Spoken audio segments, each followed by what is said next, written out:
Hey guys, and welcome back to my channel. This is the third part of What If Naruto was in Maken Key and got a harem. Before we begin, don't forget to like and subscribe and also go and support the author, link in description. Naruto cracked open his eyes as he yawned, welcoming the morning. As he tried to get up he noticed that there was something heavy on his torso, or more like somethings. Naruto looked down to see Cha-Cha, Isuki and Kimi sleeping soundly on his chest. Naruto sighed and smiled at this, watching the three slumbering beautifully on his chest. Man, they're just incredible. Naruto looked at Kimi. Kimi-chan is so sweet and cute. Everything she does makes me smile, even when she's doing nothing she's looks so amazing. She worries about her breasts, but with her adorable looks she's in a different league of beauty that the others can't match her in. Naruto then looked at Isuki. Isuki, fierce, strong, independent and downright gorgeous, my kind of girl. Her and I may have had some bumps in the road, but we fought through and respect each other. Hell, I respect that she is always so confident in herself. She makes me smile in ways I don't think another girl can. She's amazing as well. Naruto then looked at Cha-Cha. And Cha-Cha, damn, what can I not say about her? Looks, strength, heart, things I totally dig in a woman. She makes me smile, period. She's awesome and I love how much she wants to get close to me, something no one has even bothered to do. She's the most coolest girl I've ever met and just like Kimi and Isuki, she's amazing. Naruto then looked at all of them. All of them, together, all I can say is, they're perfect. Naruto said with a smile as he closed his eyes. Ah tilde, that's so sweet. We really like you too, Naruto-kun. Naruto's eyes widened as he looked down to see Cha-Cha and Kimi smiling at him. See Cha-Cha. Kimi. How long have you two been awake? Naruto said with embarrassment. Since you called us incredible. Cha-Cha said with a smile as she played with Naruto's nose with her finger. Man, at least Isuki wasn't awake too. Naruto said.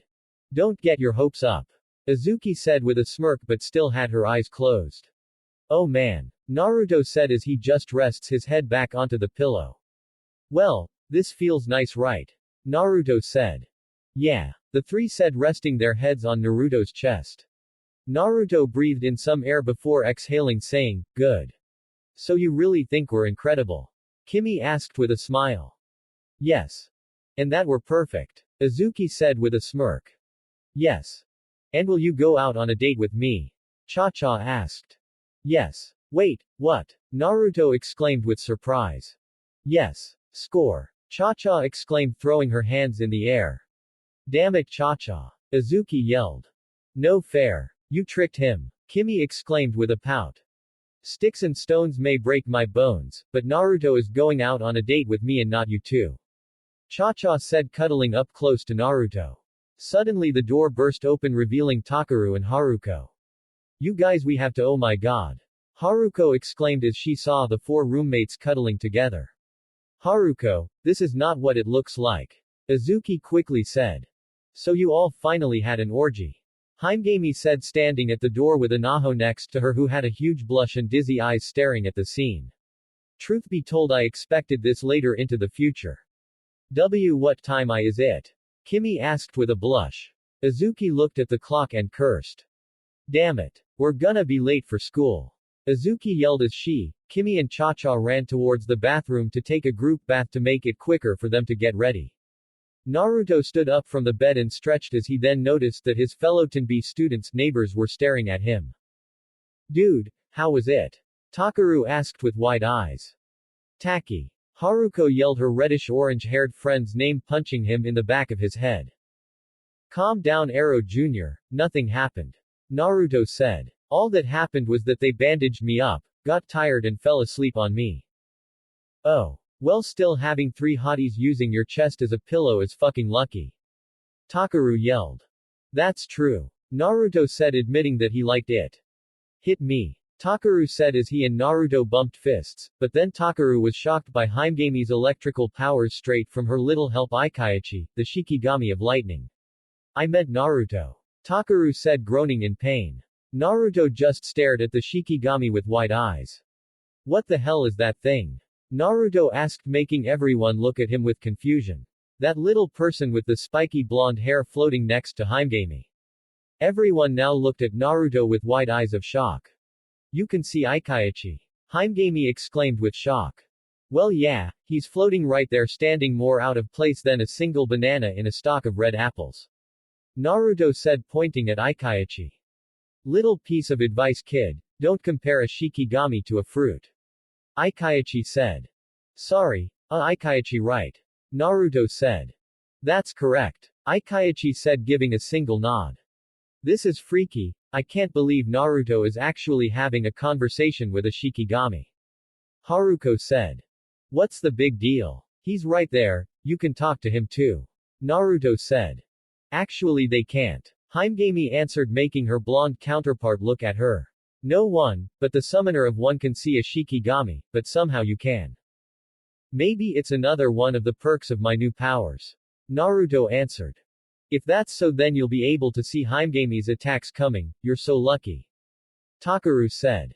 I guess that bullshit I went through actually had some advantages. Naruto said. Actually, even though I understand that what they did to you is wrong, is anything that madman gave you ever bad? Takaru asked. Only one thing I could think of and that's the feeling I get. Naruto said. What feeling? Haruko asked a bit cautious of what he meant by that. The feeling, to fight. Naruto said with a serious look. Oh. Oh tilde. Oh. Oh. Everyone went. Naruto looked down at the floor with sad eyes. All the time, I feel like getting into a fight and come out on top is the victor cheering with pride and satisfaction of conquering my fallen foe, it makes me feel like an animal. Naruto said. Makes sense, animals usually fight to conquer and prove to be the alpha male.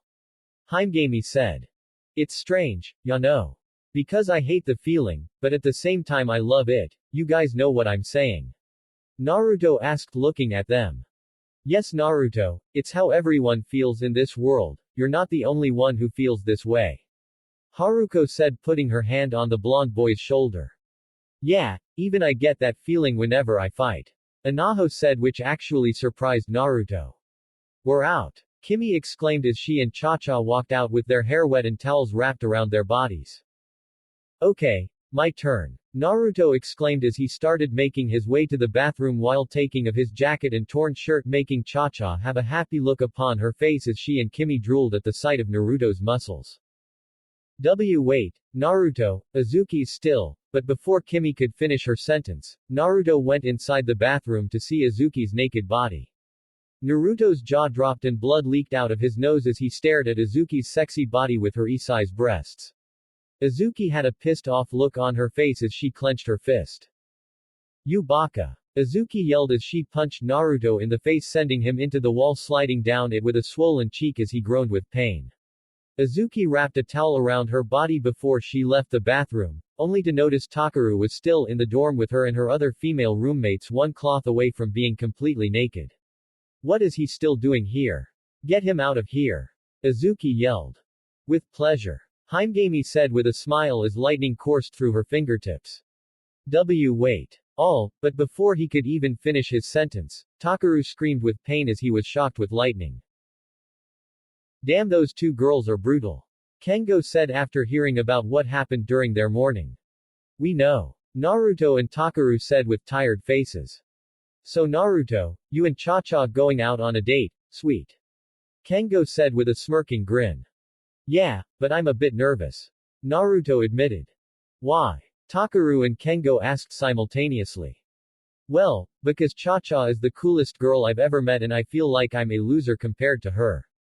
Naruto admitted. Takaru and Kengo looked at him with surprise before they gave him sympathetic looks and placed one of their hands on Naruto's back. You'll be okay, trust me. They both said in unison. Besides, Cha-Cha showed you how much she likes you and all she wants is to spend time with Naruto Uzumaki. Takaru said.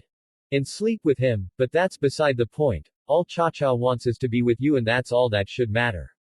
Kengo said. Naruto then had a brighter expression. Yeah you guys are right. Thanks. Naruto thanked the perverted duo. You know, you two are the best friends I've ever had that were my gender and age. Naruto said putting his arms around the two's shoulders. Kengo had a tear run down his eye as he sniffed with joyful tears. That's the nicest thing anyone here has ever said to me. Kengo said, wiping away a tear. Naruto, just know that you can always count on us. Takaru said. Yeah, we're like the three amigos. Kengo exclaimed. Never heard of them. Naruto said. Yeah, I expected as much. Kengo said as the three headed into class. As Naruto was writing what was down on the board, a student came into the classroom and gave a piece of paper to Tamika. Tamika reviewed the note as she then smiled. Naruto, Principal Minori wishes to see you. Tamika said, gently clapping her hands. Naruto was caught off guard as he then stood up and head out. Ha! Shut up, Soto. Naruto said before leaving the room and headed straight for Principal Minori's office. Minori and Gen heard a knock at the door knowing it was Naruto. Come in. Minori allowed Naruto entrance. You wanted to see me, Principal Minori? Naruto asked. Yes, Naruto, I'd like you to meet General. Minori gestured to the orange spiky-haired man with a beard down his chin and two claw scars at the bottom of his right cheek sitting on one of the couches. So this is the kid from another dimension that was gifted with astounding power. General said. He doesn't look like anything special. Korenbo yelled. The fuck is that? Naruto shouted as if freaked out at the sight of a talking box. Watch your mouth. That's Korenbo, he determines what Maken is best suited for oneself, but I also made a few modifications to him giving him the ability to gauge a person's Maken energy. Gen explained. So, this talking box is going to tell me how strong I am. Naruto said pointing at the robot. That's right. Gen answered with a nod. That depends if you even are strong. Korenbo yelled. I went up against a living suit of armor that spawned blades yesterday. You wanna see what I can do with you, toaster? Naruto yelled at the robotic box with a comical anime pissed off face. Bring it on, you little bitch. Living suit of armor. Minori repeated Naruto's previous words. I was going to tell the security committee. Naruto said. Well, anyway, can we get this started? I've been waiting too long to see this new incredible power Minori was praising about. General said. Praising. Naruto repeated the word. I wasn't praising him. Minori exclaimed with a blush. I never said that, I said you praised this new power. General said. Minori just blushed at realizing she screwed herself over by making herself admit she kinda admired Naruto. Just shut up and do the test. Minori said with annoyed eyes and her blush still there. So how does this work? Naruto asked. Just put your fist in him. Gen answered. Fuck that. Naruto said with a, hell no, look. Shut up and put your fist in me. Korenbo yelled. You know how fucked up that sounds, right? Naruto said with a blank look. Just do it. Minori ordered. Yes, ma'am. Naruto said taking off his jacket and rolling up his sleeve. That's miss to you. Minori exclaimed. Yes, ma'am, I mean miss. Naruto said. Gen looked at Minori with a sly smile, who just flipped her old friend off. So how hard do I have to send it in? Naruto asked. As hard as you can, ya baby. Korenbo yelled, but then he started to regret it a bit as he saw an evil grin on Naruto's face as red aura killer intent surrounded him. Gladly. Naruto said as he then reeled his fist back and roared as he thrust it straight into Korenbo, hitting the inside of the robot too hard, making it wail in pain. Not so hard. Gen exclaimed with worry for his machine. Don't listen to him, Naruto. You're doing it right. That's the spirit. Minori exclaimed with pride in Naruto's excellent punch and finally bringing pain to the little pain in the ass metal box. So what do I do now? Naruto asked. Just summon your energy as you normally do. Minori said.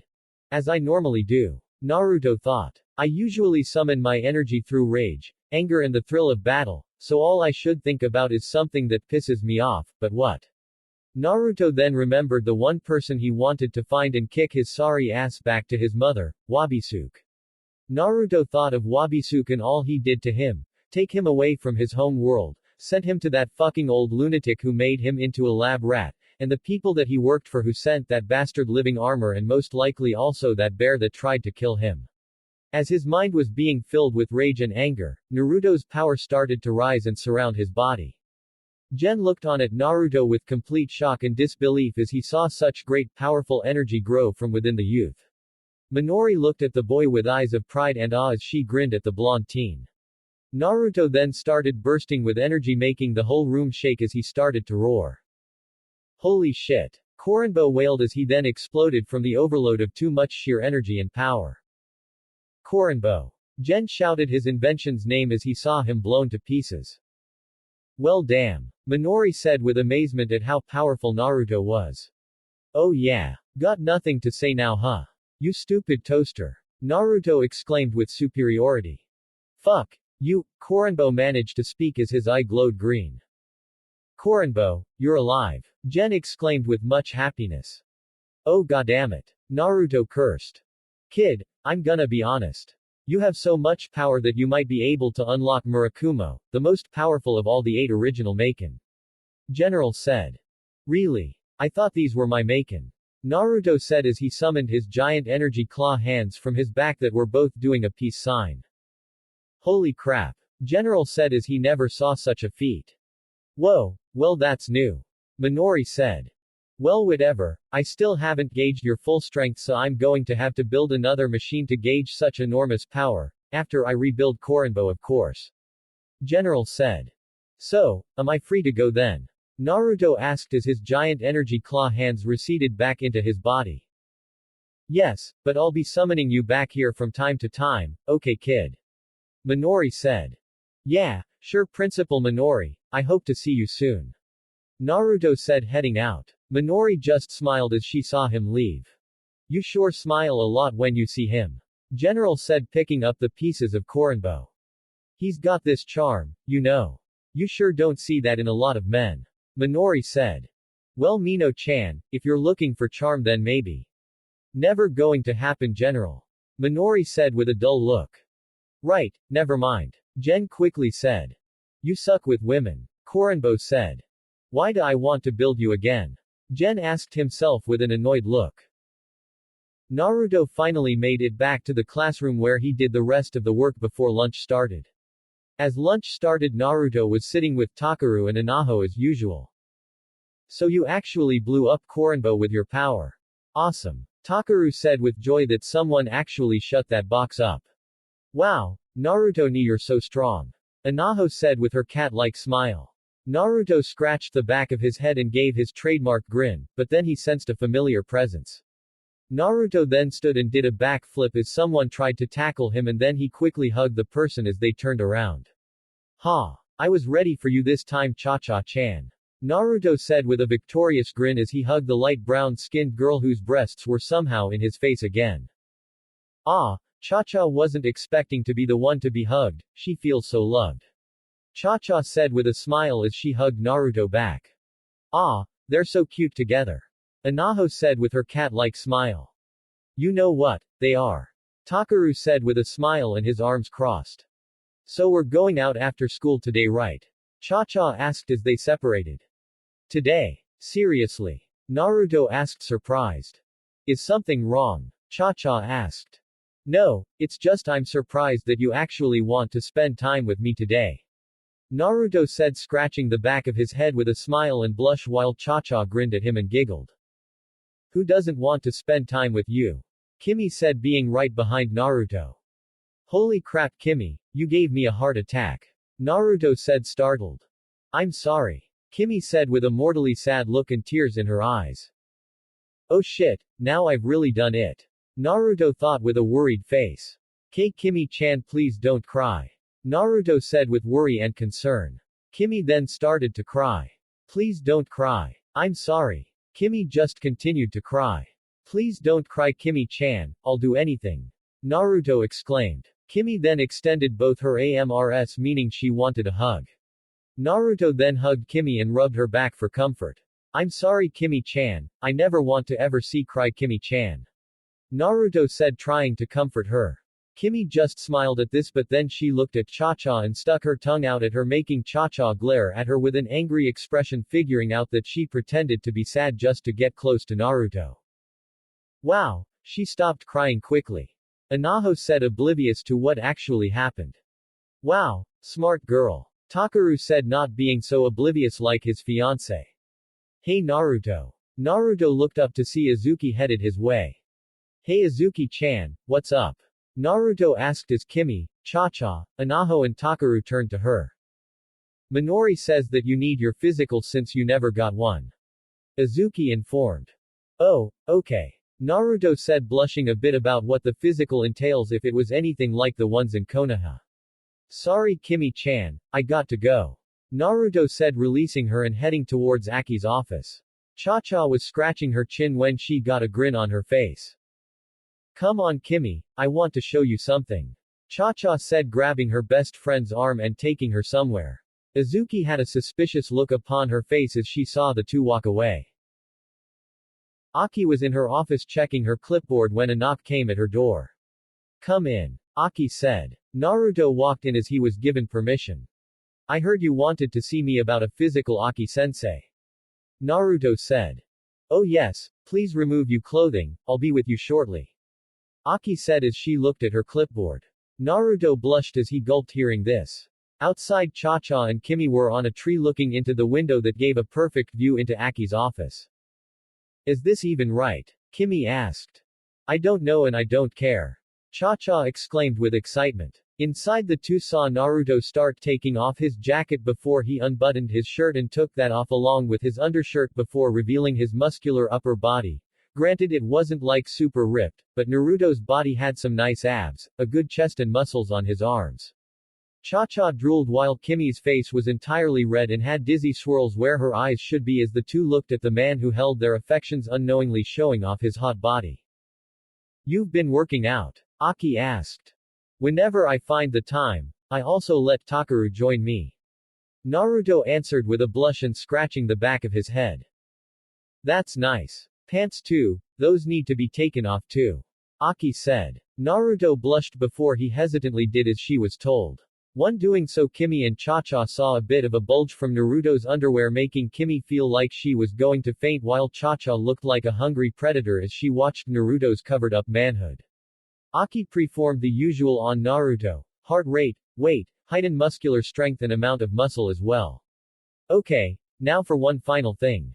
Aki said. Naruto blushed as he had a feeling what it was. Oh man, the last test. I wanted to see more of the show. Cha-Cha whined. Oh, so watching your roommate strip for a physical is considered entertaining. Isuki said, looking up at the two in the tree. Isuki. Kimi exclaimed her friend and roommate's name with fear of what she might do now that her and Cha-Cha have been discovered. Well yeah, have you seen him half naked before? Cha-Cha said with a smile on her face. We all have and more. Heimgami said atop of a branch higher than the one Cha-Cha and Kimi were on. Hey Heimgami, what are you doing here? Cha-Cha asked. I sensed someone here and I thought it was those two perverted slackers. Heimgami said, referring to Takaru and Kengo. Get out of that tree right now. Isuki yelled as she jumped up high onto the tree branch and grabbed Cha-Cha. No way. Let go. Cha-Cha yelled, pulling away from Isuki. Heimgami, help me. Isuki yelled. Why? I'll let you hug my rare gorgeous Snow White Guardian Angel Collector's Edition. I love you, bear, if you help me. Isuki exclaimed. You have that. Naruto bought it for me, now will you please help me? Isuki exclaimed as she continued to pull on Cha-Cha. Only if I get to keep it for the week. Heimgami said. Hell number. Isuki yelled, earning Heimgami turning her head with her eyes closed, meaning then she won't help. Fine. But only for the weekend. Deal. Heimgami said as she started to assist Isuki. Girls please stop. Kimi said as she joined in the pulling. Naruto-kun, why did you pull your underwear down? Aki exclaimed. Cha-Cha, Kimi, Isuki, and Heimgami turned to the window to see a sight that made their jaws drop and their eyes widen as big as saucers. This is usually the last part of a physical, at least that's what Tsunade-ba-chan tells me. Naruto said, blushing. No Naruto-kun, the last part is checking your blood pressure. Aki said, continuing to stare at Naruto's manhood, unable to look away. Oh. Naruto said as he then quickly pulled up his underwear to cover up his crotch. Meanwhile, as Naruto was having his blood pressure checked, outside, Cha-Cha, Kimi, Isuki and Heimgami fell out of the tree and onto the floor with their faces blush red and swirls where their eyes were. Ah! It's still so big and manly. Cha-cha exclaimed with a huge grin on her face and drool going down it. How can such a thing even be at such a size? Himegami questioned in disbelief at what she had just saw. How does he even hide that thing? Isuki wondered with shock and disbelief. Naruto-kun. Kimi said the name of her blonde-haired whisker-marked boy crush. Well, Naruto-kun, that's it.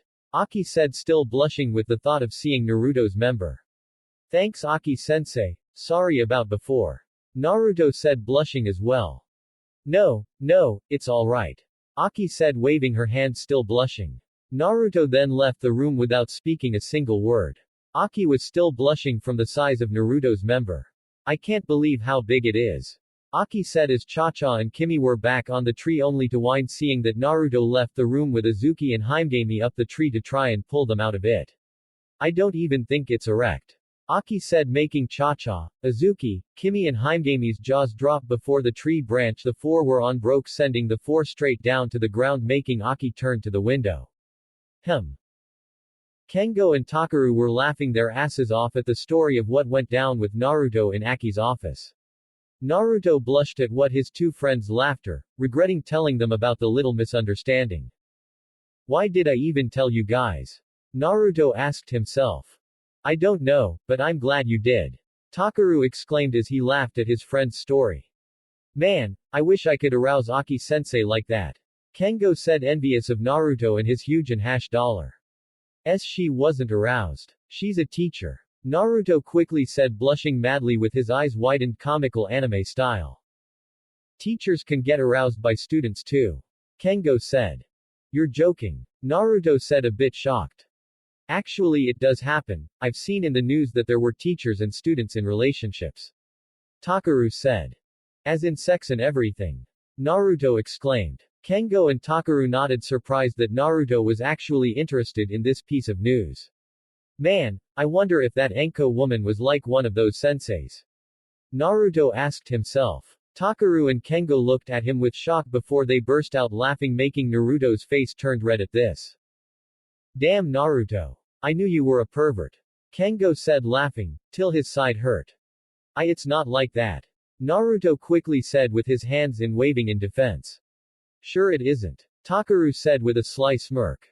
The three then made it to Naruto and Takaru's dorm. Well, thanks for making me feel like a loser with all the laughing. Naruto said sarcastically as he looked at the two smiling idiots. You're welcome. Takaru and Kengo said in unison, making Naruto glare at them. Bakas. Naruto grumbled as he jumped high into the air and landed over the railing and walked up the stairs to his apartment. Naruto threw his bag straight into the loft before he looked inside the closet that held his clothing. Today is pretty warm. Hell, ever since I came into this world every day has been warm. So, Naruto then got undressed and then put on one of his white undershirts with the black trims, blue jeans, his belt, and his Carhartt boots. Never know when you're going to need some hard-hitting boots. Naruto thought. Naruto then put on his clothes, ready for his date with Cha-cha. Date? Wow, I never thought I'd actually be on a date at all. Naruto thought with a smile. Suddenly the door to Cha-cha's room burst open to reveal Cha-cha with a huge grin upon her face, wearing a tiger-patterned undershirt, jean shorts and black with white sneakers. I'm ready, Tilda, Cha-cha chimed with joy. When did you get here? Naruto exclaimed, surprised by her sudden appearance. A little before you did. Cha-cha said as she then grabbed Naruto's wrists. Now come on, let's go. Cha-cha exclaimed as she ran out the door with Naruto in hand, zooming past Isuki and Kimi who were walking up the stairs. Well, there they go. Isuki said. As she and Kimi saw Naruto, the two blushed, remembering what they saw earlier. I want him. Kimi said, accidentally making her thoughts known. What? Isuki exclaimed. Nothing. Kimi exclaimed with a blush as she ran inside the dorm. Well, on a date are we, Naruto?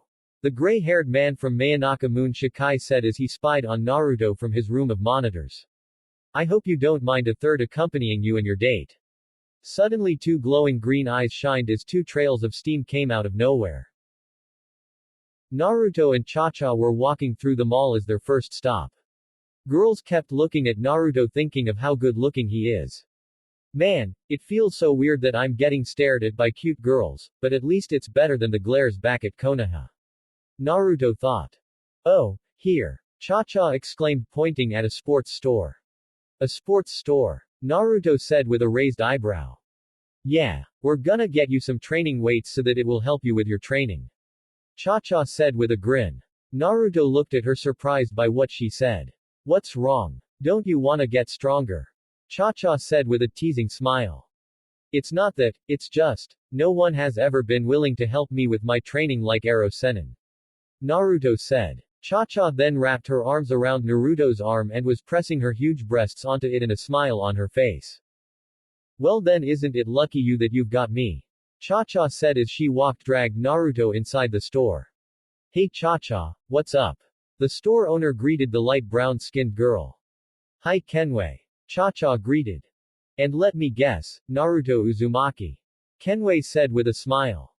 You know who I am? Naruto asked. Of course, Cha-cha comes by to get something or just chat and she talks a lot of you.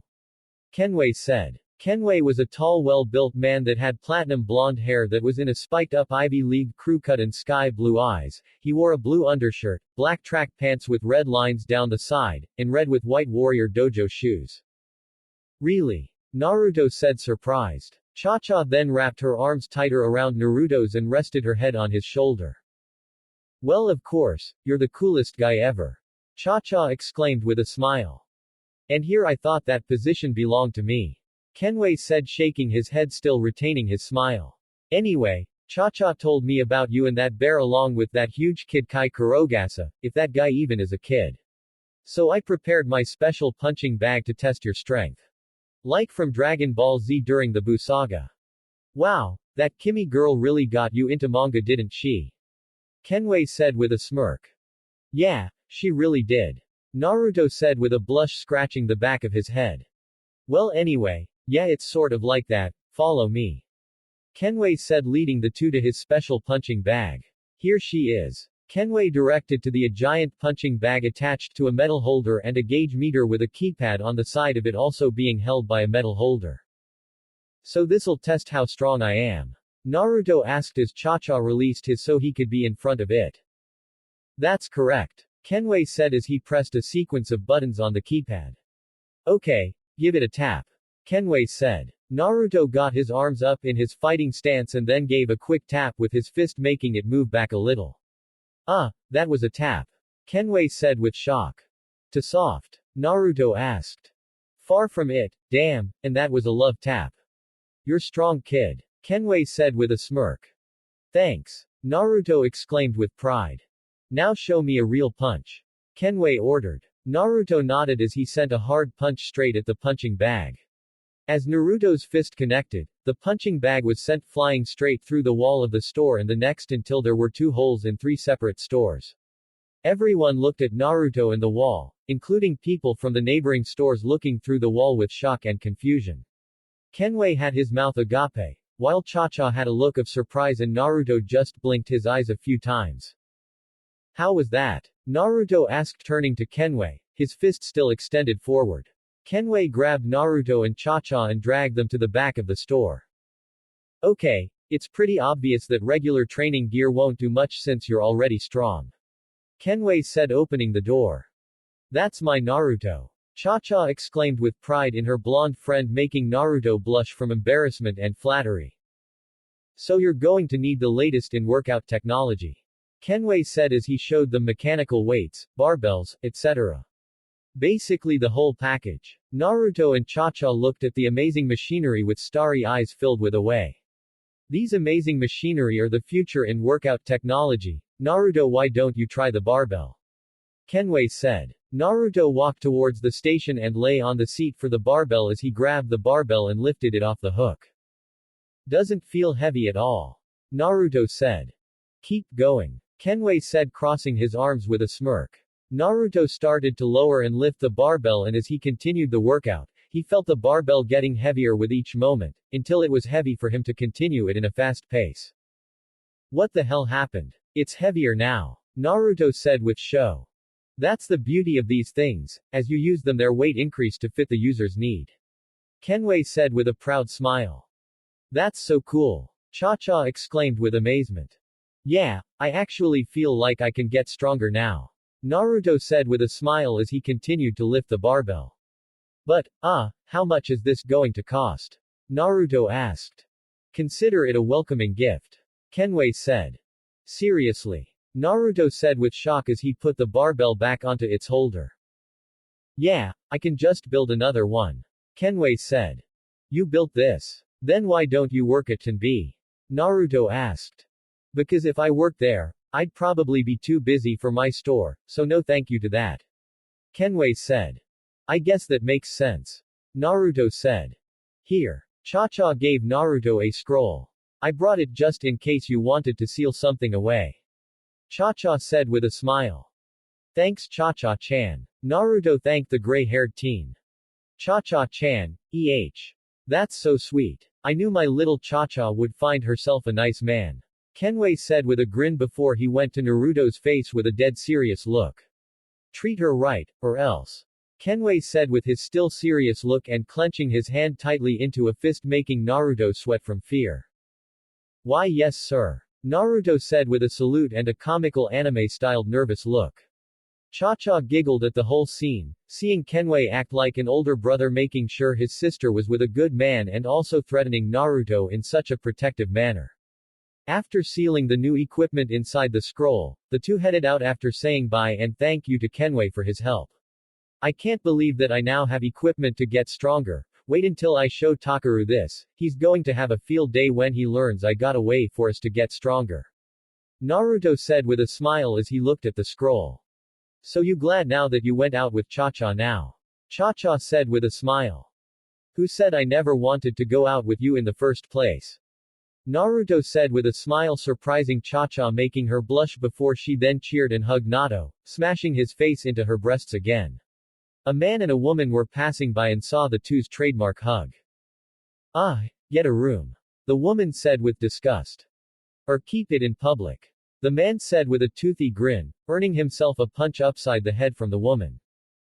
Come on. Cha-Cha grabbed Naruto's hand and dragged him into a clothing store. Wait here. Cha-Cha said putting Naruto in a chair in front of the girl's changing room as she grabbed some clothes and ran into the changing room. Why'd she bring me here? Naruto thought crossing his arms with a raised eyebrow. Yoo-hoo, Naruto-kun tilde. Naruto looked up at Cha-Cha to have his jaw dropped and his nose bleeding. Cha-Cha was wearing a green short-sleeve shirt that stopped a bit above her belly button and a U-neck that showed her large cleavage with puffy sleeves with two vertical yellow lines at the front going across the middle of her boobs and also had frilly lining down the middle, around the collar, the bottom of the shirt and at the ends of the sleeves with yellow ribbons at the middle of the shirt and tied around the sleeves. She also had a skirt that had 3 layers, green fabric with yellow lining at the top, yellow in the middle, and white frilly fabric at the bottom, and finally frilly green with yellow lining fabric bracelet on her left wrist and a green choker necklace with a yellow ribbon in the middle of it. How do I look? Cha-Cha asked giving a sexy pose and a wink. Naruto suddenly had a huge nosebleed that sent him and his chair down to the ground. Naruto had his mouth agape, hearts for eyes and of course have a nosebleed. So tilde sexy tilde, Naruto said making Cha-Cha grin and blush. A young 13-year-old boy was staring at Cha-Cha with awe in how sexy she was. Dude, your girlfriend is hot. The young teenager said as Naruto sat up with a dazed trance with goo-goo eyes. Yeah, she is. Wait, what? Naruto realized what he just said making him blush. Cha-Cha was shocked hearing this but then smiled widely and closed her eyes tightly as she could barely contain herself as she squealed with joy. He said I'm his girlfriend. Cha-Cha exclaimed in her thoughts. So I really look great? Cha-Cha asked Naruto leaning in front of him with her breasts in his face making Naruto earn another huge nosebleed and fell back to the ground making Cha-Cha giggled. That guy's so fucking lucky. The young teen thought with admiration and envy for the blonde. Cha-Cha was dragging Naruto along to a new destination as the blonde was holding some bags with a single arm. So where to now? Naruto asked. To get some tasty treats. Cha-Cha said making Naruto smile. Cha-Cha then stopped at an ice cream stand. Ice cream. Sweet. Naruto cheered making Cha-Cha grin. Naruto ordered 3 scoops of strawberry, vanilla and chocolate, while Cha-Cha had 3 scoops of Rocky Road, double chocolate and vanilla cherry. The two were enjoying their ice cream and enjoying each other's company. Cha-Cha then looked at Naruto with a smile. She was really enjoying her time with him. Cha-Cha then took Naruto's hand, surprising the blonde. Naruto looked at the light brown-skinned girl who only looked ahead with a smile. Naruto just blinked at her before he smiled as well and looked ahead as well, licking his ice cream. Ah, young love, it's so beautiful. The gray-haired old man said as he saw the two and then continued on with his new little project. Hey old man, I came to see if you sent any monsters to deal with that blonde baka. Iwao said as he walked in and then noticed what the gray-haired man was working on. Oh my god. That's the most disgusting thing I've ever seen. Iwao yelled with disgust. What? It's just the exposed inside of a human chest. The man said as if it wasn't a big deal. Did that fucker just blink? How is he still alive? Iwao yelled with shock. Easy, I have tubes of Maken energy and chakra flowing within him keeping him alive. The old man said, holding a tube of fiery royal bluish-green energy. It's incredible what the two foreign properties can do, they are so compatible. The man said. Ya don't say. Iwao said, feeling sick just looking at the surgery. Why are you whining? You enjoy beating people to a bloody pulp. The man said. Yeah, but that's different. I don't want to stare at some dude's open chest. Iwao said. You don't like it, then don't look retard. The patient said. What did you call me? I break your fucking skull. Iwao yelled at the patient. Calm down, I'm trying to focus. The old man said.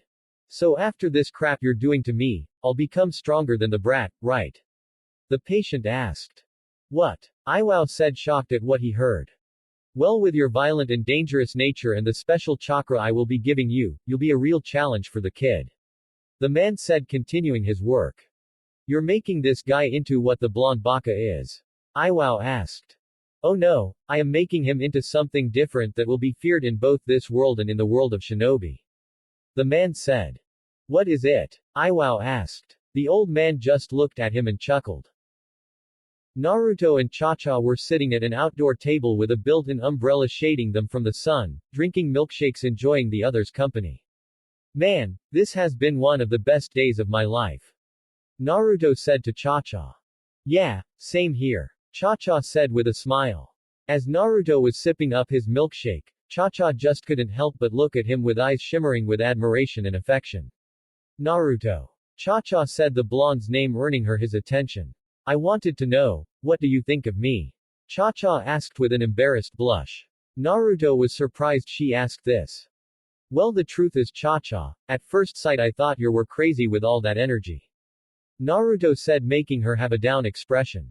But then as I got to know you, I thought you were the coolest girl I've ever seen. Naruto admitted with a blush, making Cha-Cha look at him with shock.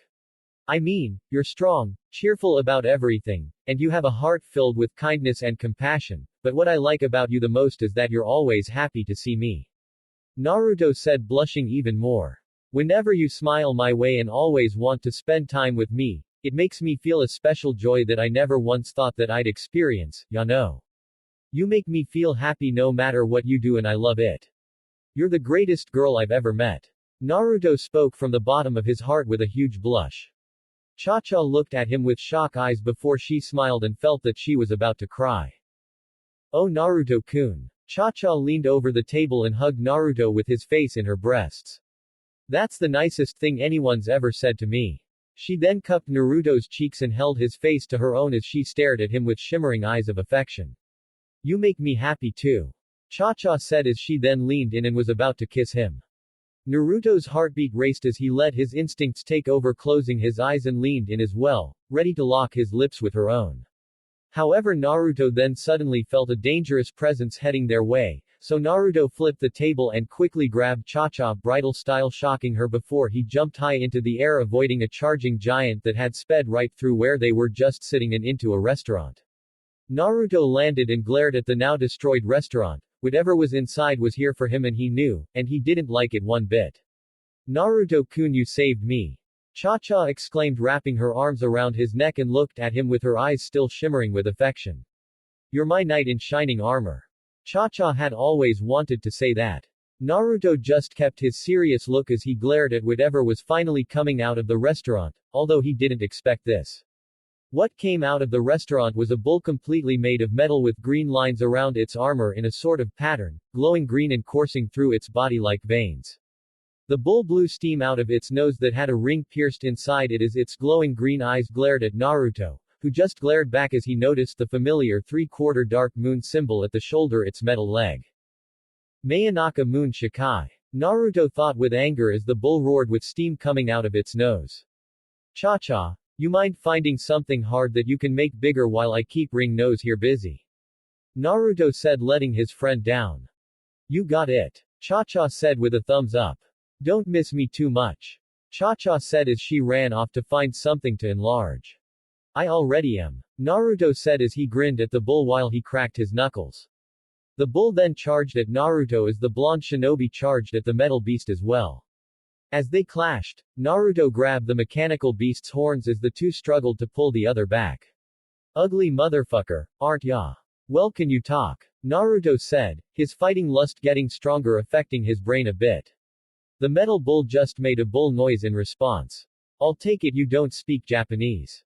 Naruto said, continuing to try and push the bull back. Civilians watching the fight were amazed and taking pictures and videos with their phones or cameras of Naruto against the giant mechanical beast. Naruto then summoned his giant energy claws and used them to grab the bull and toss the metal creature to the side. Naruto just smirked as he got his fists up in a fighting stance with his giant fists mimicking his regular hands as well. But I'm sure you understand the fact that I'm going to whoop your ass. Naruto said, licking his kips, delighted in finding an entertaining fight. The Robo-Bull's eyes then glowed brighter, making Naruto raise an eyebrow and one of his energy claws scratching his head in confusion. Suddenly green beams of energy shot out of them. The beams almost hit Naruto, thankfully the blonde ducked.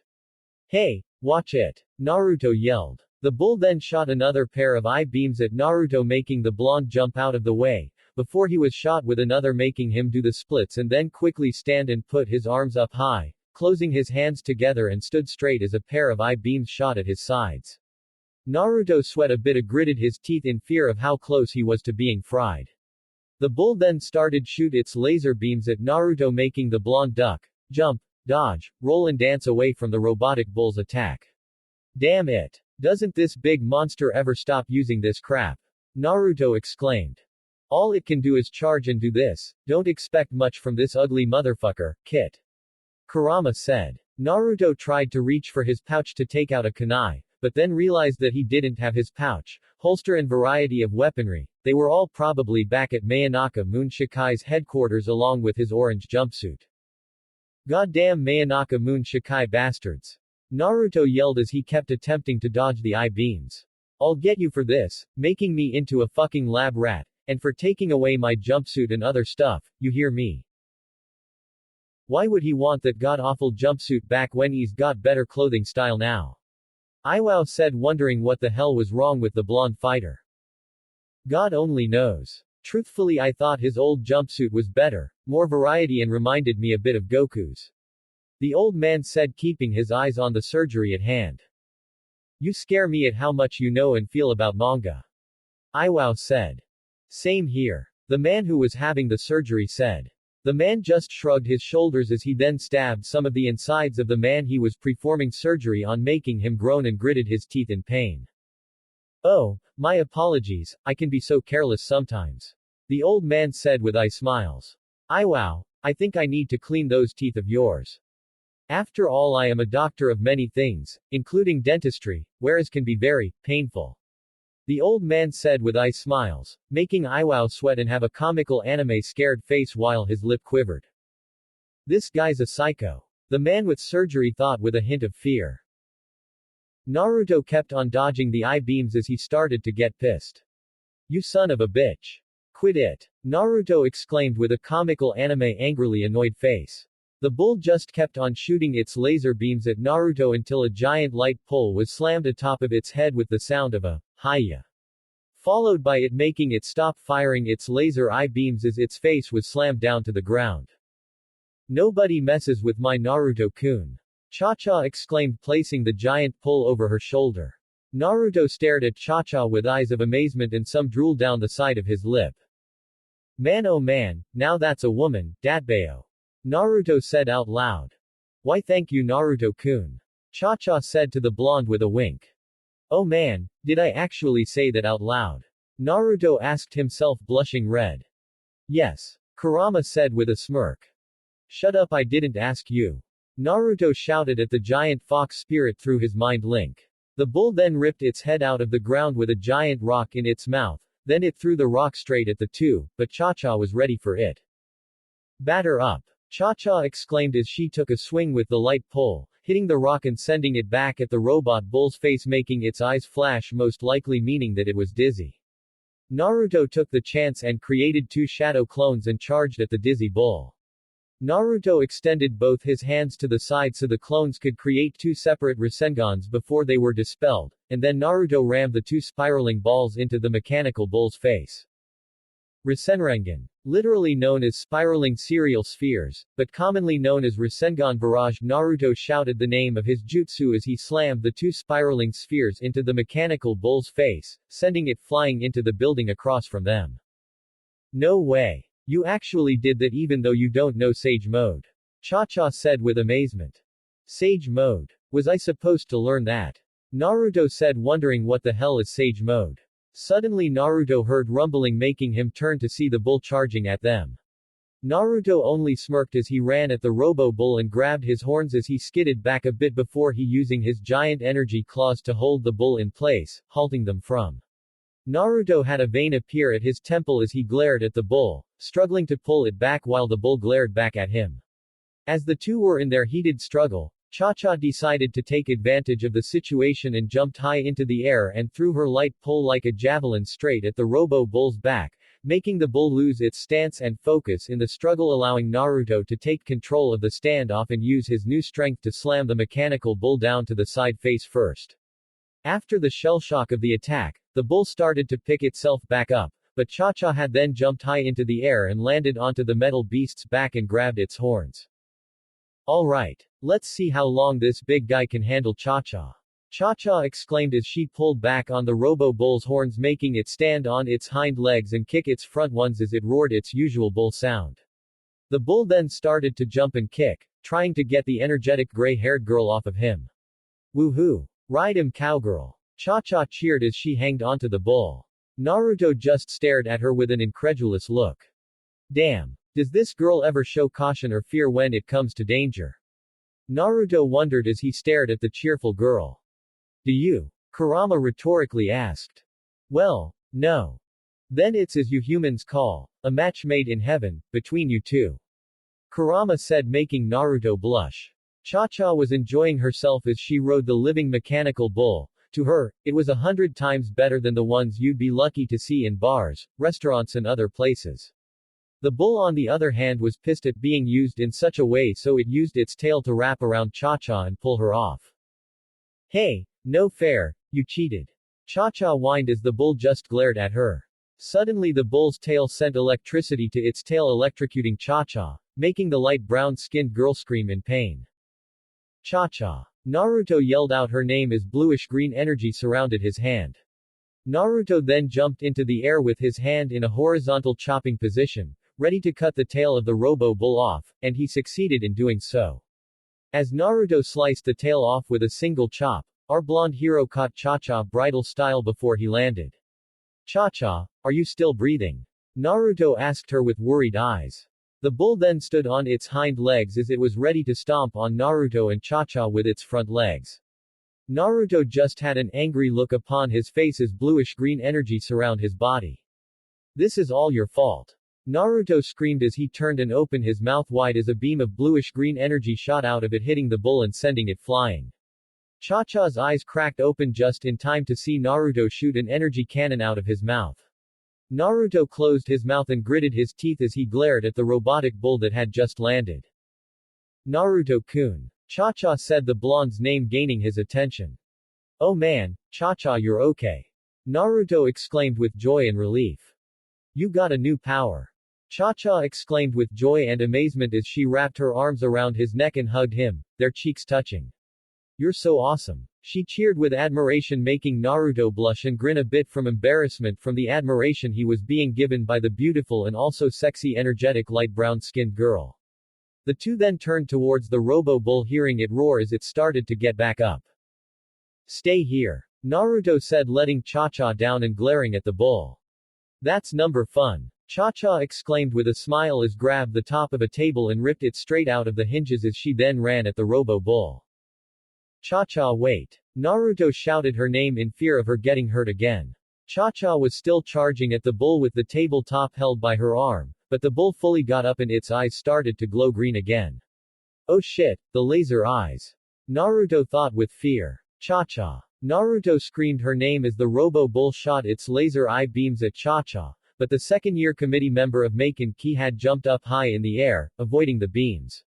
Cha-Cha flipped in the air as her Maken appeared on her hand. Maken. Compressor. Cha-Cha shouted out her Maken's name as she placed her glove on the tabletop, making it grow into gigantic and bigger than Cha-Cha, making Naruto look at her with shock and amazement. How strong is she? She's amazing. Naruto thought with amazement. Okay. Ready. Cha-Cha said as she then spun in the air and tossed the tabletop at the bull like a frisbee, hitting it right on the mark, otherwise known as the robo-bull's head, making it dizzy once more. Cha-Cha then landed onto the ground before turning to Naruto. Naruto. Now's your chance. Cha-Cha shouted at the dazed blonde, bringing him out of his trance. Naruto then had a serious glare on his face as he created two clones as he charged at the robo-bull and was ready to create a Rasenshuriken, but the robo-bull managed to shoot out its eye beams, destroying the two clones. Oh shit, now what? Naruto thought with annoyance. I'll give you a hint of what to use. What's big and green with claws and sticking out of your fucking back, baka? Kurama gave Naruto an obvious answer of what to do. Naruto then realized that the fox was right. He could use his energy claws to be the extra arms to create the Rasenshuriken. Thanks, Kurama. I owe you one. Naruto thought with a smile. Stop using my real name. Kurama exclaimed. Naruto started focusing on his giant energy claws to create and contain the chakra surrounding Naruto's palm and gather wind chakra into his palm as well, making his jutsu. As he got closer to the robo-bull, Naruto had finally formed his legendary and most dangerous technique, the Rasenshuriken. I'm sure we all know what that translates to. Unlike usual times, the Rasenshuriken was becoming incredibly unstable. Damn, it must be this new energy I've been given. It's making the Rasenshuriken become more dangerous to handle than before. Naruto thought as he tried to think of his next move as the robo-bull was getting out of its daze. Naruto. Use those giant hands to create a clone to throw him in the air and get him with the Rasenshuriken. Cha-Cha shouted out, helping Naruto out from the sidelines. Man, that girl fucking rules.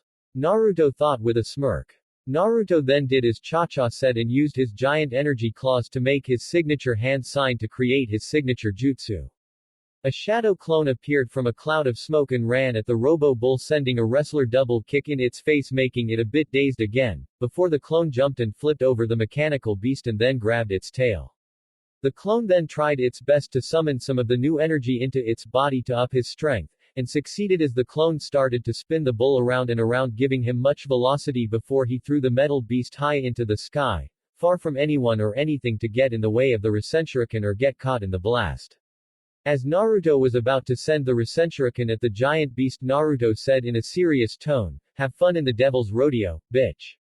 And then the blonde shinobi threw his Rasenshuriken towards the sky on course with the metal bull before it made contact, sending it higher into the air with it, and then it exploded, completely eradicating the robo-bull, winning the fight for Naruto. As the explosion of the jutsu faded, all that was left of the robo-bull was its severed head that fell in front of Naruto and Cha-Cha with its green eyes fading into darkness. And that's what you get when you mess with the almighty Naruto. And the sexy and powerful Cha-Cha. Cha-Cha exclaimed, grinning as she gave a peace sign.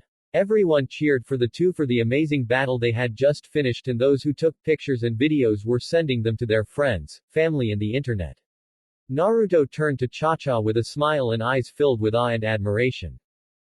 Cha-Cha. Naruto started making the light brown skilled Maken Ki member look at him, wondering what he wanted to say. It's been a while since I fought side by side with somebody and it felt great. I don't think I would have been able to beat that robo-bull by myself, well at least without going crazy and endangering the people's lives. Thank you, for being there for me. Naruto said, thanking the beautifully sexy woman beside him. Cha-Cha then jumped onto Naruto and wrapped her arms around him, bring the blonde into a tight embrace with her breasts squishing Naruto's face again. Anytime, my Foxy-kun. Cha-Cha exclaimed with a happy grin as she held Naruto and his face in place. Naruto managed to pull himself away from Cha-Cha and scratched the back of his head with a blushing smile. Cha-Cha, Naruto said, gaining her attention again. You wouldn't blame me for going on instinct, would you? Naruto asked, blushing even more. Well, of course not, Naruto-kun. Cha-Cha said with a wave and a smile accompanied by eye smiles. Good. Naruto said as he then wrapped his arms around Cha-Cha's waist and dipped her before he locked lips with her, kissing her passionately. Cha-Cha's eyes widened in shock at what the blonde had actually done, but then she went ahead and rolled with it as she closed her eyes and wrapped her arms around Naruto's neck, deepening the kiss, enjoying every moment of it. Naruto had never felt this way before. He felt that this was right, and that he belonged here, and that made him happy. Cha-Cha was squealing for joy on the inside as she cheered inside with much happiness and joy that she was actually kissing Naruto and had finally earned his affection. And with that, only one thought had appeared in her mind. 1 point for Cha-Cha. 0 for Isuki and Kimi. Everyone was cheering as if it was like some happy ending from a TV show, movie or book. Damn it. How come I don't get some action like that whenever I win a fight? Iwao yelled, pissed that the blonde that nailed a hit on him days ago was actually getting some lip action with a freaking smoking hot babe after beating a robot bull. You could get some from that hot babe Hanahime. The man having surgery said. Oh, no way dude. Making a move on her is a death sentence. Iwao said. So you better stay away from her, Abunai. The old man said to the man he was performing surgery on, who was now identified as Abunai. Abunai just grunted, not seeing why making a move on the purple-haired beauty with big jugs would be considered a death sentence. Naruto and Cha-Cha were laughing as they entered their dorm, happy at how the day turned out. As they were inside, they found Isuki and Kimi staring at them. Hey girls, you won't believe the day we had. Cha-Cha exclaimed, unable to contain her joy of her day with Naruto. I bet we wouldn't if it wasn't for the TV. Isuki said, pointing towards the dorm's TV. That showed Naruto and Cha-Cha taking on the robo-bull from earlier. As we showed earlier, a teenage girl and a blonde boy that eerily resembles Naruto Uzumaki from the Naruto manga, looking extremely identical actually, fighting on a living mechanical bull with laser eye beams, tail that produces and very big temper. The anchorman said, showing footage of the battle. Using teamwork, these two have defeated and contained a threat to the populace around them, saving lives. You know, I recognize the girl from a tournament. She was a representative for Tenbi, Cha-Cha Akaza. The boy on the other hand I don't recognize. The anchor woman said. Well, whoever he is, today was sure his lucky day. The anchorman said as the showed footage of Naruto dipping Cha-Cha and giving her a long passionate kiss. Isuki then turned off the TV. As she glared at the two with Kimi blushing at the sight of the kiss she just saw while glaring at her best friend. Naruto just blinked a few times before he even said a word. When did we get a TV? He asked. Don't change the subject. Isuki exclaimed. I'm sorry, I'm just curious. Naruto said. Don't sweat it, Isuki, we're fine. Cha-Cha said, waving her off, making the red-haired girl gain a tick mark at how carefree Cha-Cha can be and that she just waved her off as if nothing happened. Plus we also got this as a souvenir. Cha-Cha said, picking up the severed head of the robo-bull by the horns, making Kimi go, eep, startled at the sight of the head. What the hell? Why did you bring that here? Isuki yelled, pointing at the bull's head with an annoyed look upon her face. So we can put it up on the wall. Cha-Cha said as she walked past Isuki. I think it would look good over the door of your bedroom, Isuki. It fits you since you're always so bull-headed sometimes, ya know. What? Oh hell no. It's on now, sister. Isuki yelled as she ran at Cha-Cha and tackled her down and started wrestling with her. Naruto just blinked a few times as he saw his two incredibly hot roommates wrestle on the ground. Why do I have the sudden urge to see them in their underwear while doing this? Naruto thought to himself, only to hear Kurama's laughter booming in his mind making him blush red. Naruto then felt a hand on his arm making him turn to see Kimi looking up at him. Oh, you need anything Kimi-chan? Naruto asked. Kimi then bowed and extended a paper to him, holding it with both her hands. Naruto took the piece of paper and read it. Manga collection convention. Naruto read what he saw on the paper. I made it up. I think. So sue me, I don't know what kind of manga fanboy shit there is up in Japan. Although I'd like to know considering I love Japan, its culture, scenery, landscapes, beauty and of course, the oh sweet beautiful pieces of the greatest literature there is, manga, baby. Why yes, it's where appreciators of manga come together and enjoy a joyous time sharing their opinions and joy for manga, and creators of manga will be there as well, including Masashi Kishimoto-sama. Kimi explained to the blonde. Masashi Kishimoto, I forgot who that is. Naruto said making Kimi almost fall to the floor comically. He's the man who created your manga Naruto-kun. Kimi told Naruto. Oh right, how the hell could I forget that? Naruto said scratching his head, unbelievable about how stupid he could be. I'm sure you would like to meet him. Kimi said. Yeah, I would, maybe he can help me somehow. Naruto said with a smile, now excited to meet his manga's creator. Thanks Kimi. Naruto thanked her. You and Naruto-kun. Kimi said earning his attention again. I was wondering, well, Kimi was stuttering and blushing as she tried to speak what she wanted to ask Naruto. Come on Kimi, you can do this, you have to. The petite dark-haired girl thought. Naruto-kun, will you go with me to the manga collection convention? Kimi blurted out. Naruto stared at her making her blush up a storm and turn away with her petite hands covering her mouth and swirls substituting for her eyes. I said it, I actually said it, but what if he says no? Oh god, why did I even ask him? He's going to think I'm weird now and he won't like me anymore. Kimi thought with so much worry. Suddenly she felt a hand grab her shoulder making her turn to see Naruto smiling at her. It's a date. Naruto said still smiling. Kimi blushed and blinked a few times recollecting what she had just heard. A date. He just said a date. He actually said it. Unable to contain her happiness, Kimi jumped right into Naruto's arms and hugged him close to her. I'm the most happiest girl in the world. Naruto looked down at her with a smile as he hugged her back making Kimi blush red. He's hugging me, oh Kami, thank you so much. Kimi thought with a big smile. Ready to give up. Cha-Cha said with a grin as she was holding Izuki's arms apart with her own arms wrapped around them in arm locks. In your dreams. Izuki said gritting her teeth as she pushed herself and Cha-Cha back down to the ground. Should we do something? Naruto asked looking at the two beauties wrestling on the floor, actually turning him on a bit. Yeah, let's go get ice cream. Kimi said with a smile and I smiles as well. Sounds good to me. Naruto said with his own smile and I smiles combo as Kimi then wrapped her arm around Naruto's and led him out the door. Ah, he's so cute. Naruto said playing with the little kitty cat that was in Anaho's arms. I know right. I named him Manji, for the little cross on his cute little head. Anaho said with her cat-like smile, happy to see her new little kitty playing with Naruto's finger. It's nice to meet you Manji-san. I'm Naruto Uzumaki, future Hokage and king of Maken.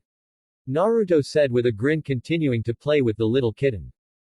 King of Maken. Geez Naruto, you're sounding overconfident again. Haruko said. Well that's his style. Takaru said with a smirk, amused at his friend's cocky attitude. Well can you blame me? I can grow energy claws from my back, push back a giant robotic bull with my bare hands, and shoot an energy cannon straight out of my mouth. How can I think otherwise? Naruto said with a toothy grin. Yes, we all know the amazing day you had yesterday. We do watch the news after all. Himegami said getting out of her room. We also saw what you and Cha-Cha did. I knew you were a pervert. Hold on, Cha-Cha was the one who tried to kiss me in the lips before the bull showed up. Naruto said putting his hands up defensively. And you were the one who did the old dip and kiss move. Himegami said as lightning was now coursing through her fingers. Just be careful doing perverted things, because I guarantee that you won't like the consequences. Look, I'm not like Takaru and Kengo, I don't do perverted things like them and arrow senin, I am a man of honor. Naruto said, placing his hand over his heart. Of course you are. Himegami said sarcastically. And also, what gives you the right to threaten me over something Cha-Cha was okay with, and maybe I'll do something stupid that earns me a hit, but what I do with my roommates are my own, along with their own, business. Naruto said, crossing his arms as he gave a serious look to Himegami, who was returning the favor. Takaru, Haruko and Anaho looked at the two with worry, thinking that the two might get into a fight. A man with courage. We don't have a lot of those at Tenbi, not any in my eyes really. I'm impressed. Himegami said. But don't think this means we're friends. Well, I'm going to be stuck in this world for a while, so who knows, maybe we might become real friends. Naruto said with a smile. And more. Himegami said with a smirk, making Takaru, Haruko and Anaho's jaws drop. No, you're not really my type. Naruto said, waving his hands up in defense. Good, because you're not my type either, I was just joking. Himegami said back to her serious-looking face. See, we both agree on something, one step closer. Naruto said with a grin, making Himegami smile but still keeping her usual, I don't care, eyes. Takaru and Haruko sighed with relief that there wasn't going to be a fight between the two blondes, while Anaho just laughed with joy that the two were getting along, sort of anyway. Hey guys, is Naruto in there? Isuki asked, knocking on the door of the dorm. I'm in here, Isuki-chan. Naruto said. Then get you ass out here. We have to get to school.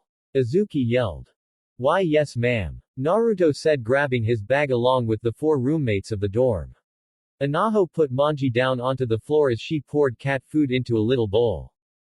We'll be back Manji, I promise.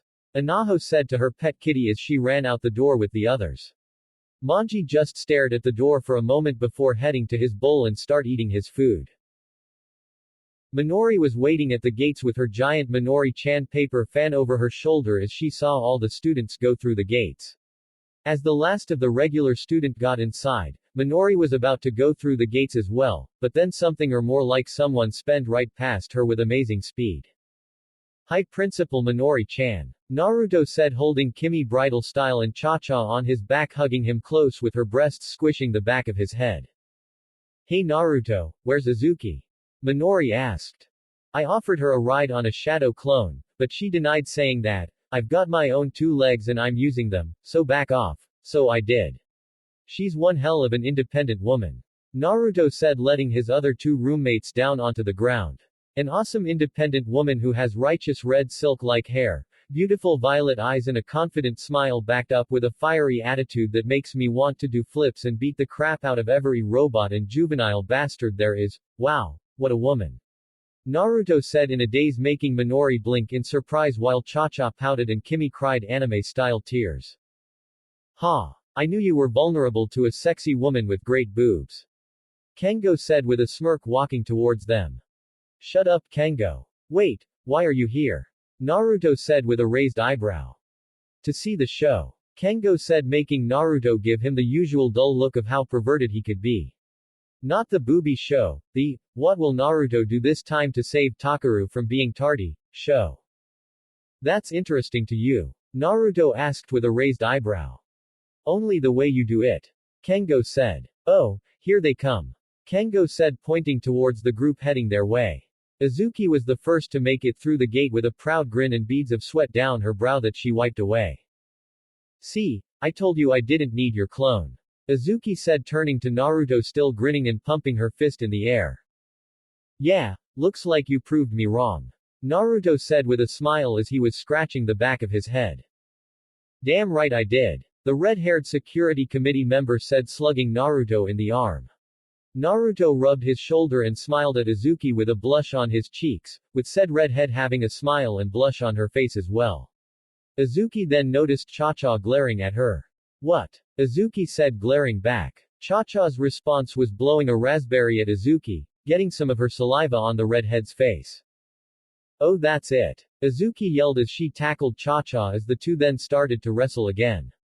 Naruto and Kengo were looking down at the two sexy girls wrestling with each other. You want to see them do this in their underwear too? Naruto said to Kengo, still staring at the girls. Yes I do. Kengo said, still staring at the girls as well. You know, I think this is the first time we agreed on something and have bonded a bit. I believe you're right, Naruto said with a nod. The two teens then had blood coming down one of their nostrils. Hit me, Naruto said, raising his fist to Kengo, who tapped his own fist onto it.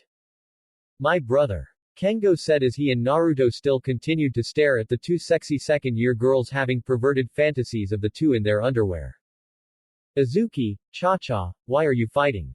Please stop, Haruko shouted as she went past the gates with Anaho and Himegami behind her. What's wrong with them? Are they being brainwashed? Anaho asked with worry. No Anaho, they're just fighting over Naruto, Minori said with a smile, but for some reason wanted to punch the two girls that were still wrestling. Why aren't you joining in? Himegami asked Kimi. I love Naruto-kun, but I have to think without being violent, Kimi said before she quickly slammed her palms over her mouth with her whole face blushing neon red from the fact that she admitted her feeling for Naruto in front of her. I knew it, Himegami said with a smirk. You hear that, Naruto? Naruto, however, was still staring at his two other roommates, making Himegami pissed. Huh. Oh, sorry, I wasn't listening, Naruto said, looking at the now pissed Himegami. Naruto then sniffed blood and wiped the blood away with his hand. Why is there blood on my face? Huh. Oh, sorry, I wasn't listening, Kengo said, getting out of his trance. Oh man, look, Takeru's almost here, but the gates are closing, Kengo pointed out. Why does this keep happening to me? Takeru whined as he continued to sprint. I'm on it, Naruto exclaimed as he made his signature hand sign, creating a clone that ran at Takeru with a green pair of green energy claws appearing out of its back. The clone then grabbed Takeru with his energy claws and held him tight. And it's Naruto Uzumaki with the ball that for some reason screams and whines like a female baby, the clone said, running back towards the gate. I do not, Takeru yelled in protest. Uzumaki sees an open player. I'm open, the original Naruto shouted with a pair of energy claws coming from his back as well.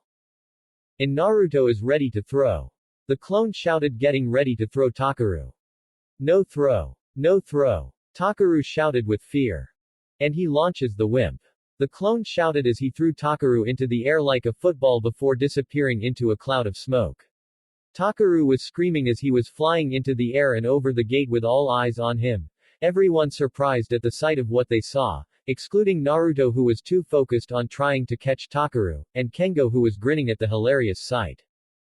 I got him, Naruto shouted as Takeru was descending. And in what Takeru thought would be his last moments, Naruto caught him with his energy hands. Yada. And it's good, Cha-cha shouted with a grin, much energy, raising her hands high up in the air, doing the touchdown sign with Kimi, who was laughing at the funny moment. I think I'm going to be sick, Takeru said with a nauseous look on his face.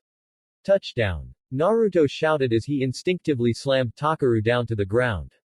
Taki, Haruko shouted her crush's name with worry and concern. Oops, Naruto said, realizing his mistake as his energy claws receded back into his body. Naruto then started to help his friend back up on his feet. Sorry, Takeru. Naruto apologized, helping his friend back up onto his feet before he was decked in the stomach by the reddish-orange-haired teen. I'm not a wimp and I don't sound like a baby girl, Takeru yelled with a pissed-off face. Duly noted, Naruto said, holding his gut. That's what happens when you are a fox baka, Himegami said. Hey, Naruto shouted. What? I'm only speaking the truth, Himegami said, acting all innocent. Yeah, keep talking, midget, Naruto said with one eye closed and an annoyed scowl on his face. What the hell did you just call me? Himegami yelled, pissed off at the insult. What? I'm only speaking the truth, Naruto said, acting all innocent. Don't call me a midget, fox baka, Himegami yelled with an angry look and glare directed at Naruto. Then don't call me fox baka, midget, Naruto yelled with an equally angry look and glare directed at Himegami. The two were now in a glaring contest with sparks flying between their glaring eyes and gritting their teeth. Oh, that's so cute, Naruto and Himegami looked at Kimi with raised eyebrows. You two act like a brother and a sister, Kimi said with a smile. Naruto and Himegami looked at her with surprised looks upon their faces. Yeah, it's true. I could totally confuse you for a real brother and sister. Anaho agreed with her famous cat-like smile. Naruto and Himegami just looked at each other with surprised faces. A baka brother. Himegami said. And a bratty spoiled sister. Naruto said. I guess I can see that. The two said, closing their eyes and crossing their arms. See, it's so cute. Anaho said, still smiling like a cat. I wouldn't call it cute. Izuki, Haruko and Takaru thought. Kengo was on the floor rolling around while laughing his guts out. Oh man, I still can't stop laughing over that touchdown thing. Kengo exclaimed, continuing to laugh his guts out. Shut up. Takaru shouted. Oh hey Takaru, your glasses fell off. Naruto said, picking up his friend's glasses. Actually, you look better without them. Naruto said. Really? Takaru asked. Yeah, you actually do. Kengo admitted, still giggling a bit. Wow Takaru, you look so much more attractive. Anaho said to her fiancé, making him blush. Oh well thanks. Takaru said, scratching the back of his head with a smile. You better put them back on Taki, you really need those to see. Haruko said. Actually I don't. I only wear them because I heard this guy told me that I'd look smarter with them. Takaru said. Well that's stupid, you got conned. Himegami said.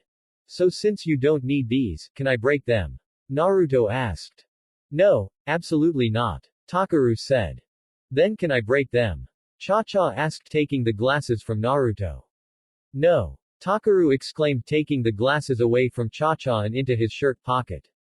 I paid good money for these. You should stop wearing them though. Naruto said. Yeah, I guess you're right. Takaru said. And you know what else would be right? If Naruto said, we better hurry to class before Principal Minori-chan kicks our asses, which I will do if you don't hurry, now. Minori threatened her students, scaring them and making them all run to class. Man, she can be really scary. Takaru said with fear. Yeah, but strangely, I find that really sexy. Naruto admitted with a blush. Oh man, where has this Naruto been since day one? Kengo exclaimed with a proud smile as he, Takaru, Naruto and Anaho ran straight to their class. The school day ended and it was a Friday, so that means no school tomorrow. Finally, some freedom. Naruto exclaimed with a grin as he marched back to his apartment with his roommates. Naruto-kun. Kimi said, his name earning his attention. Tomorrow is. Oh right, so when do we leave? Naruto asked with a smile, making the petite dark-haired girl smile. Leave where? Izuki asked. Oh, Kimi and I are going to that manga collection convention together. Naruto said. Yeah, together. Kimi thought with smile and blush. You mean a date? Cha-cha exclaimed with shock. But Naruto-kun, I thought what we had was special. Cha-cha exclaimed with a quivering lip and sad puppy dog eyes. Cha-cha, please don't cry. Kimi and I are just spending the day together, it doesn't mean I like you any less. Naruto quickly said, not wanting to hurt the gray-haired girl's feelings. Really? Cha-cha asked, still giving Naruto the lip. Of course. Naruto said with his hand on Cha-cha's shoulder and a comforting smile. Cha-cha then hugged Naruto with her boobs squishing his face again. Okay, I believe you. Cha-cha said as she then pulled Naruto's face away from her breasts and stared into his eyes with her own that were shining with what looked like mini stars. After all, I should always have faith in my boyfriend. Cha-cha said as she then pulled Naruto into a passionate kiss. Naruto, Kimi, and Izuki's eyes widened anime style at Cha-cha's sudden move, before Naruto had happy eyes filled with joy and pleasure, while Izuki and Kimi glared at Cha-cha anime style with the first of the two gritting her teeth. Okay, that's enough. Izuki exclaimed, grabbing Cha-cha's shoulders and ripping her away from Naruto. What the hell, Izuki? Cha-cha exclaimed with an annoyed look. Wait a minute, now Cha-cha understands. Cha-cha said. You do. Izuki and Kimi said, surprised. She does. Naruto said, surprised as well. Yes, Izuki wants to get in bed with Naruto-kun too. Cha-cha exclaimed, making Izuki flinch at the accusation, that wasn't really exaggerated by much, with a shocked face, while Kimi covered her mouth and was blushing and Naruto had blood shoot out his nose before he covered it with his hand. What? Izuki shouted with shock at what Cha-cha said. You want to date Naruto-kun, make him fall in love with you, and then make him into a man like we do. Cha-Cha said with an accusing look, making Kimmy's face go neon red with her eyes being replaced with swirls, and Naruto blush while more blood came out of his nose. Shut up. Isuki exclaimed. You want Naruto-kun all to yourself? Well, Cha-Cha will not give up without a fight. Cha-Cha said with much determination. Cha-Cha, you better back off right now. Isuki warned. Or what, you'll wrestle Cha-Cha again and lose. Cha-Cha said with a smirk. Okay, that's it. Isuki yelled, ready to pounce on Cha-Cha. Stop it. Naruto yelled with an annoyed look, making the girls flinch with shock and a little bit of fear. Would you two stop acting like first graders? You're two young women who should be acting more like adults. I don't mean to sound like Furin, but come on, you two are better than this, you're friends after all. Naruto reasoned with the two powerful Makan-ki members. Isuki and Cha-Cha looked at each other with apologetic eyes. He's right, I'm sorry, Cha-Cha. Isuki apologized. No, Cha-Cha should be sorry. Even though we all know you like Naruto-kun as much as we do, I shouldn't be mean to you because of it. Cha-Cha said sincerely sorry, but her words still made Isuki and Naruto blush. Friends again? Cha-Cha asked. Of course. Isuki said with a smile. Yay! Cha-Cha shouted with joy as she hugged Isuki tightly with her breasts squishing her face, making Isuki and Kimmy madly blush from this. Naruto on the other hand got a major nosebleed that knocked him out cold. Oh number. Naruto-kun. Cha-Cha shouted, releasing the madly blushing Isuki and running to her self-proclaimed boyfriend. Naruto-kun's out cold. Kimmy said, checking on Naruto along with her best friend. Isuki sighed at the unfolded events. Let's get him back to the dorm. Isuki said, earning a nod from Cha-Cha and Kimmy. Cha-Cha then lifted Naruto over her shoulder and carried him all the way back to the dorm. So be honest, Isuki, how bad do you want to date and mate with Naruto-kun? Cha-Cha asked with a grin, making Isuki blush madly again. Cha-Cha. Naruto-kun, are you ready? Kimmy asked with a smile as she grabbed her book bag. Kimmy wore a red short-sleeved blouse that had a yellow bow at the collar, and she also wore a blue skirt and black with white shoes.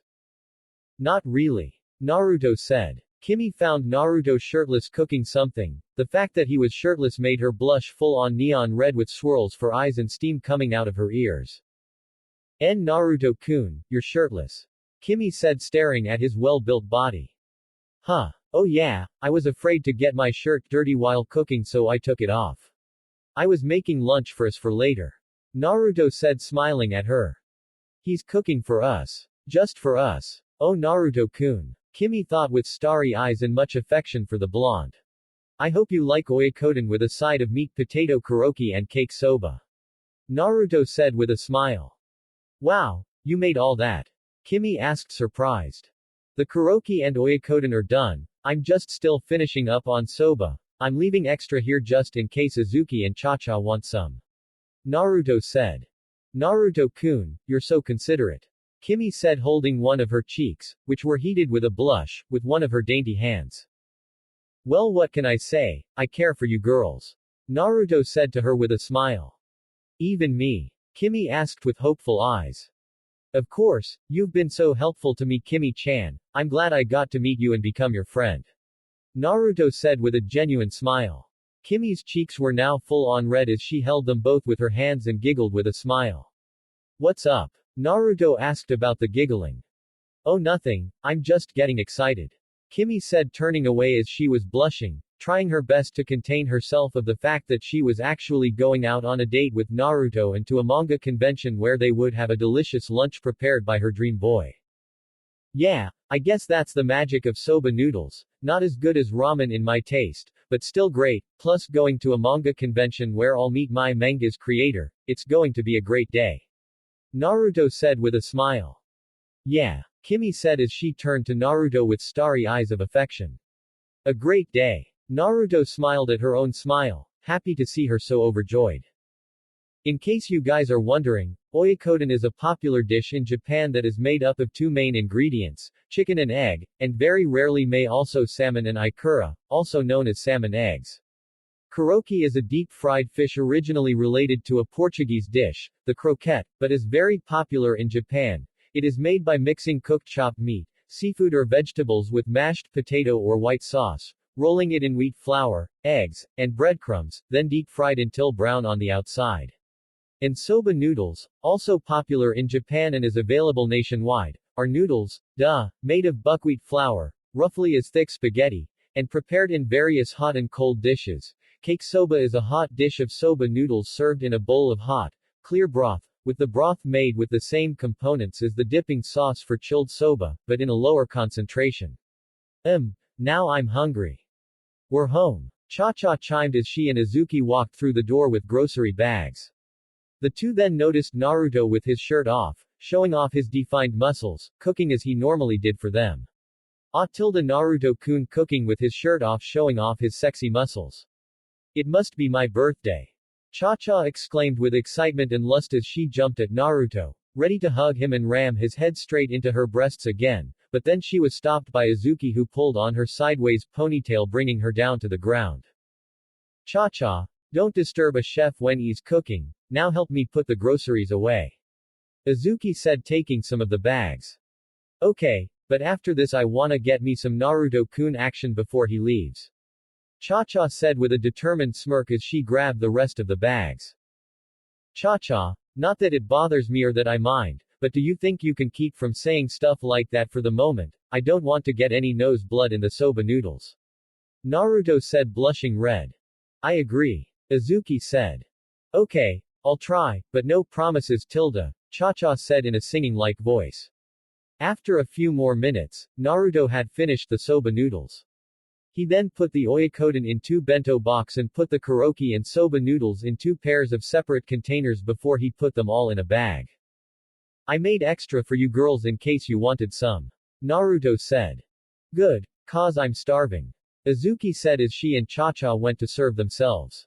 Naruto went to get his shirt, which was another one of his white undershirts with black trims and put it on before he went to get his black leather fur collar jacket. As Isuki took her first bite of the oyakodon, she moaned with delight as her taste buds were tingling with the taste of such delicious cuisine. This is so good. Isuki said with a smile. And the soba and karaoke are great too. Cha-cha said as she bit into another piece of karaoke. Thanks, girls. Naruto thanked his 2 roommates with a blush as he put on his jacket. Can I please come with you guys? Cha-cha asked with puppy dog eyes and the lip. Cha-cha, let them have their own private day together. Isuki said. But then I'd be stuck with you and we don't do anything fun together. Cha-cha whined getting a dull look from Isuki. Just wrestle or something, you two have been doing that a lot lately. Naruto said as he grabbed the bag of food. Well, Kimi and I are off, see ya girls. Naruto said as he and Kimi headed out the door. Bye Isuki nay, bye Cha-cha, try not to kill each other while we're gone. Kimi said as she and Naruto left, leaving Isuki and Cha-cha alone in the dorm. So when they come back, are you going to ask Naruto-kun out too? Cha-cha asked. Cha-cha. What? I'm being serious. Cha-cha replied as she then took another bite from her karaoke. The two were finally there and they were amazed at the sight. The place was huge, with banners, and pictures of manga characters everywhere, booths with cool stuff people are selling and awesome people to meet, and of course, manga, every kind that any manga geek could dream of and beyond. It's even more incredible than I ever could have imagined. Kimi said with a huge happy smile, her fingers locked together and starry eyes staring at it all. Wow, a lot of people here. Naruto said amazed at how many people were at this convention, which was countless. Where do you think Kishimoto is? Naruto asked, but Kimi was too entranced by the whole scene to answer. Kimi-chan. Come on. Kimi exclaimed grabbing Naruto's arm and dragging him to many places. Kimi had seen so much manga, figurines and collectibles that she wanted as much as possible, and Naruto had a feeling his wallet was going to suffer. Thank Kami I play poker with other students at Tenbi or else I'd be broke by now. Naruto thought remembering all the poker games he had won at Tenbi, earning himself some cash from other students. Ba-chan was right, gambling is always the best method, for me anyway. Naruto thought with a smile as he remembered the one woman Naruto had always saw as a mother figure. When I get back, I am going to buy her some sake as a thank you for teaching me how to play the game. Naruto thought, still smiling. Inside the familiar dark room filled with monitors, the mysterious old man from Mayonaka Moon Shikai, who had done illegal surgery on Naruto, was observing his specimen as he was spending time with his petite friend Kimi, who obviously had feelings for the blonde, at the biggest manga convention there was. Oh, isn't that sweet? First Cha-Cha-chan and now Kimi-chan. Naruto, you sure know how to play the game, even if you don't know it. The old man said. So what do you have planned this time? The bear that attacked Naruto and his friends at the hot springs said to the old man. Oh, just a few soldiers here and there. The old man said nonchalantly. You know, it's that kind of attitude that always gets me worried and excited. Oso said to the old man, who just smirked as he observed Naruto and his other girlfriend. Wow, I can't believe they have so much here. Kimi said with her book bag filled with new manga and collectibles. Yeah, me either. Naruto said with a tired smile. He and Kimi had been at the convention for hours and she went on a crazy shopping spree, with Naruto insisting on paying for it all. Kimi, not to rush you or ruin your dream day, but can we please see Masashi Kishimoto? Naruto, you can never ruin my perfect date and of course we can, come on. Kimi said, grabbing Naruto's hand and leading him to where Kishimoto was supposed to be. Naruto smiled that Kimi was now doing what he wanted. Naruto-kun, can I ask why you want to see Kishimoto-sama? Kimi asked. I want to see him so I can ask him about what will happen in the future of my world. I'm worried for the people I called my friends back in my world. Naruto said with a sad, worried look on his face. Kimi looked at Naruto with a sad face. He's worried for his friends back home and for all the right reasons. Naruto needs to get back, because he is needed there to stop the Akatsuki. Plus I want to know about the workings of Sage Mode. Cha-Cha mentioned it back on our date. Naruto-kun, you can't do Sage Mode until you get back to your world. It's very dangerous without the Toad Sage Fakasaku to use his stick to reverse the outcome if done incorrectly. Kimi said. Really? What's the outcome if done incorrectly? Naruto asked. You turn into a toad and become stone. Kimi said, gaining a freak-out look from Naruto. Then how will I kiss Cha-Cha-chan again? Naruto thought with fear. Wow, Kimi, you sure know a lot about the techniques of my world. Naruto said. Kimi then stopped, making Naruto raise an eyebrow in confusion. Well, of course, your manga is one of my favorites. Kimi said. But truth is, my opinion of you changed when you came into my life. Naruto was surprised to hear this. As I got to know you, I realized that there was this unearthed potential in you and a side that the manga and anime have never revealed, and it got me to smile every time I got to know you better. Kimi-chan. Naruto said her name with a blush. And now I know for a fact of how I feel and I wish to tell it to you. Kimi then turned to him with a blush and smile. Naruto-kun, you are my most favorite person ever. Kimi said, blushing even more but still smiling.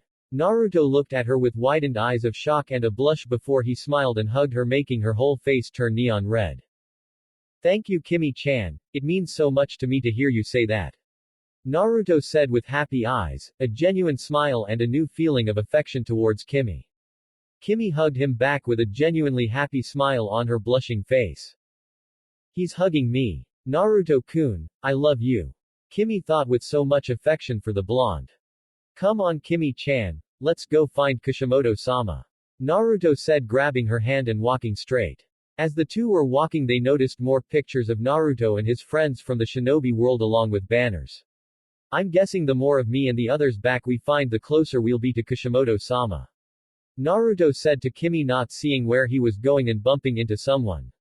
Oh, sorry sir. Naruto said, looking up to see a man in a costume with a plastic head that looked exactly like his if he was grinning right now. It was then he realized that this guy was the mascot for his manga. Naruto stared at the costumed man with wide eyes like he was a deer in the headlights. Kimi couldn't help but giggle at the sight. Oh my god, this is so funny and cute. It's like a cute little doggy looking at himself in the mirror, surprised, thinking that he sees another dog. Kimi thought, putting her fingers over her mouth to contain her giggles. Everyone around the two lookalikes looked at the Naruto in a black jacket and were shocked to see that the one who clearly not in costume looked exactly like the real Naruto Uzumaki. Huh, didn't expect to see a good-looking face here. Naruto said, getting laughs from everyone around him. Say handsome, you know where my friend and I can find Masashi Kishimoto? Naruto asked his costumed double who pointed the way. Thanks, come on Kimi-chan, and you, stay beautiful, Datbeo. Naruto said giving a thumb up to his costumed counterpart who gave one right back, before Naruto and Kimi headed out with everyone around him laughing at the hilarious sight. Oh man, imagine if that was the real Naruto Uzumaki. One person said. Can't be, the real Naruto loves to wear orange. Another person said. Naruto and Kimi were walking towards where the costumed Naruto had pointed with Kimi laughing while Naruto just smirked with some sweat down the side of his head. That was way too weird. Naruto said. But you were so cool-headed through the whole situation, truth be told I thought you would overreact. Kimi said. You got to have more faith in me Kimi-chan tilde after all, I learned from the best trio of girls there is. Naruto said with a smile getting a smile from Kimi. Hidden in the shadows were figures observing the two with a few of them growling, ready to run at the blonde hero. Naruto and Kimi made it to a large crowd blocking off them from the view of what they were seeing. Oh great, now we can't see. Kimi said with a pout. Suddenly Naruto got under her and stood up with her sitting on his shoulders. Better. Naruto said with a smile. Totally. Kimi replied with an appreciative smile. Kimi then looked ahead before she gasped and screamed like the regular stereotype schoolgirl. What happened? What's going on? Naruto quickly asked with a bit of worry of why she screamed. Oh my god, it's not only Masashi Kishimoto, but also Eiichiro Oda, Tite Kubo and Akira Toriyama. Kimi exclaimed with starry eyes and excitement. The creator of my manga is with the creators of One Piece, Bleach and the Dragon Ball series. Naruto said with surprise. This is awesome. Naruto-kun, we have got to get to the front and meet them. Kimi exclaimed. Naruto-kun, please use your shinobi skills to get us there. Kimi pleaded. Isn't that along the lines of being irresponsible? Also considered doing something stupid that Isuki will beat the living crap out of me if I do so. Naruto said. Please, please, please, please, please, please, please tilde. Kimi begged giving Naruto a pair of puppy dog eyes and a quivering lip. Cha-Cha's been teaching you some of her, convincing Naruto, techniques, hasn't she? Naruto said with a dull look before he sighed in defeat. Alright, fine, but Isuki must never know about this. Naruto said. Of course. Kimi said with a smile. Naruto then let her down, before he wrapped her arms around his neck and her legs around his waist while he held her bottom for support. Kimi blushed red in the position they were in and the fact that Naruto's strong, manly hands were on her bum. Naruto K-kun. Kimi said his name stuttering from the fact that they were in a suggestive-like position. Hold on tight okay. Naruto said. Kimi then nodded in response as she held onto Naruto by wrapping her arms and legs tightly around his neck and waist. Naruto then nodded before he sent some of his bluish-green energy to his feet giving him the ability to jump high into the air, before flipping in the air and planting his feet onto the roof of the building putting chakra into the soles of his feet giving him the ability to stay connected to the roof. Masashi Kishimoto, it's time for you to officially meet Naruto Uzumaki.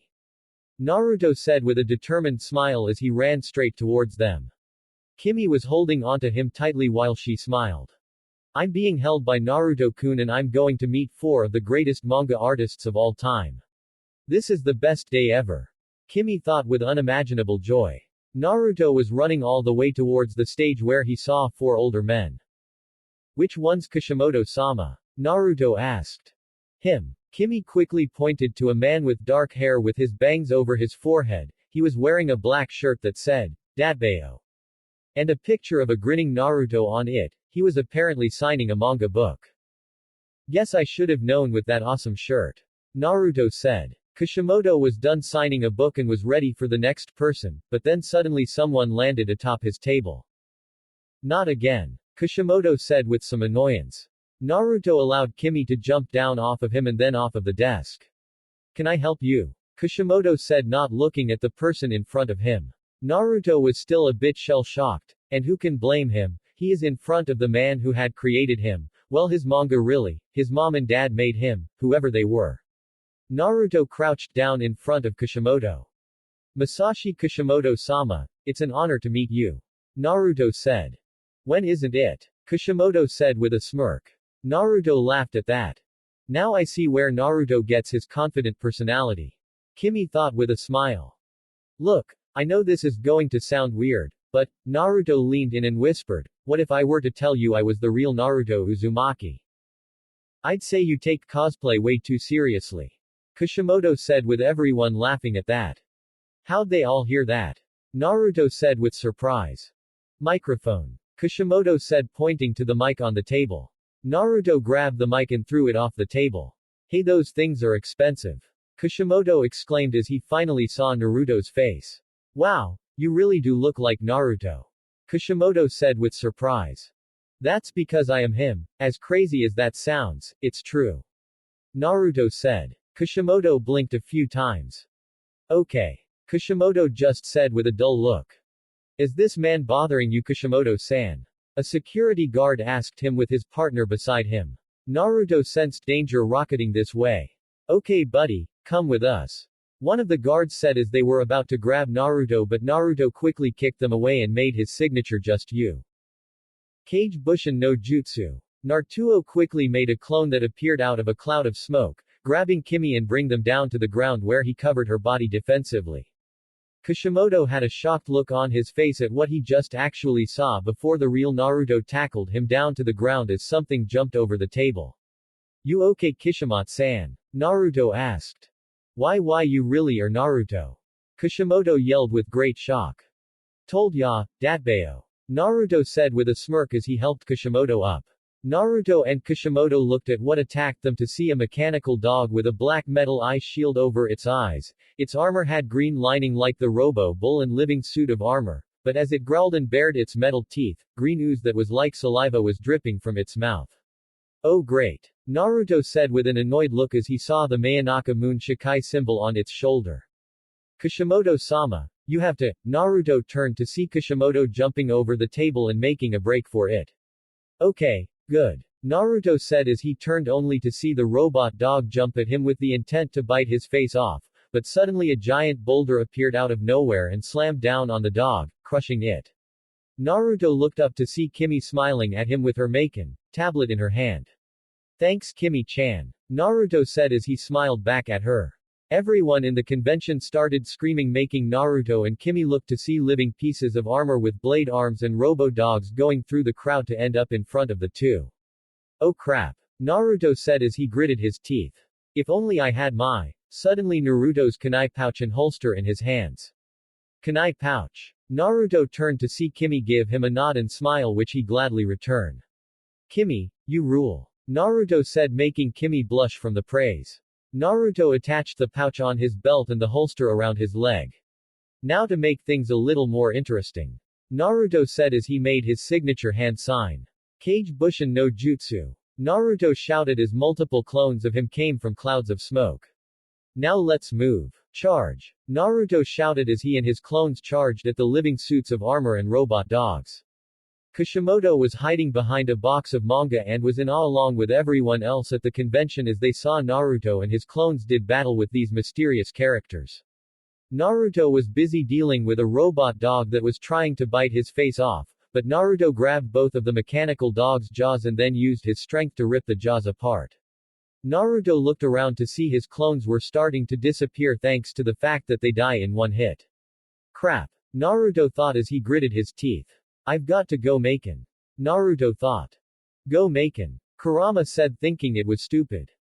I think it's cool. Naruto said. Let me help you. Kurama said. Why? Naruto asked. That way people will believe you. Kurama said.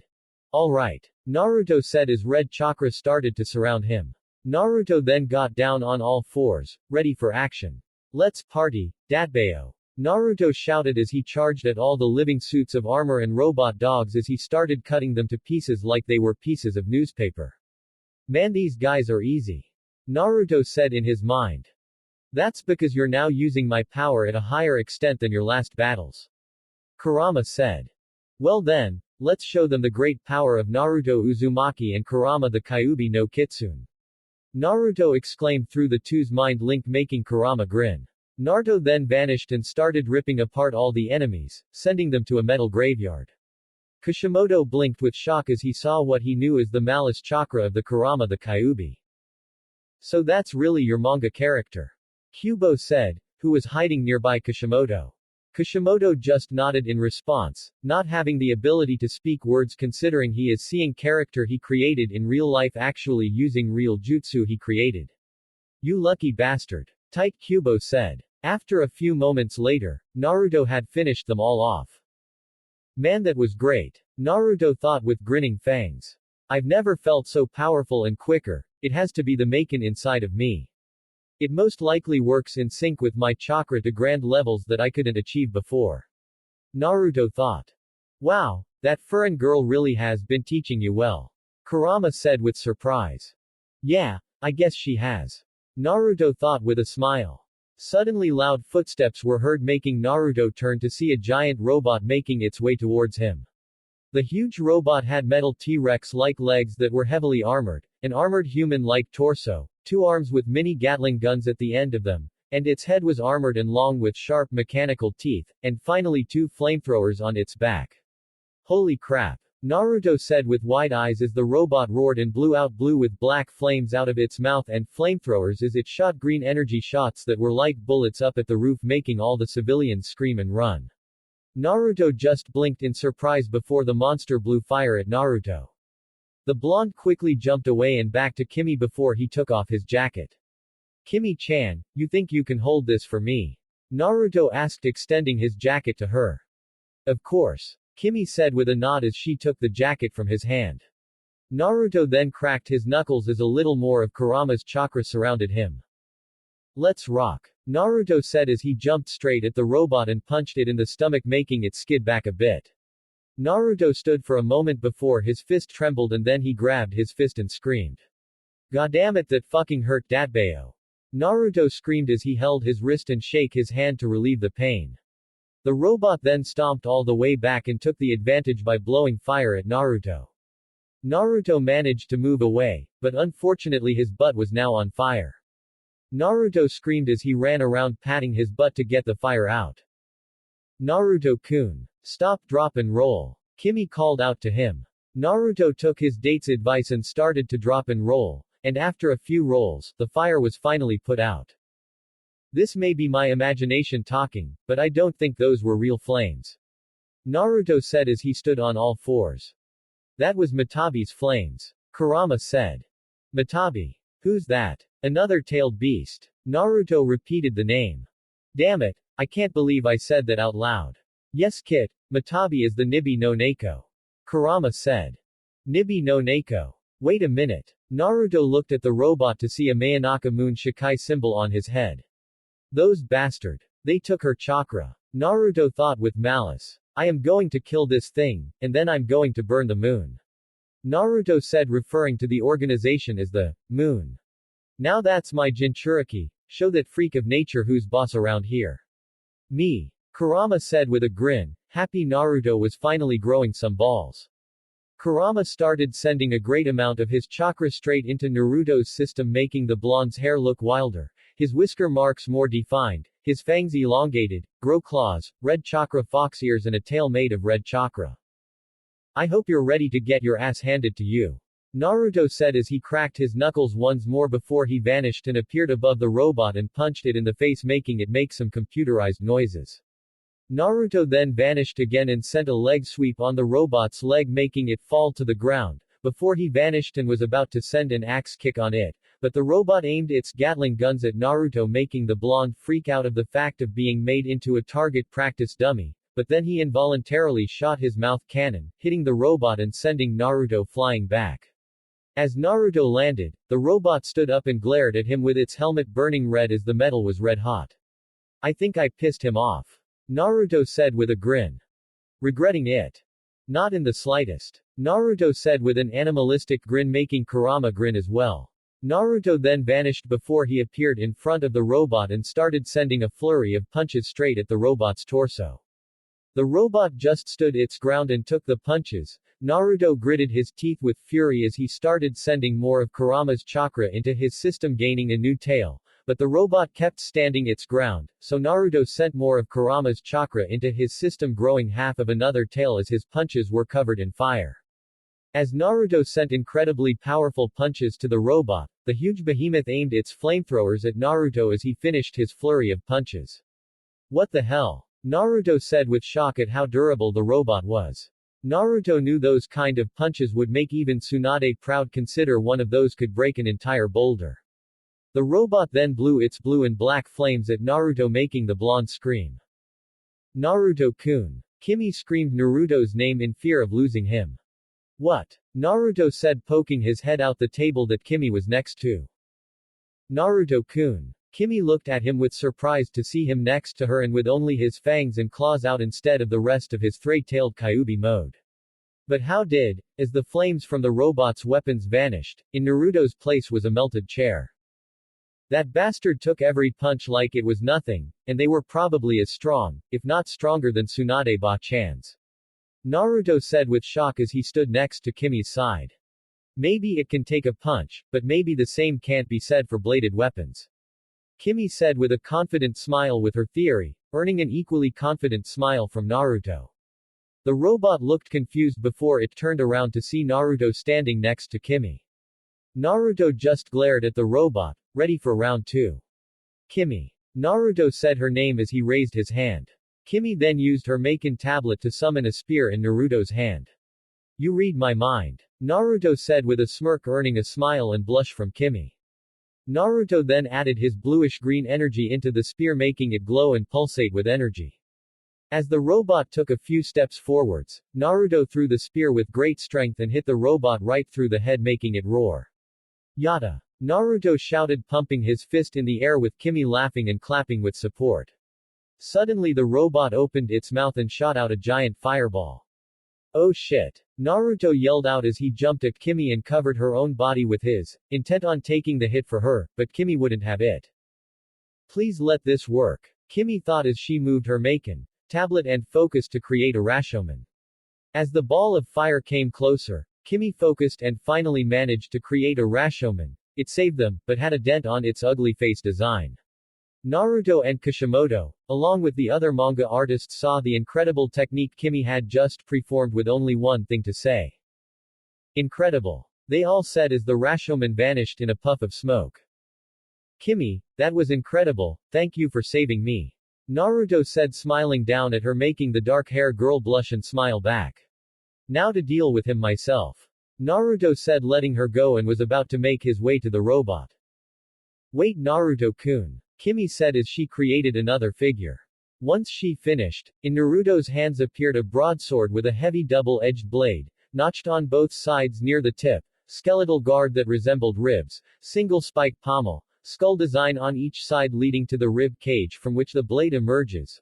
On one side of the blade, the skull is human, while the other uses a horned demon skull, and final a crosstree that was folded in against the ribs. What the hell is this? Naruto asked as he stared at the awesome sword. It's called Rebellion, it's from one of my favorite video game series, use it. Kimi said. Huh, never expected Kimi to like violent stuff, but what's a video game? Naruto thought before he charged at the robot.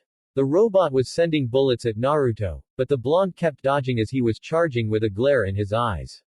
As Naruto got close, he sent Kurama's chakra into the blade and then swung his sword down, cutting off the robot's arm, making it roar in what he guessed was pain. Hard to tell since robots aren't really known to feel pain. Everyone looked on in awe at what Naruto had done. Wow, this is like something straight out of my fanfic. One person said. What the hell's a fanfic? Naruto questioned as he turned back to the robot monster.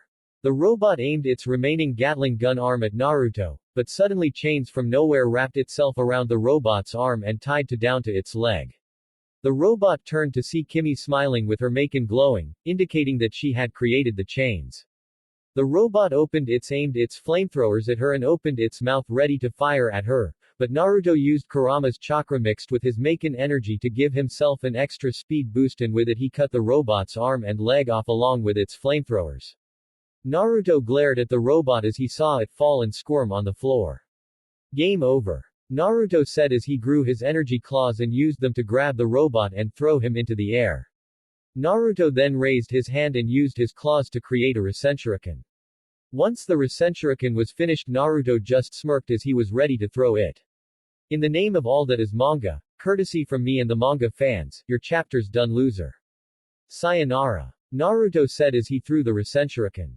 The Rasenshuriken flew through the air heading straight for the robot, and as it hit its mark, it sent the robot straight into the roof before it exploded with its ear-shattering sound. After moments of the jutsu's explosion, the jutsu faded away and all that was left of the robot was its metal-armored long head that landed at Naruto's feet, making beeping noises as its eyeholes flashed green a couple of times before it completely shut down. Naruto dusted his hands off with a smirk on his face. And that's how Naruto Uzumaki, dimensional shinobi and future Hokage and king of Maken, does things. Naruto said, crossing his arms, his victorious smirk refusing to leave his face. Everyone in the convention had their jaws dropped at what had just happened before they all started cheering and shouting with excitement and amazement. Holy shit. I don't believe it. Did you see the Rasenshuriken? Did you see? Did you see? My life is complete. Awesome.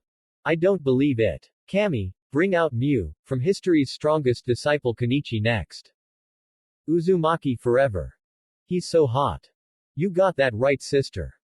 One day I hope to grow up to be like Naruto. Naruto couldn't help but smile and blush while he scratched the back of his head as he heard the words of the fans. He then noticed video cameras from fans and surveillance caught the whole thing, which only brought one thing to his mind. Izuki's going to give me an earful once I get back home. Naruto thought with a sweat drop. Kimi then came up next to Naruto and grabbed his arm, dragging him towards Kishimoto. Wow. Looks like Naruto's got a girlfriend. A real one. Seriously. I'm still a Naruhina fan. Narusaku all the way. Wait, wasn't Naruto on the news the other day? Yeah, he fought a robot bull or something. And he was with another chick, way hotter too, with awesome boobs. Yeah, he gave her some nice tongue action after they killed the weird metal animal. Naruto the playa, I like it. Sounds like something from a fanfic. Naruto and Kimi finally stood in front of Kishimoto, who still had a shocked look on his face along with a twitching eye. Well, Kishimoto-sama, can we talk now? Naruto said with a smirk, knowing the answer. Kishimoto, just fainted. Oh crap. I didn't expect that. Naruto said with worry as he tried to help Kishimoto. Meanwhile, in the crowd stood two figures in the crowd, one female wearing a hooded cloak with the hood over her head. She had pale skin, green eyes, short unkempt lavender gray hair with bangs over the middle of her forehead, while her hair on her left side was short and reached to her cheek, and the one on her right was longer and reached her breasts, which wore eye cup and purple lipstick. The second figure wore the mask of a Renaissance doctor that hid his entire face, a leather hat, and long black leather coat that made it all the way to his shoes and was covering the rest of his body, and black gloves that were in his coat pockets. He wasn't half bad. I can see why the doctor has such interest in him. However, we weren't able to see his full potential since he had help once again, wouldn't you agree? The long-nosed masked man said to the hooded woman, who only nodded in response. For some reason she couldn't keep her eyes off of the blonde one. Can't keep your eyes off him, can you? The man asked, only getting silence as his answer. Don't dig too deep, or you might trap yourself in your own ditch. The man said, once again earning silence from the woman. Let us go. The man said as he and the woman vanished from sight. And that's pretty much it, Kishimoto-sama. Naruto explained the whole story to his creator. Amazing, multiple Narutos from other worlds, and you were dragged here into my own by these Mayanaka Munshikai characters. Kishimoto asked. That's pretty much it. Naruto said. I see, but why seek me out then? Kishimoto asked. Well, because I want to know what's going to happen to my world and if I'm needed. Naruto said. Well, let's see, you said that you brought Sasuke back, correct? After the battle between him and his brother, Itachi. Kishimoto asked, earning a nod from Naruto. Well, things might turn out a bit differently from then on, but if my hunch is correct, you are going to need to go back and face Pain. Pain? Who the hell is that? Naruto asked. He is the leader of the Akatsuki, and he possesses the strongest Dujutsu there is, the Rinnegan. Naruto, you must go back and seek Fukasaku, the elder Toad Sage, and learn Sage Mode under his tutelage. It is the only technique that can defeat Pain. Kishimoto said. I don't know, what if the Maken screws it up? Naruto said with some worry. Are you actually scared of a challenge? That doesn't sound like you, Naruto. Kishimoto said. Naruto then looked to the ground before glaring. You're right, I have to try. No, I must succeed. Naruto said with new determination. Atta boy. Kishimoto said, patting Naruto's back.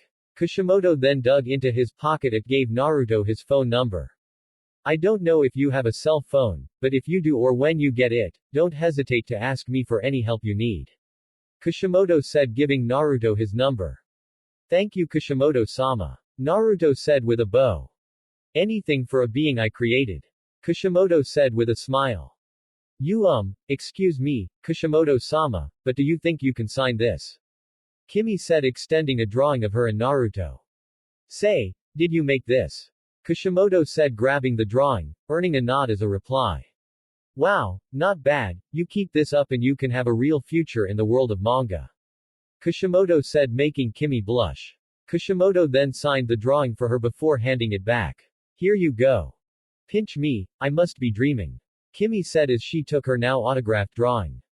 Don't let this one, or those other two you mentioned, out of your sight, Naruto. They will become very helpful to you on your new journey, I just know it. Kishimoto said. You know what, Kishimoto-sama, I believe you are 100% right. Naruto said, draping his arm around Kimi's shoulder, making the petite dark-haired girl blush red. Let's go, Kimi, thank you again, Kishimoto-sama. Naruto said as he and Kimi bowed in respect. Anytime, Naruto-kun and Kimi-san. Kishimoto said, bowing back. As Naruto and Kimi left, Kimi just couldn't help but feel all ecstatic on the inside. Kishimoto-sama signed my drawing and said my name. Kimi said with fangirlism. Lucky you, huh? Naruto said. Thank you, Naruto-kun. Kimi said, kissing Naruto on the cheek, surprising him. The two then blushed and smiled at each other, enjoying their time with the other. Naruto then kicked the metal head of the robot he had just defeated and picked it up. Souvenir. Naruto said, getting a giggle from Kimi. I'm happy I got to spend the day with you, Kimi-chan. Same here, Naruto-kun. Kimi said, still with her smile. Anyway, I wanted to ask you, what's a video game and fanfic? Naruto asked the petite girl. Kishimoto smiled as he saw the two walk off. Okay, admit it. Oda said, walking next to Kishimoto. Admit what? Kishimoto said, still smiling. You know what? Oda said. I have no idea what you're talking about. Kishimoto said, playing innocent. Dude, stop acting uncool, seriously. Kubo said. Just say what we know you're going to say, it's driving us mad. Toriyama said, starting to get ticked. Alright if you insist. Ha. In your faces. I have a manga character that's a part of the real world now, bitch. Ha. I rule. Go Kishi, go Kishi, go Kishi. Kishimoto celebrated by himself as he taunted his fellow manga artists who just glared at him. You're just lucky Goku doesn't exist in our world, outside of the pages. Toriyama said. Same for Luffy. Oda said. And Ichigo. Kubo said, joining in.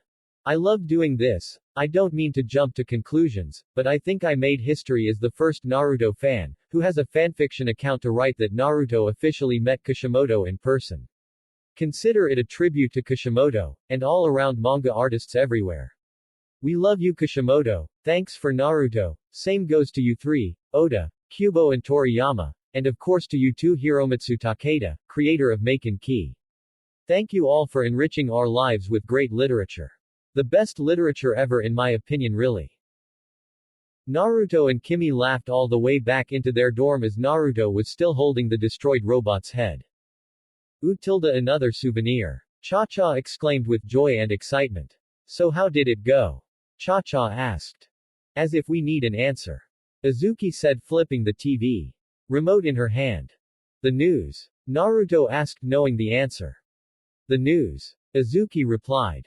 Damn, they work fast. Naruto said. Well, thanks to that little stunt, now everyone in Tenbi knows that a manga character has entered the real world. Isuki said. Not really a stunt, considering I was attacked by the same bastards 5 times now. Naruto said. 5 times. The girls said with surprise, earning a nod from Naruto. That's right. All from the Mayanaka Moon Shikai bastards. Naruto said with a serious look on his face. Wabisuke and the others back in the shinobi world before I came to this one, the bear from the hot springs the second, the living suit of armor at the mall the night I got Isuki her angel bear, the robo-bull that attacked me and Cha-Cha, and now the ambush at the manga collection convention. Naruto listed all the attacks. The bear was with Mayanaka Mu Shikai. Isuki said with shock. Yeah, I saw the symbol on its leg when it charged at me, I just told Naruto-kun after the attack today. Kimi said. I knew I should have kicked that bear's ass. Cha-Cha said. And you wanted him to be safe, Isuki. Shut up. Isuki retorted, not liking the fact that she almost got her friends killed by a bear who really was their enemy in the first place. Tomorrow I am going to tell Furin and the others about the connected attack. Naruto said. We should tell them today. Isuki said. No, we had too much excitement today, we can't let Mayanaka Moon Shikai get to us this way. Naruto said. Isuki was still a bit reluctant, but she decided to trust her friend. Anyway, it's almost dinner time and I should start cooking. Naruto said with a smile as he placed the severed robot's head onto the ground. Oh, I'll take that. Cha-Cha said taking the robot's head. I'll put it over Kimi's room, like I put the robo-bull's head over my own. I thought you said you were going to put that robo-bull's head over Izuki's door. Naruto said putting a bandana on so his hair wouldn't drop into the food. Well I thought that, but then I realized it was too important to me because it reminded me of our date, so I put it over my room so I can always remember that perfect day. Cha-Cha said with a happy smile. It would be nice to have it over my door so I can remember today. Kimi said smiling. How can such a thing so ugly be nice? Izuki said. You just don't know it because you haven't gone on a date with Naruto-kun and fought by his side like we did. Cha-Cha said sticking her tongue out at Izuki. Cha-Cha, so help me I'll rip out that tongue of yours. Izuki threatened. Geez, calm down you two, there's nothing to go crazy about, we're home with all four of us safe and sound and that's what counts. Naruto said taking out the ingredients. See, Naruto-kun's right. You should be more positive Izuki. Cha-Cha mocked making Izuki want to pop her in the mouth. Anyway, who's up for fried rice and sushi? Naruto said. Me. All three girls exclaimed making Naruto grin as he started cooking. Naruto-kun. Kimi said the blonde's name walking up to him making him look at her with a raised eyebrow. I wanted to say thank you for everything. Kimi said blushing. What do you mean by everything? Naruto asked. For being my friend and getting to know me. Kimi said with a nervous smile and red blush. Naruto just looked surprised, but he smiled. It was my pleasure. Naruto said smiling. Kimi looked at him with starry eyes of care and affection. Kimi then started to lean in making Naruto blush red. Kimi-chan. Naruto said her name as she leaned in closer. Arigato. Kimi said as she then pressed her lips against Naruto's giving him a passionate kiss that made Naruto's eyes widen in shock while Izuki and Cha-Cha's jaws drop as their eyes widen in shock. Kimi then separated from the kiss and looked at Naruto's still shocked face with a smile before she hugged him. You're the greatest man ever. Kimi said still smiling. Naruto was still shocked, but then he grew a smile and blush as he hugged her back. Seriously Kimi. Izuki said looking at the petite girl with disbelief. So now Cha-Cha and Kimi are tied for Naruto-kun's affection, but Cha-Cha will prevail. Cha-Cha exclaimed with new determination. Shut up Cha-Cha. Izuki said giving the light brown-skinned girl a dull look. The gray-haired old man was looking through his monitors again, only this time he was watching the footage of his gruesome work on Naruto. Hasani, Shiki, any news? The old man said. He's quite skilled, but we can't determine his true strength considering he's always with someone to fight by his side. Shiki, the masked man, said. Damn. The old man said. Oh well, at least my special project is finished, you may leave. The old man said waving them off. Hi Toshiyuku Dono. The two said with respective bows before they walked away. Abunai. The old man now known as Toshiyuku said. Out of the shadows came a guy with long brunette hair that stopped at his back and was spiky at the bottom and had spiky bangs over his forehead, and flaming blue eyes. He wore a black hoodie with the sleeves rolled up to the elbow, jeans and white with black sneakers. Are you ready to meet Naruto? Toshiyuku asked rhetorically as he knew the answer. I've been dying too. Abunai said with a cat-like grin as he slammed his fist into his hand with black flames surrounding them. The members of the security committee were in their meeting room for a meeting called on by Naruto. The only ones who weren't there yet were Furin and Yuka since they were in a meeting with Principal Minori, so the others stood there in the room and wait. Cha-Cha and Kimi were enjoying the meal that Naruto made for them and Isuki. Where'd you girls get those meals? Yuruchi asked. Naruto-kun made them. Kimi answered with a smile. Yeah, he's the best. Cha-Cha exclaimed with pride in her boyfriend. Everyone just stared at them with wide eyes. Naruto made them. Naruto cooked for you. Yuruchi said with shock that Naruto actually knows how to cook and that he cooked for them. Of course, he cooks for us all the time. Kimi said still smiling. He does. Everyone said with shock. Well yeah, can't I cook for my roommates? Naruto said with a shrug and a raised eyebrow. How many times a day do you cook for them? Himegami asked actually interested. Well there's breakfast, lunch, dinner, desserts and of course snacks whenever they want it. Naruto said. So wait, you mean you cook for them all the time? Anaho said with surprise. As in every day for every meal. Himegami said with shock. Hasn't there been any time where you girls cooked for Naruto? Yuruchi asked. Well there was when Kimi and Cha-Cha made breakfast for me on my first day as a student at Tenbi. Naruto said. Aha! Yuruchi shouted triumphantly. But that was before Naruto-kun even knew how to cook. Kimi said with Cha-Cha nodding in agreement. Oh. Yuruchi said deflating on the spot. Then there was when Isuki cooked 22 bowls for me. Naruto said making everyone minus Takaru, Haruko and Isuki gape.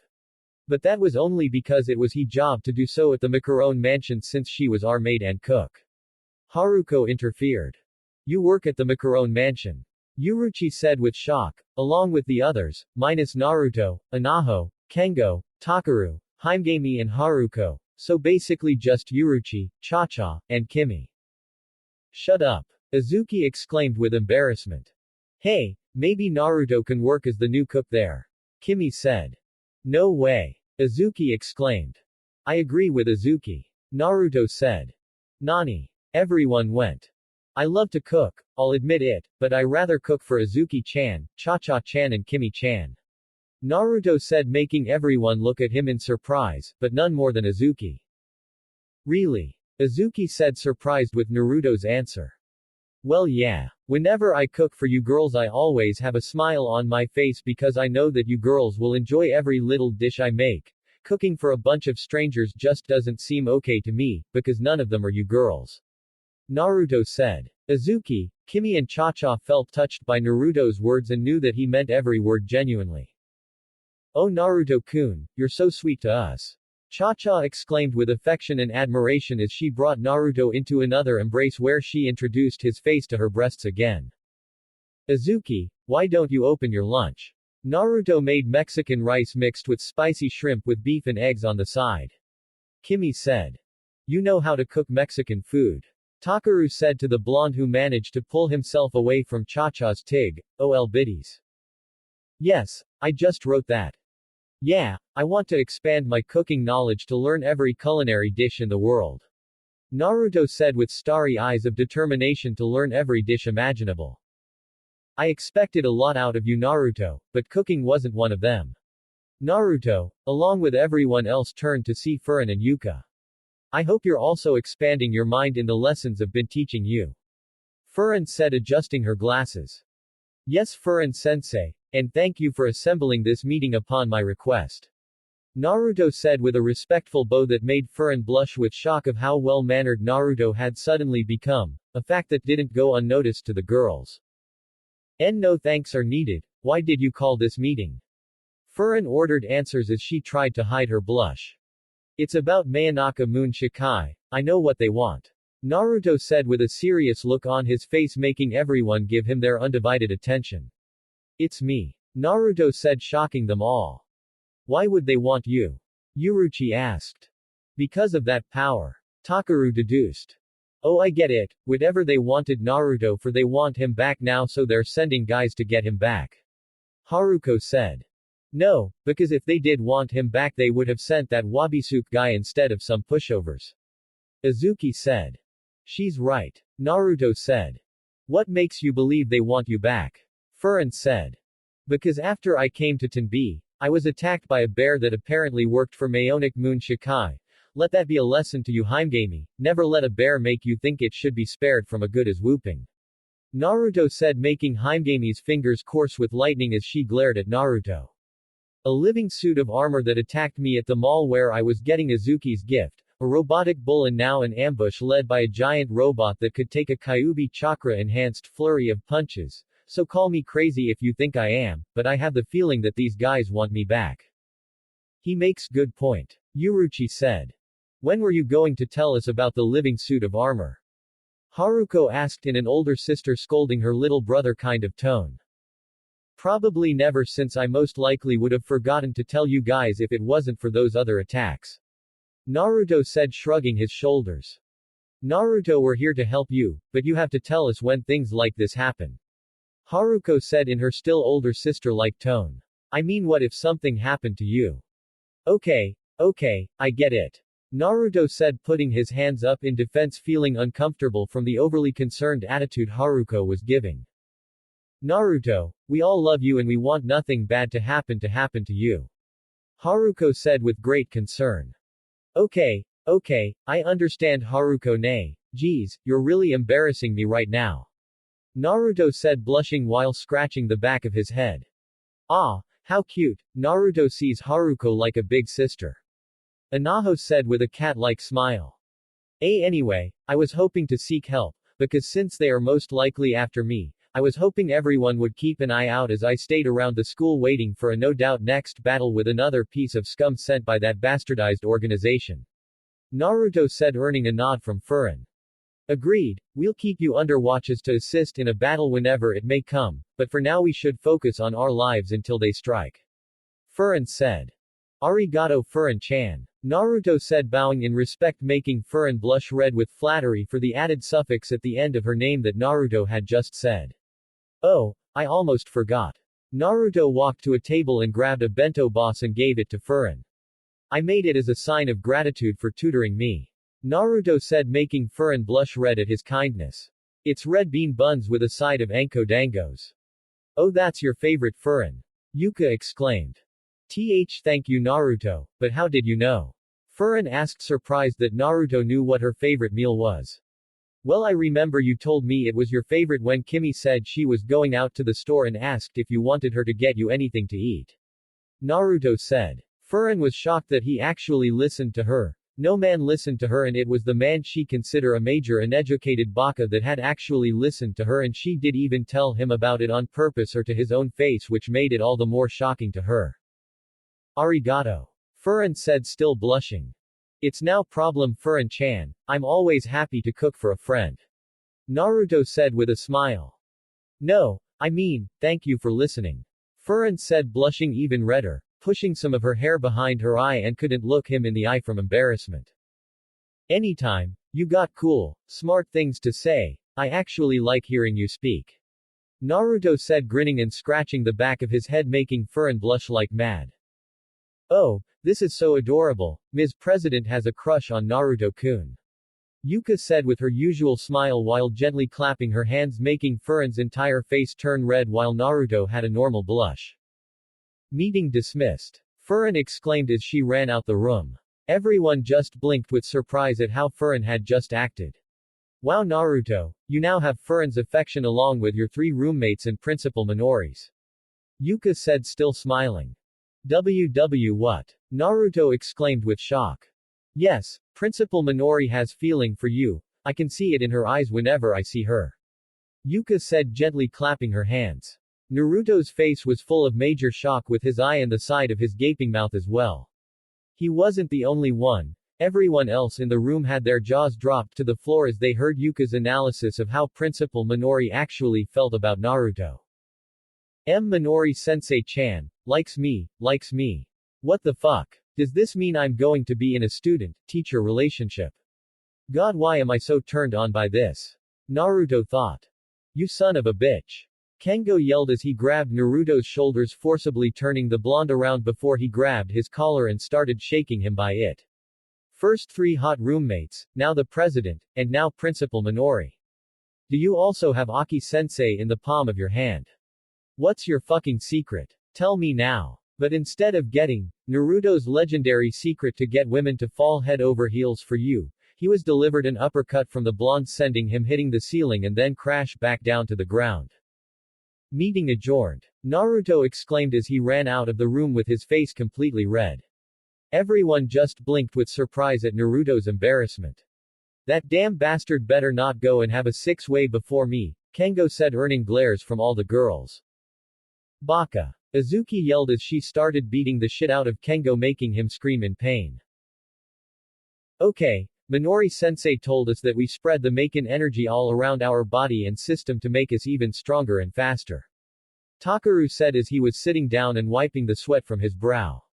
Naruto and Takaru were up early exercising as usual. Takaru was wearing a black tank top, green track pants and black with white version of Naruto's white sneakers that he bought at the mall with him and Haruko, while Naruto wore on of his white with black trim undershirts, fingerless gloves, one of his blue jeans and white with black shoes. Got it. Naruto said, giving Takaru a thumbs up, who delivered it right back. You know you don't look like you're dressed for training. Takaru said. Shut up. Naruto said as he started concentrating. Naruto and Takaru have been training their bodies to the limit. On school days they had limited time to train, but on weekends like today, the two worked out until one of them fainted from exhaustion, which was usual. Naruto was a stamina freak before, but with the added power delivered from Mayonaka Moon Shikai, the blonde can run 3 marathons straight, probably more. Naruto was focusing the Maken chakra energy he possessed all throughout his body, and man was it not easy. It was like going back to the basics of chakra control for him back during the wave mission. Naruto was sweating as he kept concentrating on the flow of his energy, but only made it halfway up his body. Naruto released his breath as the energy left his body. Damn it, Naruto said as he started panting, there's so much energy, it's such a pain. Naruto said, panting. Don't you mean troublesome tilde? Takaru chimed with a teasing smile. Shut up, you ass. Naruto said, glaring at his friend. Oh, by the way, how's that move you performed on Kurogasa coming along? Takaru asked. Naruto smirked at his friend for mentioning the technique. Check it out. Naruto said as he planted his feet firmly onto the ground. Naruto then concentrated his chakra to his feet and started to do the same process of a Rasengan, until it was done with energy spiraling around his foot. At last the Rasenkuru was made. Naruto then jumped towards a tree and thrust his foot, hitting it in the bark. Rasenkuru. Naruto shouted his jutsu's name as the tree exploded, only leaving a stump in the top half of it, which wasn't much of the top half. Takaru looked on with awe as his eyes were widened greatly and his jaw dropped as Naruto landed onto the floor and turned to give Takaru a grin. Well, what did ya think? Naruto said, still grinning. What do I think? I think that's fucking awesome. Takaru shouted with amazement. Thanks, and check it. No scratches or damages on my shoes. Naruto said with a smile. With a little more training, I feel that it can become even greater.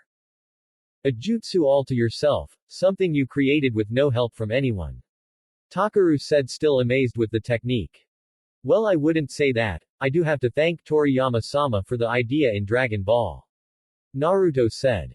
But still, you came up with it right off the bat. Takaru said. True, so I guess it was all on my own. Naruto said. In a way. Hey, maybe next time you can do the same to your fist, call it Rasensumushu. Spiraling smash, Takaru said. Naruto stared at Takaru with an unreadable expression. Takaru, that has to be the greatest idea I have ever heard in my life. Naruto said. Seriously? Takaru asked, getting excited at the thought of hearing his idea rocks. Hell yeah. Do you know how fucking awesome that sounds? With not only the Rasengan, Odama Rasengan and Rasenshuriken in my hands, but also the Rasenkuru and now this new one you just came up with, I'll be Hokage back in my world in no time. Naruto exclaimed with glee and excitement. Alright. Takaru said, fist pumping. Say Takaru, how did you come up with that idea anyway? Naruto asked. Oh, Well, truth be told, I kinda used a move that was just like that back when I interfered with Izuki's battle against Kurogasa. Takaru said, remembering the day. Really? Naruto said, surprised and earning a nod from Takaru. Then let's start getting to work on these techniques together, okay? Naruto said with a smirk. Takaru looked at Naruto a bit surprised before he smirked and nodded. Right, let's do it. Takaru said as he stood up from his spot. Naruto had Takaru's arm around his neck for support for the reddish-orange haired as he helped him back to their dorms. Man, you really pushed yourself. Naruto said, the two of them panting and sweating from their exhausting workout of trying to make their energy concentrate into an epic punch for all faces to fear. So did you. Takaru said with a smile. As the two headed back to their home, Takaru has been dying to ask Naruto something. Naruto, can I ask you something? Takaru asked. Sure, what? Naruto said looking at his friend. You already went out with Cha-Cha and Kimi, so when are you going to go out with Izuki? Takaru asked. Naruto stopped in his tracks, making Takaru stop as well, at this question. Why would you ask that? Naruto asked as he blushed at this. Oh come on, I've seen it all. Complimenting her cooking, her worrying about you safety back at the hot springs, gracious about you not hitting the bear that tried to kill you, buying her a stuffed bear that I heard she loved, sleeping on your chest, loves your cooking, I could go on and on. Takaru said with a sly grin. What's your point? Naruto asked lightly glaring at the grinning Takaru with the blush still there on his cheeks. Isn't it obvious? You are falling for her. Takaru said still grinning. What? No Naruto then stopped dead in his tracks as he sensed another presence, a dangerous one. Naruto what's up? Takaru asked sensing his friend getting tensed.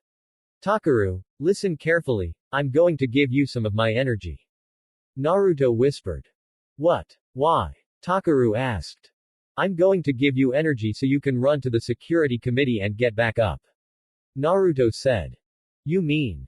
I'm going to give you my energy right now and once you start running, don't stop and don't ever look back, understand? Naruto said seriously. Dude, I can help. Takaru argued. Takaru, listen to me, you are going to use the energy I'm about to give you to go get back up and never look back, understand? Naruto said seriously with a stern look. Takaru knew by that look that there was no room to argue, so he just nodded. Naruto then placed his palm onto Takaru's chest and concentrated on pumping his energy into Takaru.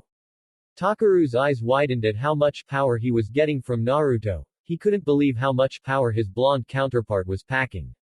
Okay, I think that's enough. More than enough. Takaru said unwrapping his arm from Naruto's neck then started clenching and unclenching his hands from how amazing the power he just received just brought him back up to his original strength. I could help you now. Takaru said. You got your orders, now go before I kick your ass straight in the direction of Tenbi. Naruto said sternly. That was all the convincing Takaru needed as he nodded and started running towards his dorm. Suddenly a giant blue wheel of fire came straight at Takaru from the sky, but Naruto quickly summoned his energy claws and used one of them to block the wheel from hitting Takaru. Go now! Naruto yelled. Takaru quickly ran off as quickly as he could so he can get some backup. The wheel flew back and landed onto the ground before the fire faded away and revealed a brunette young man. Who the hell are you? Naruto exclaimed. The man just chuckled as he grinned feline-like as he stared at Naruto. Couldn't use a better choice of words, The brunette said still grinning like a cat. If cats could grin, do they? How's this? Please, inform me of your identity before I kick your ass back to hell. Naruto said sounding polite. That's better. The name kid is Abunai. The man now known as Abunai said. Abunai, huh? Naruto said the newcomer's name. Abunai looked at least a year older than Naruto. His brunette hair was long and it stopped at his back where was spiky at the bottom and he also had spiky bangs over his forehead, and his attire was a black hoodie with the sleeves rolled up to the elbow, jeans in white with black sneakers, but the most noticeable thing about this guy was his flaming blue eyes. It fits. Your name means dangerous and you've proven you are a danger to those around you, especially my friends. Abunai just chuckled.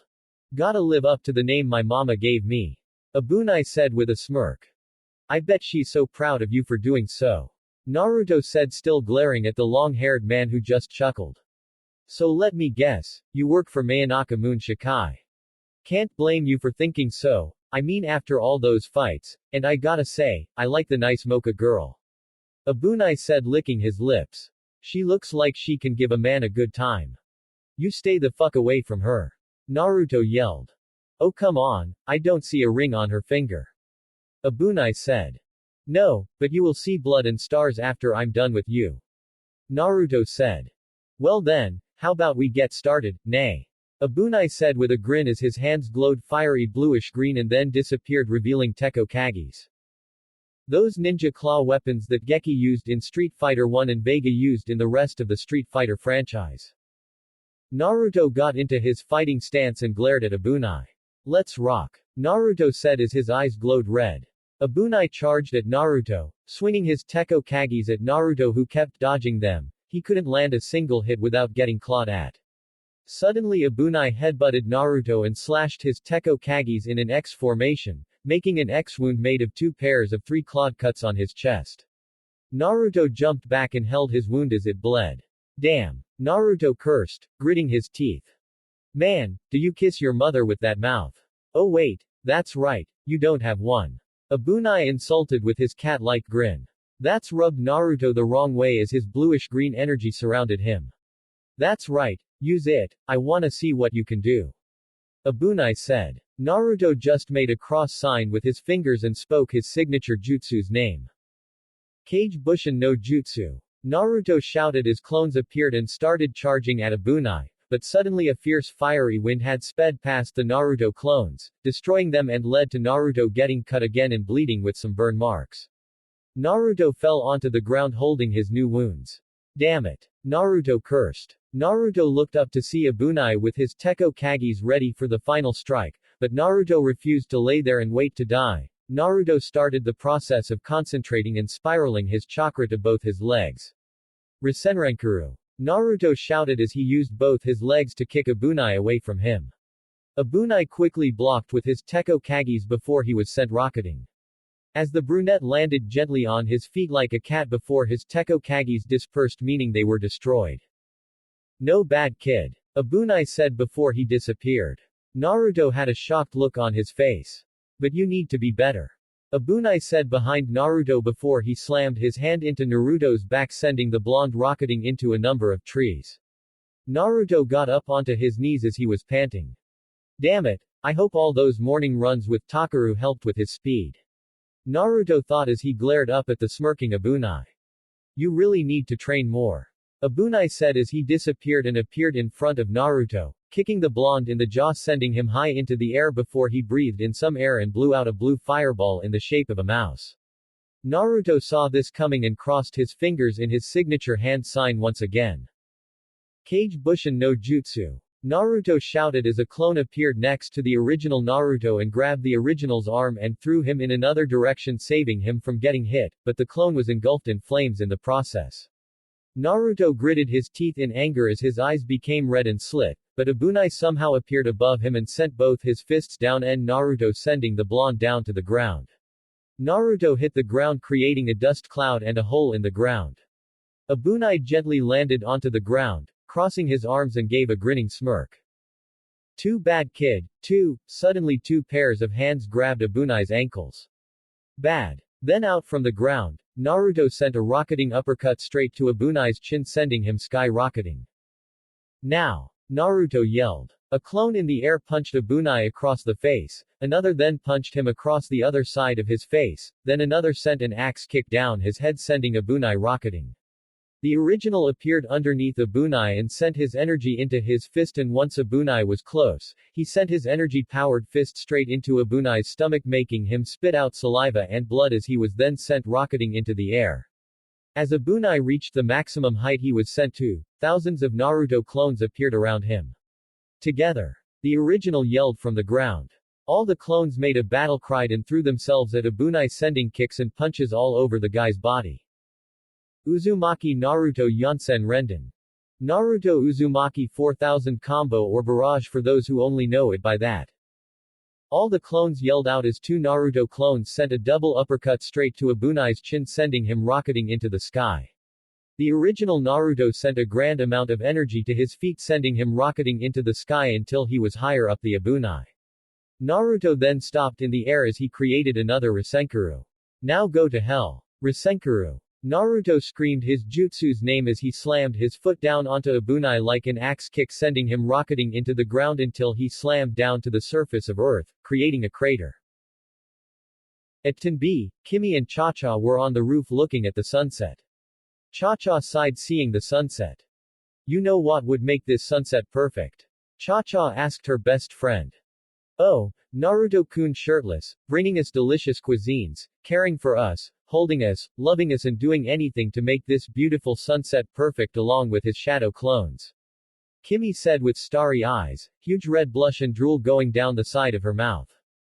You read my mind. Cha-Cha said with the same look upon her face. The two then noticed Takaru dashing towards the school.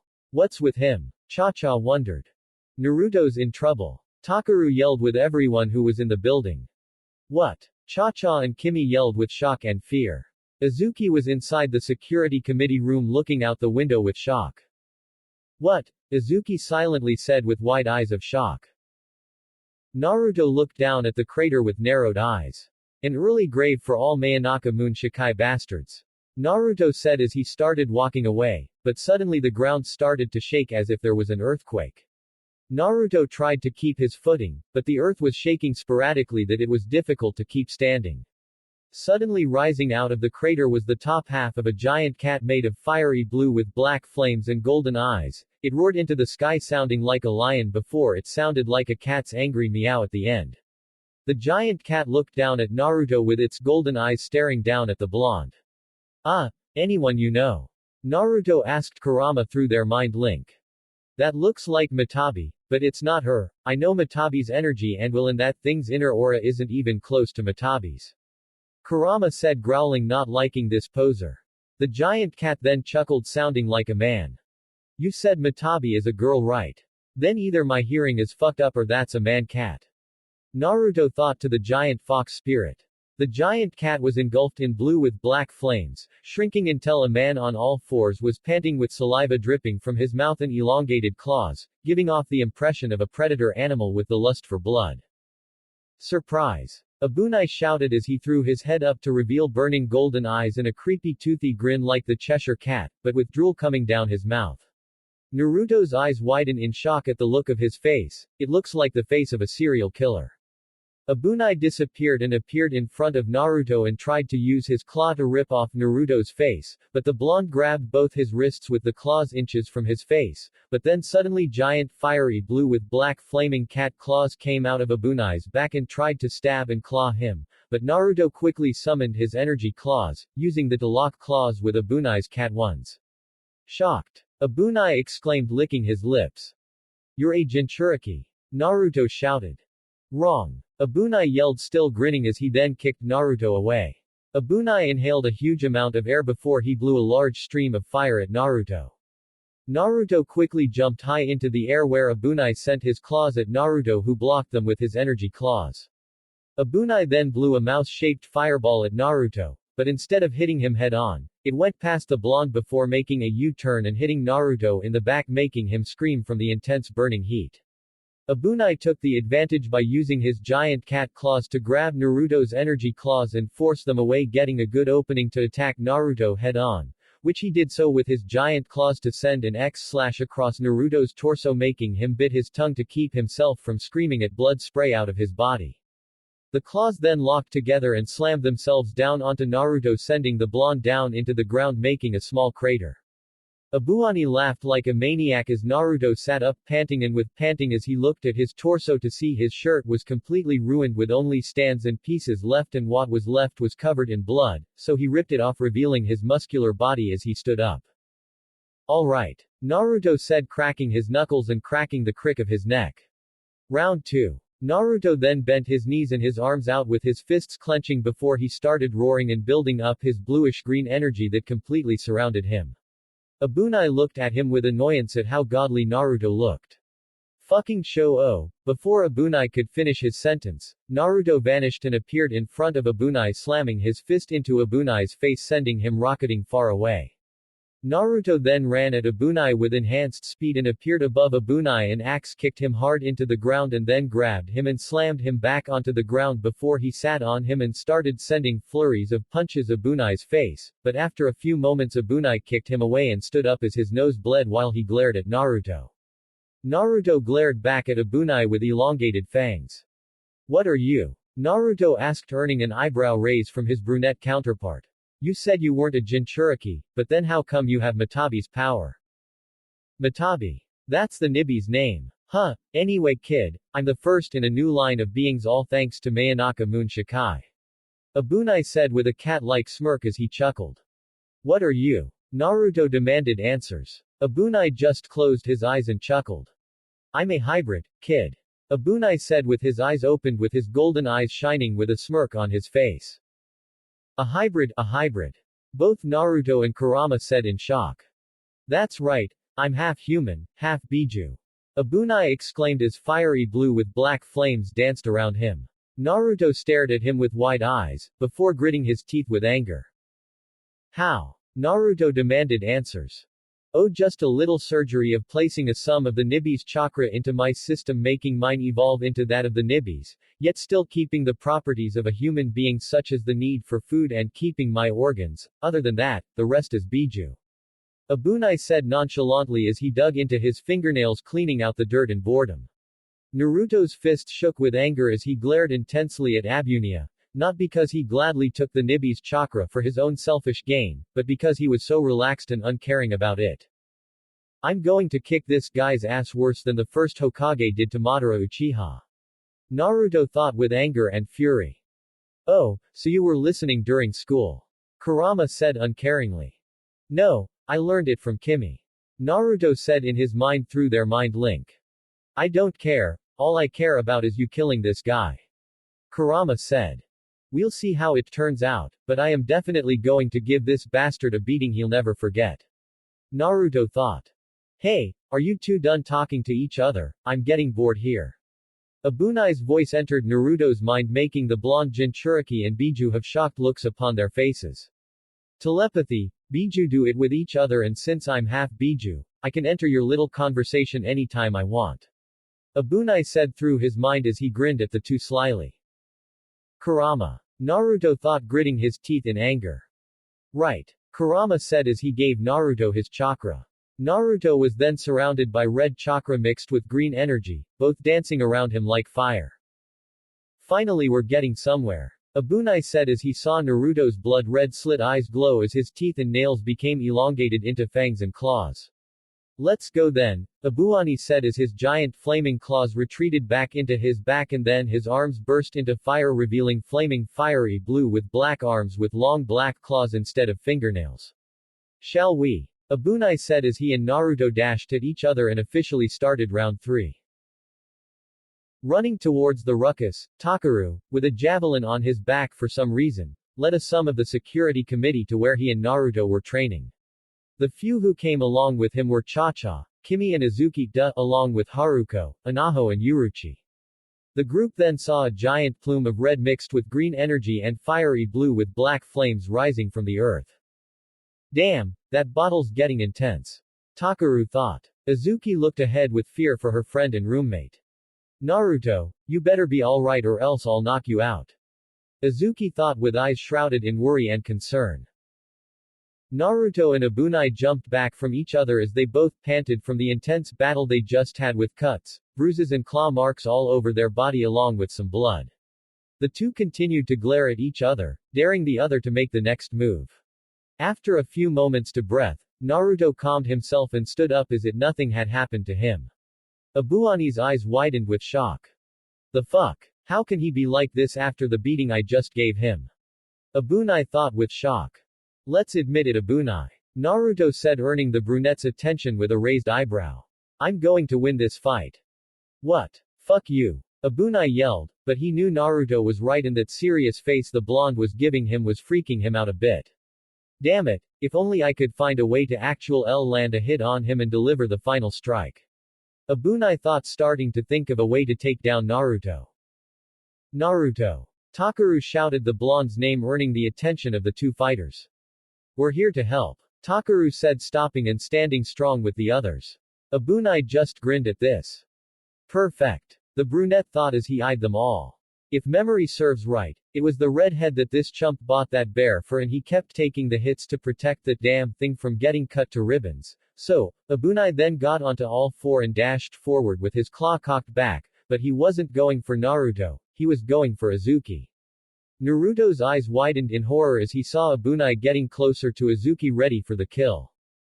Isuki. No! Naruto yelled out as he disappeared from sight and appeared in front of Isuki. Suddenly all was quiet, with the only sound of something sharp ripping through flesh and the drips of liquid hitting the ground. Everyone's eyes widened as they all saw Naruto with Abunai's sharp claws through his torso, almost touching Izuki's torso. Isuki stared at the back of Naruto with wide eyes as she started to shed tears. Naruto. Isuki said the blonde's name with horrified sadness. Suddenly Abunai used the momentum to throw Naruto into the air and then vanished from sight before appearing atop of Naruto's body with his hands locked together as he then slammed him down, sending him rocketing into the ground, watching the blonde slam back into the earth, creating another crater. And now for the showstopper. Abunai yelled out with a Cheshire cat grin as he transformed into his full-on Biju mode, which was him turning into the Nibi Matabi, and then breathed in a huge amount of air before he roared out a barrage of thousands of mouse-shaped fireballs down onto Naruto. The barrage hit Naruto dead on, with fiery explosions erupting as they all hit their target. Everyone looked on in horror as the explosions erupted, with the sound of Abunai's deranged laughter echoing over them, with the brunette back in his human form as he gently landed onto the ground. After what felt like hours, but was really seconds of explosions, the explosions all vanished with dust and smoke, along with small fires littered the area. After the dust settled, Abunai made his way to the crater to see his handiwork, or at least what's left of it, but the brunette was surprised to see Naruto still in one piece. The blonde Jinchuriki had his jeans were almost completely destroyed along with his shoes, only leaving a sum of his jeans and tattered boxers poking out of the leftovers of his jeans, while the blonde had burn marks around his arms, forelegs and chest, where the last looked so damaging it looked like it could leave a scar. Abunai jumped down to the crater, next to Naruto's body, and checked to see if he was still breathing. He was not, but somehow he still had a pulse, which was weak, but still there. Damn, Abunai said. The kid's stronger than I thought. Abunai's left arm and hand turned into his Nibi arm with his claws super long. But this'll finish the job for sure. Abunai said with a smirk as he was about to thrust his claws forward, but never got the chance to as he was stabbed through the chest with a javelin. Abunai's eyes widened with shock as he saw half of the javelin through his chest. Abunai gritted his teeth in anger as he turned to glare at Takaru, who glared at Abunai with anger. That's for hurting my best friend, you son of a bitch. Takaru yelled out as he gritted his teeth and seethed in anger as his eyes intensely glared at Abunai, as if he was trying to burn two holes through the maniac brunette. Abunai just glared back at Takaru, gritting his teeth in anger and fury. You son of a, but Abunai could not finish the sentence as he felt his heart start to beat rapidly and hurt like hell, and then suddenly he vomited out blood. What the fuck's going on? Abunai exclaimed. As he tried to sense the problem within himself, he found out what was wrong. My fucking heart is grazed. You fucking asshole. Abunai yelled as he vomited more blood. The rest of Takaru's group came by his side. I don't want to die. Beam me up, you assholes, before I kick the bucket. I haven't killed a kid yet. I need to live to do that. Now help me. Abunai yelled at the top of his lungs. Help me now. Abunai screamed into the heavens, and fortunately for him, a beam of darkness hit him. Yes. Yes. Save me. Abunai kept screaming as he started going into the sky. This isn't over. I'll come back and kill you all. Those were the last words spoken by Abunai as he vanished into the sky along with the dark light. Naruto. Isuki, Cha-Cha and Kimi shouted the unconscious blonde's name as everyone slid down the crater and ran to Naruto's side. Isuki slid to Naruto's side as she then gently grabbed his upper body and held his head as she stared at his scratched-up unconscious face. Naruto, I can't believe you would go so far for me. Isuki thought as Cha-Cha and Kimi joined her by Naruto's side. We have to get him to Aki-sensei. Takaru said, keeping a calm mood and level head of the situation. Takaru then crouched down on one knee and looked at Izuki's crying sad face. Izuki, I know you don't want to let him go, but you have to give him to me. Takaru said. Izuki was about to object, but Takaru didn't allow her time to speak. Naruto gave me a vast amount of his energy to get you guys and I still have enough in me for another run, so please, for Naruto, give him to me so he has a chance to live. Takaru said seriously. Izuki didn't want to give Naruto up, she wanted to continue to cradle him until he opened his eyes, but she knew Takaru was right. If anything happens to him, I will make you regret it. Izuki warned him with serious eyes that still continued to shed tears. Takaru nodded his head with understanding her. I promise you Izuki, I will get Naruto back to the way he was, believe it. Takaru said with a grin and thumbs up. Izuki nodded as she helped Takaru put Naruto onto his back. Takaru made sure he held Naruto in place before he stood up. I'll meet you all back at the school. Takaru said before he jumped out of the crater, thanks to the energy Naruto gave him earlier, and then he started running towards the school. Hang on buddy, I'll get you back to Tenbi in no time. Takaru said. Funny, this is sorta like how I found you, Naruto. Abunai finally made it into the lab as blood continued to leak out of his mouth and the wound where the javelin was in. Ah, Abunai, I see you got into some sports shenanigans. Toshiyuku said, putting on his surgery clothes like he knew what the outcome of Abunai and Naruto's battle would be. Shut up. I was so close to ending that Baka's life, but that red-haired douchebag who calls himself a male threw this damn thing through my chest and grazing your heart. Toshiyuku said, sounding more of stating his words instead of questioning. Why yeah, how'd you? I saw it all, the boy has yet to reach his true potential. Toshiyuku said. Why you're shitting me? Abunai said with shock. Remember the fights between the armored bull and berserker? Toshiyuku asked rhetorically. Abunai's eyes widened with shock, remembering that Naruto actually have more moves in his arsenal, like that mouth cannon he used against the robo-bull. That bastard was toying with me. Abunai yelled as he then roared as he ripped the javelin out of his torso. Yes, and now you really want to kick his ass. Toshiyuku said, looking at Abunai with a dull look. Abunai nodded with a look of revenge on his face. Well, that won't happen if we don't fix you up. Now lay on the table, you're getting blood on my floor. Naruto was lying on a bed in Aki's office with the sexy nurse treating him. Aki was cleaning the blood off of Naruto as the wounds he had before had already vanished. It's been 4 hours and the boy was in tip-top condition, but he was still unconscious. It took 2 hours for the fatal injuries to heal. Takaru had brought Naruto in and told her everything, and after checking his body, she was amazed the boy was still alive. He had third-degree burns on 60% of his body, broken bones on 80% of his body, internal bleeding and a collapsed lung, and let's not forget the wounds made from claws, and yet his body had completely healed, putting him in a position of a perfectly healthy man. It was all simply astonishing. You really are incredible, Naruto-kun. Aki said as she looked down at the boy. He really was an amazing boy in her eyes. He's strong, sweet, courageous, loyal to those he cares for, determined, always stands by his convictions, and handsome and had grown very mature during his stay here at Tenbi. In fact, he was pretty much everything a girl wanted in a man. Tall, strong, blonde and handsome with a great personality. Oh yeah, he was everything a woman wanted in a man. You've helped everyone here in more than you think. You train to protect those you care about. You stand by everyone's side and you trust them even though you know so little of them. You are amazing. Aki said. Her eyes then started to wander from his face down to his crotch area where it was covered by the blanket that was over him. Aki blushed at the impure thoughts she was having. No, bad Aki. He's a student, you should not have such thoughts about him. Aki thought as she stared at his face again. Although I have to admit that he is rather handsome and has a great heart, a quality I haven't seen in a man in so long, it's just, Aki sat on the side of the bed. He's very different from any man I've ever seen. Aki thought as her hand touched Naruto's, but she retracted it as she realized what she was doing. No, this must not happen. Aki thought, but she then suddenly started to lean in. Although he is, Aki thought leaning in some more. No Aki. Stop this at once, right now.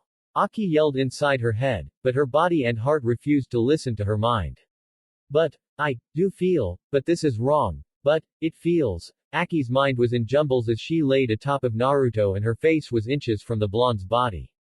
Just, maybe one, and, maybe, Aki closed her eyes as she leaned in, her lips inching close to Naruto's, closer and closer. Suddenly Naruto's eyes cracked open to see Aki lying atop of him and leaning in to kiss his lips. Safe to say he was shocked beyond all belief at the sight and actions of the nurse. What the fuck? Now Aki-sensei wants me. God, Kengo was right. For some reason I have a charm of getting hot chicks to want to bang me. Naruto thought as his face turned completely red, his eyes widened comical anime style and his heart racing. All Naruto had on his mind was one thing. Where the fuck was this ability when Sakura was with me? I'm here. Where's Naruto? Minori shouted with authority and determination to find the blonde. She found him, but she also found Aki on top of his body, making the principal warn a shocked look upon her face. Behind Minori was Gen, whose jaw fell to the ground with incredible shock, while his robot companion in his hands, Korinbo, was laughing its metal off. Damn. The kid may be a baka, but he sure knows how to get on a lady's good side. Korinbo exclaimed as it laughed. Aki's eyes immediately flew open as she blushed, but she then noticed Naruto was staring at her with his whole face burning red, making her own blush burn red as well. Delusions. Aki shouted as she quickly got off of Naruto. You'd be experiencing some major delusions from the fight you had participated in. Aki quickly said, still blushing red. Okay, Naruto said as he sat up. Where are the others? Naruto asked, scratching the back of his head. They're dead, kid, sorry. Korinbo said. Naruto's eyes widened in horror at the news. Ha. Just kidding, they're alright. Korinbo said, taking fun in seeing Naruto's horrified face. That's not funny, you fucking toaster. What the hell is wrong with you? Naruto yelled with major anger. Pay back for blowing me up, you little bastard. Korinbo exclaimed. Hey Gen-sensei, how about I gauge my energy again, hand over the toaster. Naruto said, extending his hand towards Gen and waving his hand towards himself, saying, gimme it, in sign language. Oh no, nice try Naruto, but I already made a machine that can actually gauge your Maken. General said proudly. Or so you hope. Minori said with a cheeky smirk. You doubt my genius. General said. Well, you doubt Naruto and his power. Minori shot back. Sure, go ahead and keep praising your boyfriend. You wanna join his three-way with Aki then? Gen retaliated, making Minori, Aki and Naruto blush red. At least he's more man than you are. Aki exclaimed. I should know, I've seen it. Aki whispered the last part, still blushing red. Why yeah. And at least he has a better chance with us than you ever could hope to. Minori said, crossing her arms, the tint of red still on her cheek. Ha. You still got no chance with women. Korinbo exclaimed. Now can I blow up that thing again? Naruto asked. Tempting, but no, I don't want to have to clean up the mess again. General said. Anyway, what happened? Minori asked, changing the subject. Well, I got my ass handed to me, what's it look like? Naruto said with an attitude, not at all happy about the results of the fight. Don't you dare use that tone with me. Minori threatened the blonde with a stern glare. Why yes, Miss Minori-chan. Naruto said, frightened of what she could do to him. That's better. Minori said, nodding with a blush on her face from the chan suffix. You're still blushing. Korinbo exclaimed, making Minori's eyes widen and blush red. You little bastard machine. Naruto, as your principal I order you to destroy that stupid chatterbox. Minori ordered the blonde. With pleasure, miss. Naruto said with a dangerous smirk and cracking his knuckles. No don't. Gen shouted with worry as he held Korinbo close to him. Unless you got tits, don't hold me close to your chest. Korinbo exclaimed. Shut up. I'm defending you. Gen shouted. Excuse me, is Naruto-kun awake yet? Kimi asked at the doorway. She then noticed her blonde crush was awake. Naruto-kun. You're awake. Kimi exclaimed with joy and happiness that her blonde love was awake. He is. Cha-cha exclaimed as she hurried, along with Isuki, next to Kimi at the doorway. Naruto-kun. Cha-Cha shouted the blonde's name as she ran to him, but something, or should I say someone, sped past her. Cha-Cha skidded to a stop to see Isuki hugging Naruto close to her, shocking everyone in the room. Isuki was crying, shedding tears on Naruto's shoulder. Naruto looked at Isuki with shock. He had never seen her cry before, and now he never wants to see it again. I'm so happy you're still alive, Isuki said as she continued to cry on the blonde's shoulder. Naruto blinked a few times before he smiled and hugged her back comfortably. I was about to say the same thing, Naruto said, still smiling. Then Cha-Cha jumped in and joined the hug along with Kimi. Naruto was blushing red as Cha-Cha's breasts were now hitting his face. Damn, how do these things always hit their mark? Naruto wondered. Naruto. You're alright, Takaru said as he entered the room with a relieved smile. Takaru man, what's up? What happened? Naruto asked, his voice muffled by Cha-Cha's huge boobs. Well, after pulling that dirty trick, that long-haired bastard, well. He owned my ass, Naruto said, his face still being crushed by Cha-Cha's breasts. Yeah, the dude turned into a giant cat made of blue fire and blew out blue fireballs shaped like mice straight at you, but you survived and now look at you, you're still breathing and look like you didn't even fight the guy. Takaru said. What happened to Abunai? Why'd he let me live? Naruto asked, finally getting his face away from Cha-Cha's breasts, but she just grabbed his head and slammed his face back into her breasts. Well, he was about to kill you with his mutated fire claws, but I threw a javelin straight at him, he said. I grazed his heart. Takaru said. More like scream like a baby. Cha-Cha said, continuing to hold Naruto close to her, specifically her breasts. He said he'll be back to kill us all. Takaru finished. Considering what he is, I think he's going to follow through with that promise. Naruto said, finally getting his face away from Cha-Cha's boobs. How in the world did he become a Jinchuriki? Kimi wondered. He's not. Actually, I wish he was, then he'd probably be easier to deal with. Naruto said. What is he then? Takaru asked. A hybrid, half human and half Biju. Naruto answered, getting shocked looks from everyone in the room. How is that even possible? Kimi asked. Don't be stupid. He was created by those Mayanaka Moon Shikai freaks. Korenbo exclaimed. Don't you dare talk to her like that. Naruto yelled at the machine, making Kimi smile and blush with much affection for her blonde love. But he is right about him being created by those freaks. He said he was the first in a new line of beings, which means there'll be more of his kind.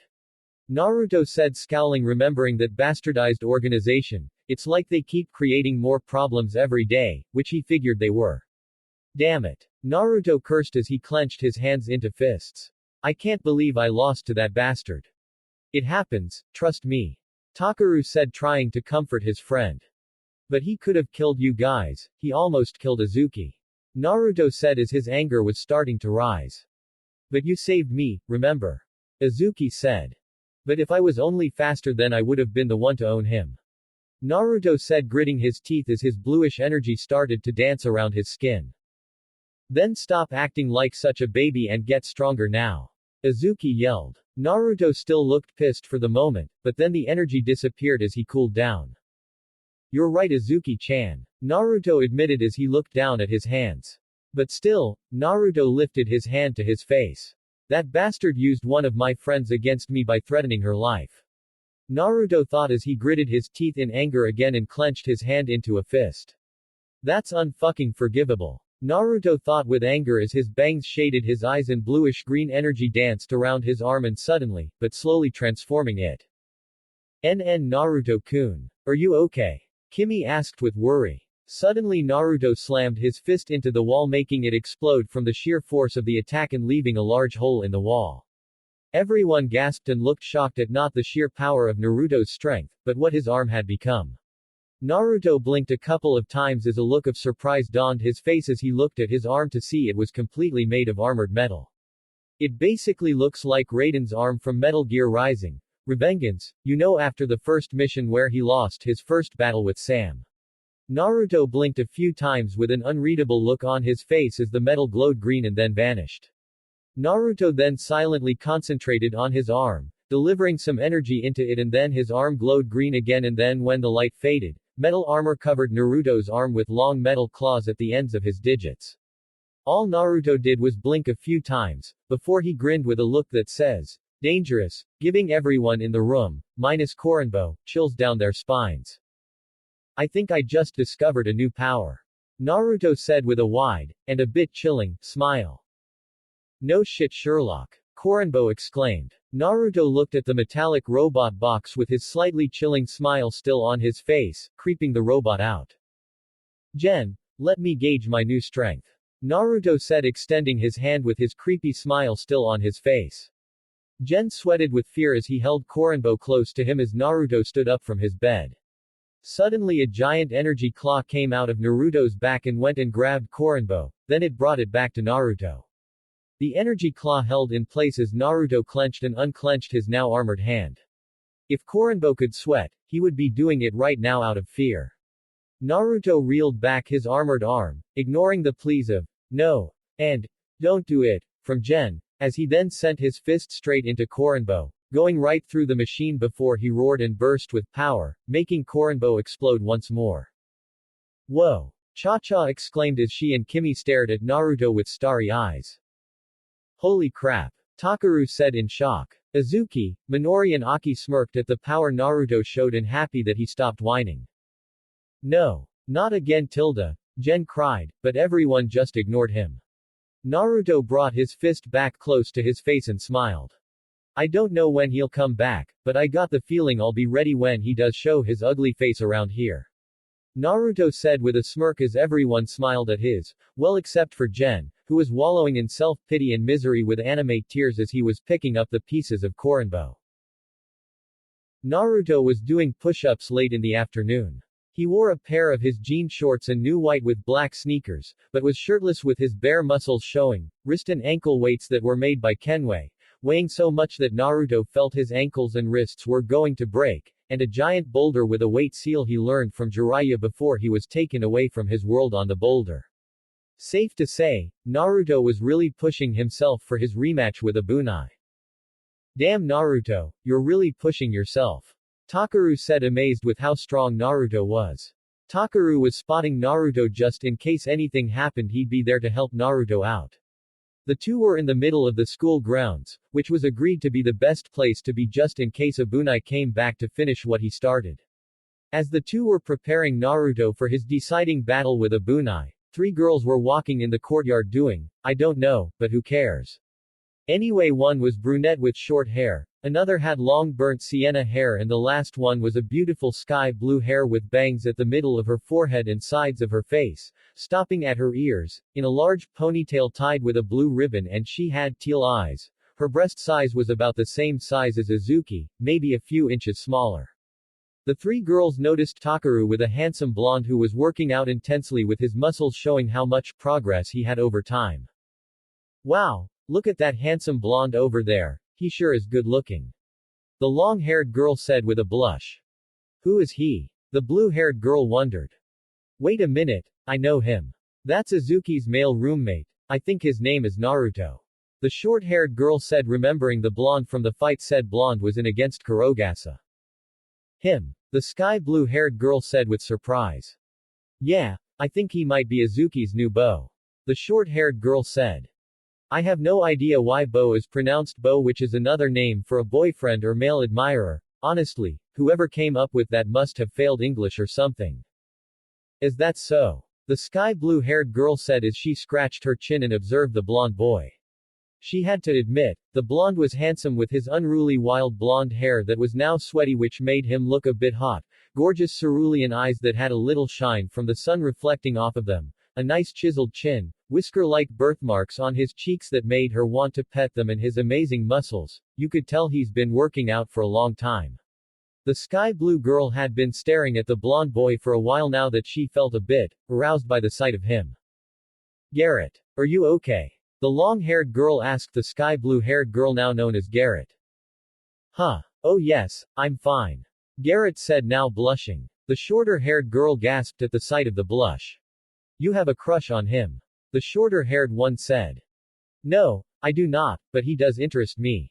Garrett said as she scratched her chin while looking at him before she smirked. If he is close to Isuki, then perhaps he may be of some use.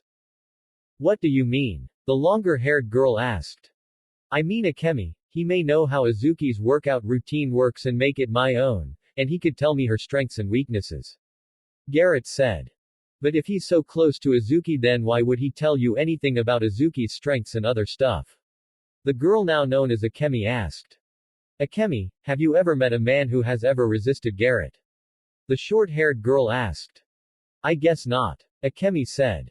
Well, I believe it is time for me to introduce myself. Garrett said. Good luck, Garrett. The two girls wished the sky blue-haired girl luck. Akemi, I don't need luck, but thank you for wishing me so.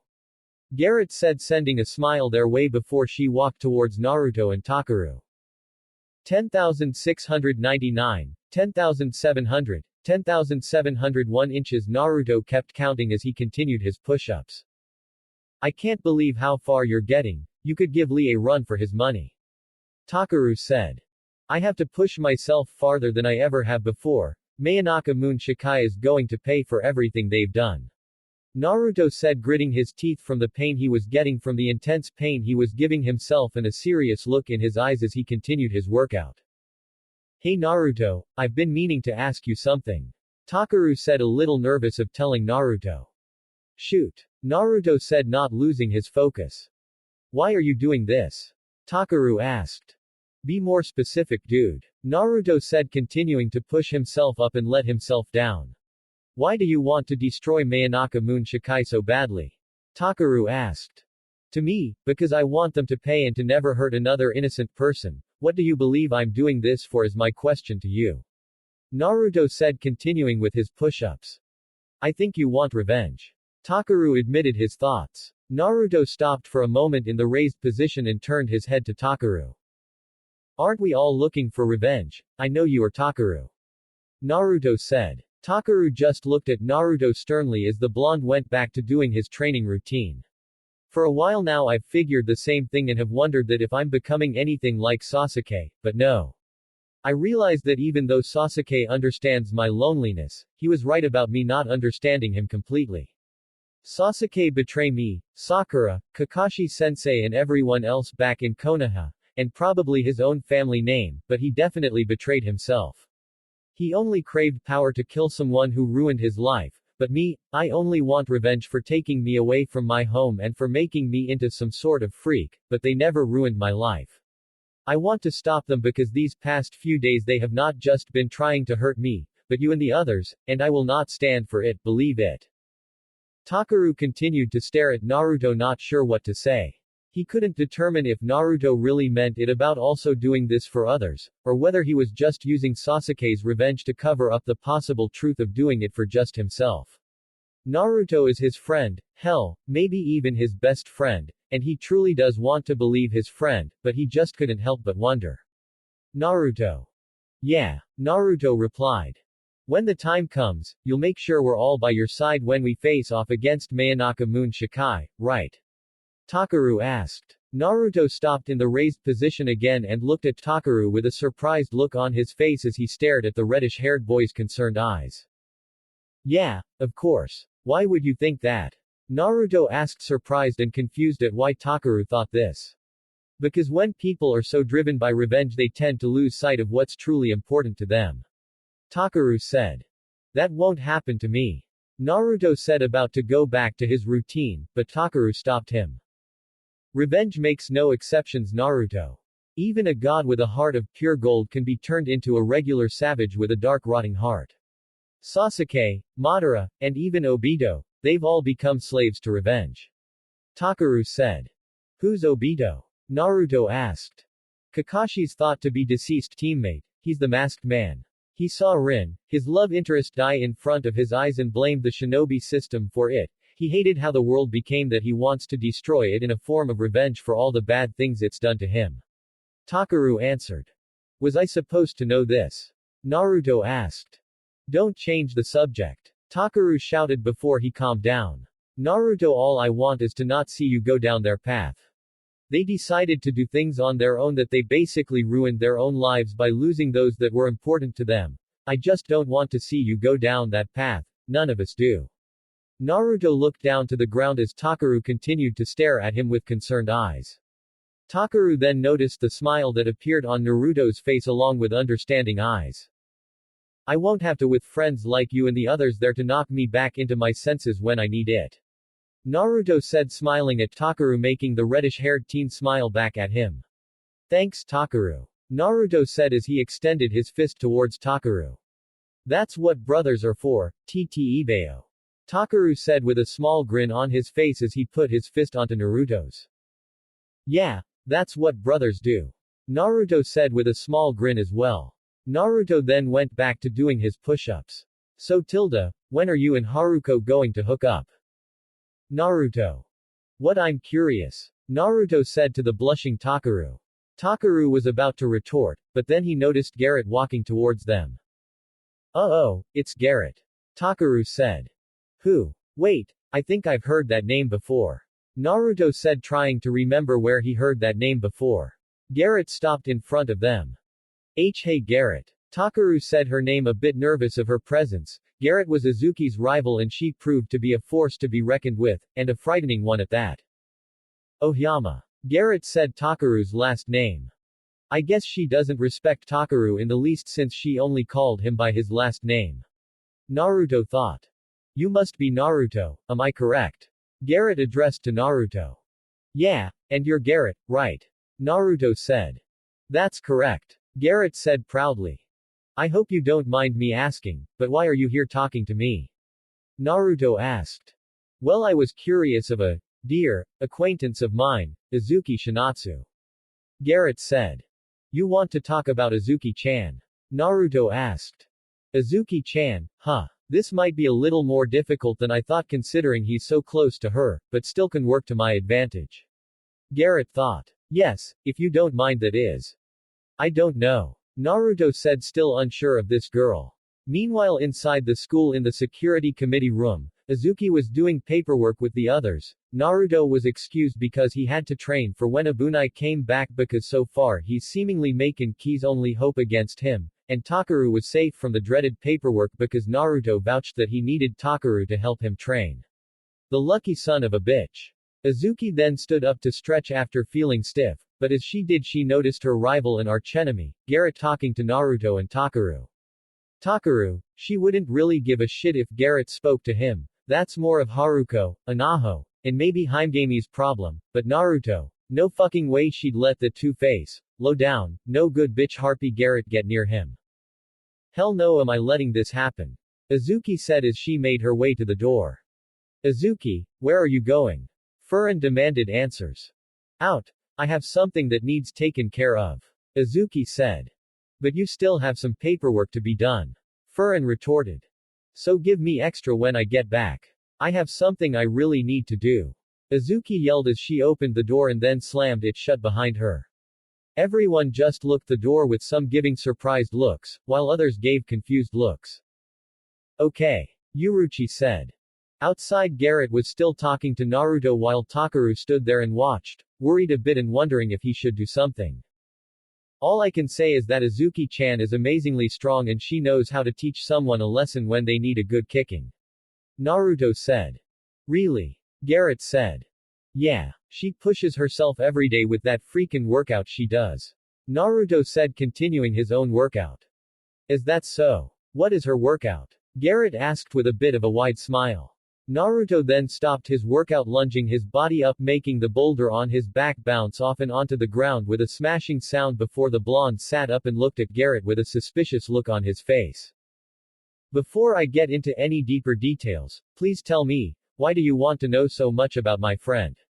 Naruto asked, wondering why this mysterious girl was so interested in his friend. Because she's my rival and bitter enemy. Izuki said as she made her way to them. Oh, that makes sense. Naruto said, feeling stupid. It should have been obvious since he's got rivals back at home. And why didn't you do anything? Izuki said, pointing at Takaru accusingly with the look to back it up. Well, Takaru stuttered, afraid of what to say. He's just a simple man. You really think it would be a smart move to stand up to someone who is known as your rival? Naruto said, speaking for Takaru. Good point. Izuki said. Takaru sighed in relief as he patted Naruto's shoulder in thanks with a smile that Naruto gladly returned with a smile of his own. You on the other hand, stay away from my friend. Isuki said pointing at Garrett. Like I'll take orders from you, anyway Naruto, I wished to see if you want to accompany me to the ice cream shop. Garrett said with an innocent smile. Naruto blinked with surprise not knowing what to say, while Takaru had a shocked look and Isuki a surprised pissed off one. Naruto had no idea what to say. He can't because he already has plans with Isuki. Takaru quickly said. He's right. Isuki said immediately. Naruto and I are to going hang out together. Oh, like a date? Garrett said with a smirk on her face. Yes, a date. Isuki said nonchalantly making everyone's jaws drop from shock. This was the last thing anyone would ever hear from Isuki. Garrett didn't know what to say about what she heard. She knew Isuki was lying, but it was still so shocking that she'd actually lie about going out on a date with a man, and in a normal tone as well. Is that so? Well, why? Garrett asked.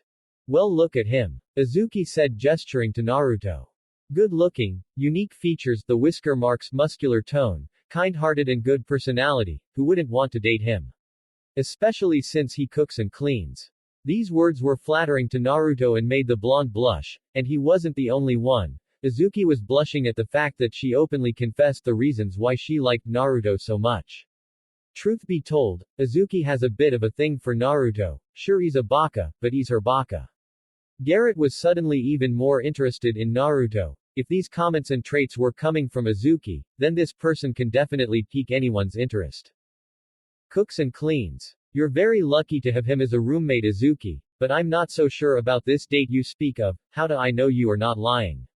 Garrett said. Garrett was really getting on Izuki's nerves, and as much as she wanted to smack the smug sky blue-haired girl's face, Isuki knew that wouldn't do any good, so she did what she found as the most sensible thing to do, or so she convinced herself. Isuki walked up to Naruto and grabbed his head and slammed his lips onto her own. Everyone was shocked at the sight that their jaws dropped, even the security committee looking through the window. Naruto didn't know what to do, but his body and instincts knew what to do. Naruto wrapped his arms around Izuki's waist and closed his eyes as he melted into the kiss. The two couldn't help but like every single feeling, or should I say love, they just felt so in tune with each other that it just felt natural to them. Takaru still was shocked by the whole thing, but his mind was still working and was saying one thing in the reddish-haired boy's head. Damn Naruto, you really do have a way with women. Takaru thought with amazement and shock as he watched the two make out like they really have been dating for like years or something. Garrett saw enough of the two's lip action and decided that it was best to head out, but this was far from over.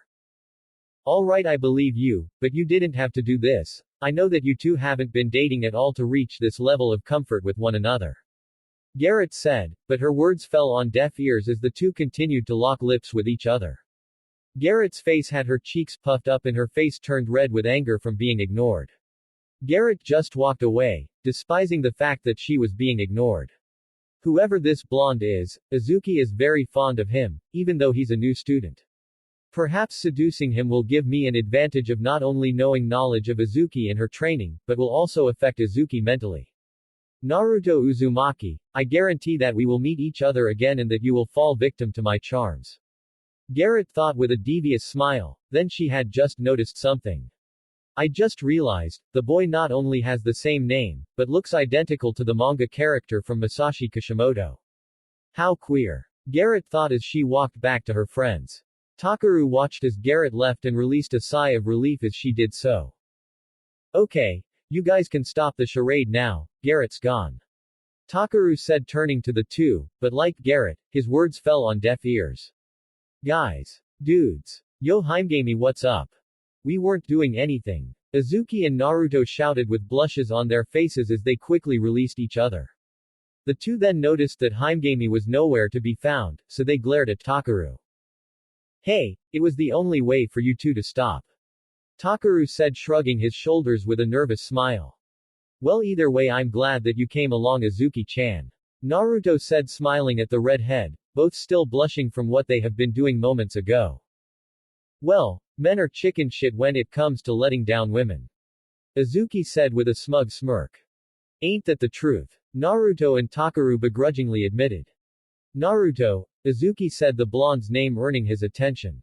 Listen, I know that I said it to keep Garrett away from you, but truthfully I wanted to ask that. Well, Isuki couldn't finish her sentence since she felt extremely nervous and embarrassed. Wait, you mean, you actually want to go out on a date with me? Naruto exclaimed with a shocked look upon his face along with Takaru's. No. Just to hang out. Isuki said, still blushing. Doesn't that technically mean you two are D? But before Takaru could finish his sentence, Naruto slapped his hand onto Takaru's mouth, shutting the reddish-haired boy's mouth. Sure, I'd love to. Naruto said with a blush and smile on his face. Gee good, tomorrow. Isuki said. Yes miss. Naruto said with a mock salute and wide grin. Isuki just smiled at his antics. You baka. Isuki said playfully as she slugged Naruto's arm before heading back to the security committee's room. Naruto took his hand off of Takaru's mouth and rubbed the spot on his arm where Isuki slugged him and had a smile on his face along with a tint of pink on his cheeks. Wow, me and Isuki on a date, I'm seriously surprised. Naruto said, still blushing. You're not the only one. Takaru said. Hey Takaru, thanks for coming up with that excuse. Isuki might have not asked to hang if you weren't here. That's what brothers are for. Takaru said, extending his fist. Definitely. Naruto said, pounding Takaru's fist with his own. Now how about I help you with Haruko? Shut up. Takaru exclaimed with embarrassment and a huge red blush.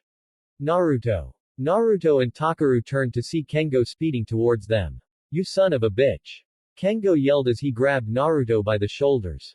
Why are you doing this to us men? Why can't you just choose one? Why must you always get other girls in this school to love you so much? Kengo shouted with anime tears. Sorry, it just happens. Naruto said. Wait, why am I even apologizing to you? This isn't any of your business. Naruto said as he punched Kengo upside the head. Tell me your secret. Come on, help a brother out. Kengo pleaded. For the last fucking time, I have no secret. Takaru just laughed at the two's relationship. The two did act like brothers sometimes. In fact, these two were like brothers to him. They filled the in Takaru's heart of always wanting siblings and they always made him smile, whether it was their stupid arguments or that they would hang and talk about perverted thing. These two were like family to him. Naruto was making his way to his dorm with Takaru being his support. Naruto seriously pushed himself. Naruto had down his brutal push-up routine, but there was more he had done. He did sit-ups with the wrist and ankle weights, but also with hot rocks on his stomach to intensify the training, pull-ups with the ankle and wrist weights and 2 giant rocks tied around his legs with the weighted seal on each of them, and leg-ups with him pushing a boulder, with the weighted seal on it, up.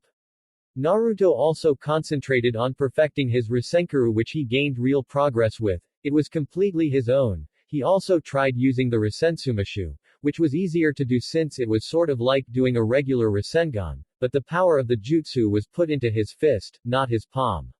Naruto even tried meditating to help in calming his nerves and help build his senses and mind, which would help greatly in the future. Naruto also tried doing that metal armor thing he did yesterday, but it was a little tough to do since the last time Naruto did it, it was with the thirst for battle and payback. Controlling it on his own free will was difficult to say the least. In the end, Naruto had improved greatly and felt he was ready to face Abunai again. Hopefully the long-haired creep won't be bringing another hybrid into the mix for backup.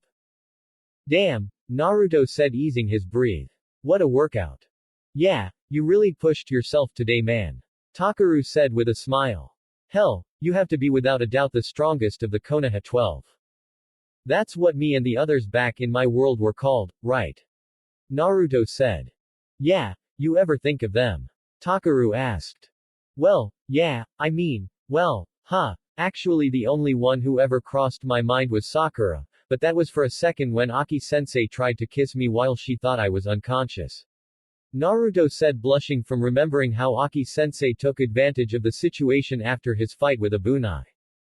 Whoa, Aki-sensei almost kissed you. Takaru asked, not sure if he heard the blonde right. Yeah, her body was lying right on top of me. Naruto said with an embarrassed look and redder blush upon his face. Man, Kengo was right, you do have a way with women, especially sexy ones like Aki-sensei. Takaru said. Yeah, I figured that out when she was centimeters close to sucking my face. Naruto said, blushing even redder. You lucky bastard. Takaru said. Funny how that describes perfectly in this situation. Naruto thought. Takaru helped Naruto up the stairs until they were in front of Naruto's dorm door. Thanks Takaru, I can go from here. Naruto said. Alright Naruto, good night and good luck on your date with Isuki tomorrow. Takaru said as he released Naruto and gave him a fist bump.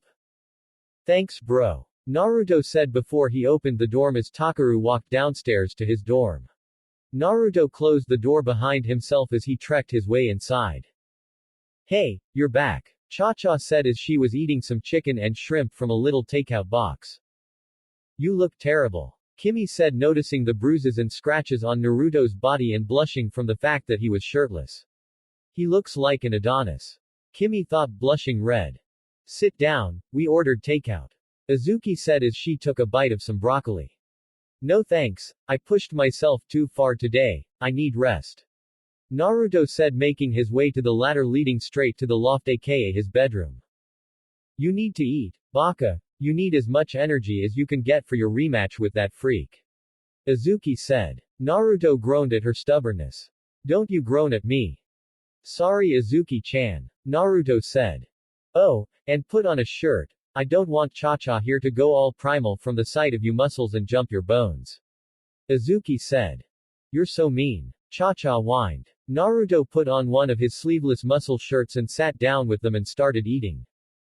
It's not as good as your cooking, but it's still pretty tasty. Kimi said. Is my cooking really that good to you three? Naruto asked a bit surprised. Are you kidding? You're the best. Cha-Cha exclaimed with pride in her man's cooking. You really are. Isuki said. Thanks, that means a lot. Naruto said with a genuine smile. He couldn't believe that his cooking was considered great to his friends' roommates. If anyone from his home world were to tell him before Wabisuke and the others kidnapped him told Naruto that he was going to be a great cook, he probably would have laughed right there on the spot. So, I heard you two are going out tomorrow. Cha-Cha said surprisingly calm and serious, it kind of scared the others. Ah, yeah we are. Naruto said blushing along with Isuki. See, I told you that you were going to end up on a date with Naruto-kun. Cha-Cha exclaimed pointing at Isuki. Oh shut up. Isuki yelled back. Naruto just sighed as Kimi just giggled with a smile. Yep, this was their normal life. There, done. Toshiyuku said and he took off his bloody gloves. I'm stronger now. I can kill him now. Abunai asked with excitement. We will see. Toshiyuku said washing his hands. What? What the hell does that mean? Abunai yelled with fury and rising power, but that all ceased as Toshiyuku suddenly appeared in front of Abunai with a menacing glare. It's as I said, we will see. Toshiyuku said with an icy tone as his eyes glowed red scaring the crap out of Abunai. Alright, we will see. Abunai stuttered with fear of Toshiyuku. Good. Toshiyuku said as he turned away and put on a forest green long coat with two tails. Naruto woke up early in the morning as usual. Takaru told Naruto to rest up for the morning since he really pushed himself past his limits. Since he wasn't working out with Takaru, Naruto decided to just do a few push-ups, sit-ups and pull-ups from a tree outside before he went to start making breakfast. As Naruto cooked, he couldn't help but think about the fact that him and Isuki were going out on a date today. Man, I can't believe that I'll be going out on a date with Isuki. First Cha-Cha, then Kimi and now Isuki. Man, I can't believe I pretty much made dating plans with all three of my roommates, it's crazy. Naruto thought. I'm just really surprised that Isuki wants to go out on a date with me, I mean she's just like Sakura. That's when Naruto realized a connection. Isuki and Sakura are pretty much the same. Two smart independent girls, who are kind-hearted, but have major tempers and will beat your ass when you provoke them and or act like an idiot. Damn, those two are a lot alike. Except, I think I like Isuki-chan more. Naruto thought. Cooking breakfast again. Naruto turned to see Isuki stretching, her boobs bouncing a bit, giving Naruto a good amount of cleavage from the fact the top few buttons of Izuki's pajama shirt was unbuttoned. Naruto couldn't help but bleed from the nose at the sexy sight. Of course he quickly wiped the blood so Izuki wouldn't notice it and whoop his ass. Why yeah. Naruto stuttered, afraid of the fact if Izuki saw his nose blood. You know that's usually a woman's job. Izuki said with a smirk. Says who? Naruto said, showing his annoyance about the comment. Calm down, I was just stating a fact. Izuki said. A stupid one at that, makes me sound inferior, and woman is a typically predictable race. Naruto said, still annoyed about the comment. Thank you. Honestly Naruto, I think you're the only man who understands my views. Izuki said, sitting down. Really? So there's never been anyone else? Naruto asked, a bit surprised. Well, besides my dad, no, there's never been any other man. Izuki said. Huh. Naruto said with a smile. Which means I got real points with Izuki-chan. What about the pink-haired girl? Kurama said within Naruto's mind. Well, she's got Sasuke, so, it's best for me to move on, right? Naruto thought. Finally you moved on, you little shit. Kurama said with a grin. I wouldn't say completely, and I ain't a little shit. I'm a grown man. Naruto retorted through the two's mind link. I'll only say you are a real man when you finally lay one of these vixens. I say go with the mocha-skinned one, she looks like the only one of the three who can take the size of that giant of yours. Kurama said, chuckling, especially with the red blush and embarrassed look on Naruto's face. The petite one looks like she will break in half from one thrust from that monster. Shut your fucking mouth, you bastard fox. Naruto yelled through their mind link, only getting a booming laughter from the giant fox spirit. Even though Naruto was speaking to his inner beast, he was still focused on cooking his meal properly. Hey everybody. What's cooking? Cha-Cha exclaimed, jumping a bit in the air as her large breasts bounced. Kimi giggled at her best friend's behavior during the morning, while Izuki sighed with a bit of annoyance at Cha-Cha's behavior, but she did love how Cha-Cha was so free-spirited on the inside, but she would never admit it, she'd properly never hear the end of it from Cha-Cha. Naruto on the other hand quickly put a cleaning rag to his nose to cover the huge nosebleed from the sight of Cha-Cha's huge sexy bouncing breast. Your perverted sensei would be proud, Kit. Kurama said. Shut up. Naruto shouted back to the fox through the mind link. It's just eggs and bacon with a fruit salad. Naruto said. Yes. Bacon. Cha-Cha shouted with joy, I mean who doesn't love bacon? A nice fruit salad sounds good. Kimi said. You don't mind mixing some chopped chicken, do you? Izuki asked. I was hoping you'd ask that. Naruto said with a smirk as he created a shadow clone to get some of the chicken they had for him to cook. After cooking the chicken to perfect consumption, Naruto then took a knife and with speed and some grace, Naruto chopped the chicken like an expert, occasionally flipping pieces up into the air and into a pan, and as they all were in the pan, Naruto did a little trick by somehow making fire burst into the pan, and as it vanished, in its place were pieces of chicken crisped to perfection. Hope you like it. Naruto said as he served the girls the eggs, bacon, chopped chicken and side of fruit salad. The girls then dug in and moaned with delight as they enjoyed their prepared meal. I still can't believe how much food these girls can eat. They're awesome. Naruto thought with a smile. How adorable. The kit's in love with 3 vixens. How many kits will you be planning to have? Cause since there are 3 of these vixens along with another 3, I believe there's going to be more than a litter. Kurama teased his Jinchuriki. Shut up. Naruto exclaimed in his mind with a red blush. Naruto was staring at the clock, feeling antsy to get out of school. Feeling antsy about your date with Izuki? Takaru asked rhetorically with a knowing smirk. Yes. Naruto said. Wow, normally guys wouldn't admit something so quick in such a situation. Kengo said, having a little more respect for Naruto. Well, I'm not just a normal guy, am I? Naruto said. Takaru and Kengo looked at each other for a moment before turning to Naruto with defeated looks. Good point. The two said in unison. Maybe that's why you have so many women after you. Kengo said. Naruto blinked a couple of times from Kengo's theory. You know what? Maybe you're right. Naruto said. Suddenly the final bell rang, meaning the end of school. Okay everyone, that's enough for today. Tamika Amato announced. Naruto immediately grabbed his bag and stood up from his seat before he shushined, teleported aka body flickered, away. Everyone stared at the spot Naruto vanished from in a cloud of smoke with shocked expressions and jaws dropped. Oh my, is Naruto-kun a magician? Tamika wondered with much interest. No, but I can see how you would think that. Takaru said looking at where Naruto vanished from. Naruto was dressed in one of his white undershirt with black trims, black jeans, biker boots, fingerless gloves and his favorite black leather fur-collared jacket. He also placed seals on his wrists and ankles that looked like tattoos, but were hidden by the end of his jacket and his biker boots. Man, I look fly. Naruto said with a proud grin. You've only been here for about a week and you're already talking like them. Christ Kit. Kurama said with a sigh as to how Naruto talks now. Shut up, I do look fly. Naruto retorted to the fox spirit through their mental link. The door then suddenly opened to reveal his three roommates. Sup, girls, what do you think? Naruto said with a confident grin. About what? Isuki said with a dull look on her face. Oh come on tilde don't I look fly?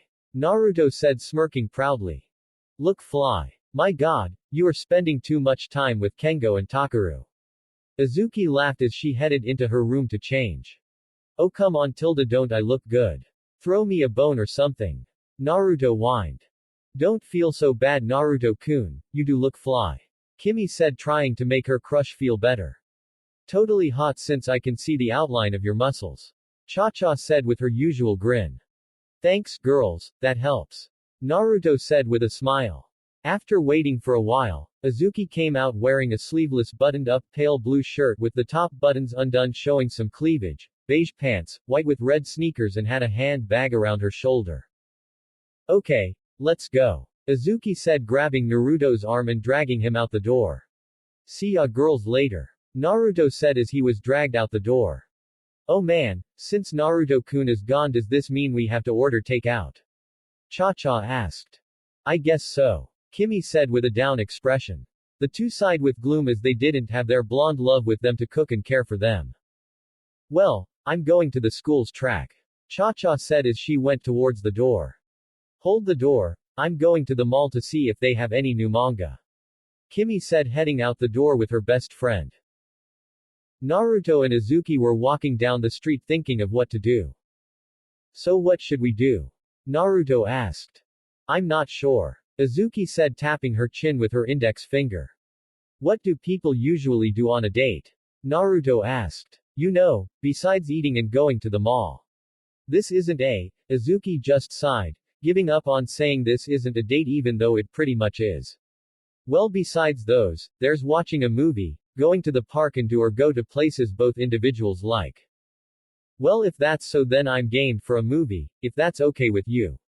Naruto said. Sounds better than walking around doing nothing. Isuki said with a smirk earning one from Naruto as well. The two then headed towards the movie theaters to see whatever they had. Once they got there they checked out what was playing. Oh, I heard this is a good one. Isuki said as she pointed at a poster of a shirtless man with a shinobi mask with an intense glare and his arm crossed with kunais in between the finger and blood coming from the left side of his chest, which is where his heart is. Heart and honor. Naruto asked interested in a poster, with an image like that and a title like that, who wouldn't find it interesting? Yeah, it's about a shinobi from a clan of assassins who is assigned to kill this woman, but she turns out to be an old childhood friend that he hadn't seen since she moved away when they were 7. He decided to make her final day by asking her out and spending the day with her, only to end up falling in love with her. Not having the heart to kill her, he decides to fake her death and live his life with her, but his secret is soon exposed and he is forced to kill her or they both will die, but he refuses. The shinobi is conflicted between the woman who holds his heart and the honor that was given to him by his own clan, and is now forced to make a choice. Isuki explained the summary of the movie. Naruto just stared at her with wide eyes and blinked a few times. That has to be one of the most awesome movie plots I've ever heard. Naruto said. Maybe, but the movie itself probably won't be so good. Isuki said. You wanna see if it's true? Naruto asked with a smirk. Let's. Isuki said smirking back. That, heart and honor, movie thing was made by moi right off the bat, and I gotta tell all of you, I kinda want to become a big director in Hollywood to make that movie idea. Anyway, if any of you like it or think it sounds like crap, you can tell me in the comments if you want. Either way, I seriously want to create this idea. Holy crap, that was awesome. Naruto exclaimed with a huge grin on his face. I gotta admit, it was pretty good. Isuki said. Pretty good. I think my statement was more accurate. That dude, Takeshi, I'm sorry, but I just felt it fit. I mean, Takeshi means fierce warrior. You guys tell me a shinobi who is most likely awesome and hardcore who doesn't deserve the name Takeshi. He not only faked Emiko's death, but also his brother's when he wanted to abandon the clan after having to kill a child, unpurposely killing the kid in front of their mother, and the fact that at the end of the movie he decided to kill his entire clan so as to not live in fear every day that someone would be coming to take Emiko's life. All I can say was that it was a cinematic masterpiece. Naruto finished with a big smile on his face. Isuki just laughed at how much of a fanboy Naruto became after watching the movie they just saw. Fine, I'll admit it was better than pretty good, but I wouldn't call it a masterpiece. Isuki said. You've got no taste. Naruto teased with a smug smirk, earning him a slug on the arm from a smirking grin from Isuki. Shut up. Isuki said playfully right when she slugged his arm. As the two were walking around, Naruto noticed a music shop. Is that what I think it is? Naruto said with wide eyes. Huh. Oh yeah, that's a music shop. Isuki said. She then noticed Naruto walking towards the shop. Naruto. Wait, hold up. Isuki went after the blonde. Naruto opened the door and saw people checking out and buying CDs and instruments. Not bad. Naruto said as he walked in with Isuki following behind him. Isuki was surprised that Naruto actually wanted to come here. He would be the last person she ever knew to be really interested in music. Naruto browsed around the store and noticed a guitar next to a stool. Naruto couldn't help himself. He walked up towards the guitar on a stand and grabbed it before he sat on the stool and held it like a real musician. Naruto stared at the guitar's beauty and craftsmanship with amazed eyes. He just couldn't resist strumming the guitar. Isuki stared at Naruto with surprise. She never expected him to hold or strum a guitar like a professional. Hell, I don't think anyone ever thought that Naruto and guitar would ever fit together unless the blonde used it as a blunt weapon against his enemy. A song that Naruto continuously heard in this world popped in his head as he was about to play the guitar. Yes, Naruto is going to be playing a song, a Japanese one. Now what I'm going to do is write the Japanese lyrics to the song first and then translate them into English. The song is called, By My Side, performed by Hemingway. So if you know the song and got it or just use your computer or mobile device that can play the song for you from a website, mainly YouTube, that I know, then this would be the perfect time to listen to it and follow along. Kotenakut mo isa sagashitsuzukuruan da yo. Su otana ni naru jikan da ne. Ima sugu sugatai kido. Furu ga tomaranai. Kokura wa amasara nija to sakebu no sa. By my sido, by my sido. Teiba anata no mi no oku ni motomaru keshiki ga aru no nara. Sor o sukan tashikameta and da. Moshi teiba boku ga kono tabaji de tachisukumu kodo ga aru no nara. Hitsuyu na no wa tashika ni kanjira sono te dakara. I need you here right by my side, by my sido. Kote arigato ne. Kimi ga keshiki mo kate and da. Kono hoshi ni yumareta imi. Tokat yuku ki ga shita yo. By my sido, by my sido. Boku no kokura no fukai basho ni itsumo kimi no basho ga arukara. Kido amam o wakara hazu na and da. Moshi kimi no namita ga kono sakai o kimi kara tuzaketa to shite mo. Boku wa sono te hanasan da. Dakara su ima. I need you here right by my side, by my sido. Boku no sabo ni ite kur. Tawa niti o nigat. By my sido. It's okay if you don't have an answer, just keep searching for it. That's right, it is time for us to act like adults. I wish to tell you this right away. But my trembling heart wouldn't stop. And my heart, with the worst timing, is now screaming at me to run away. By my side. By my side.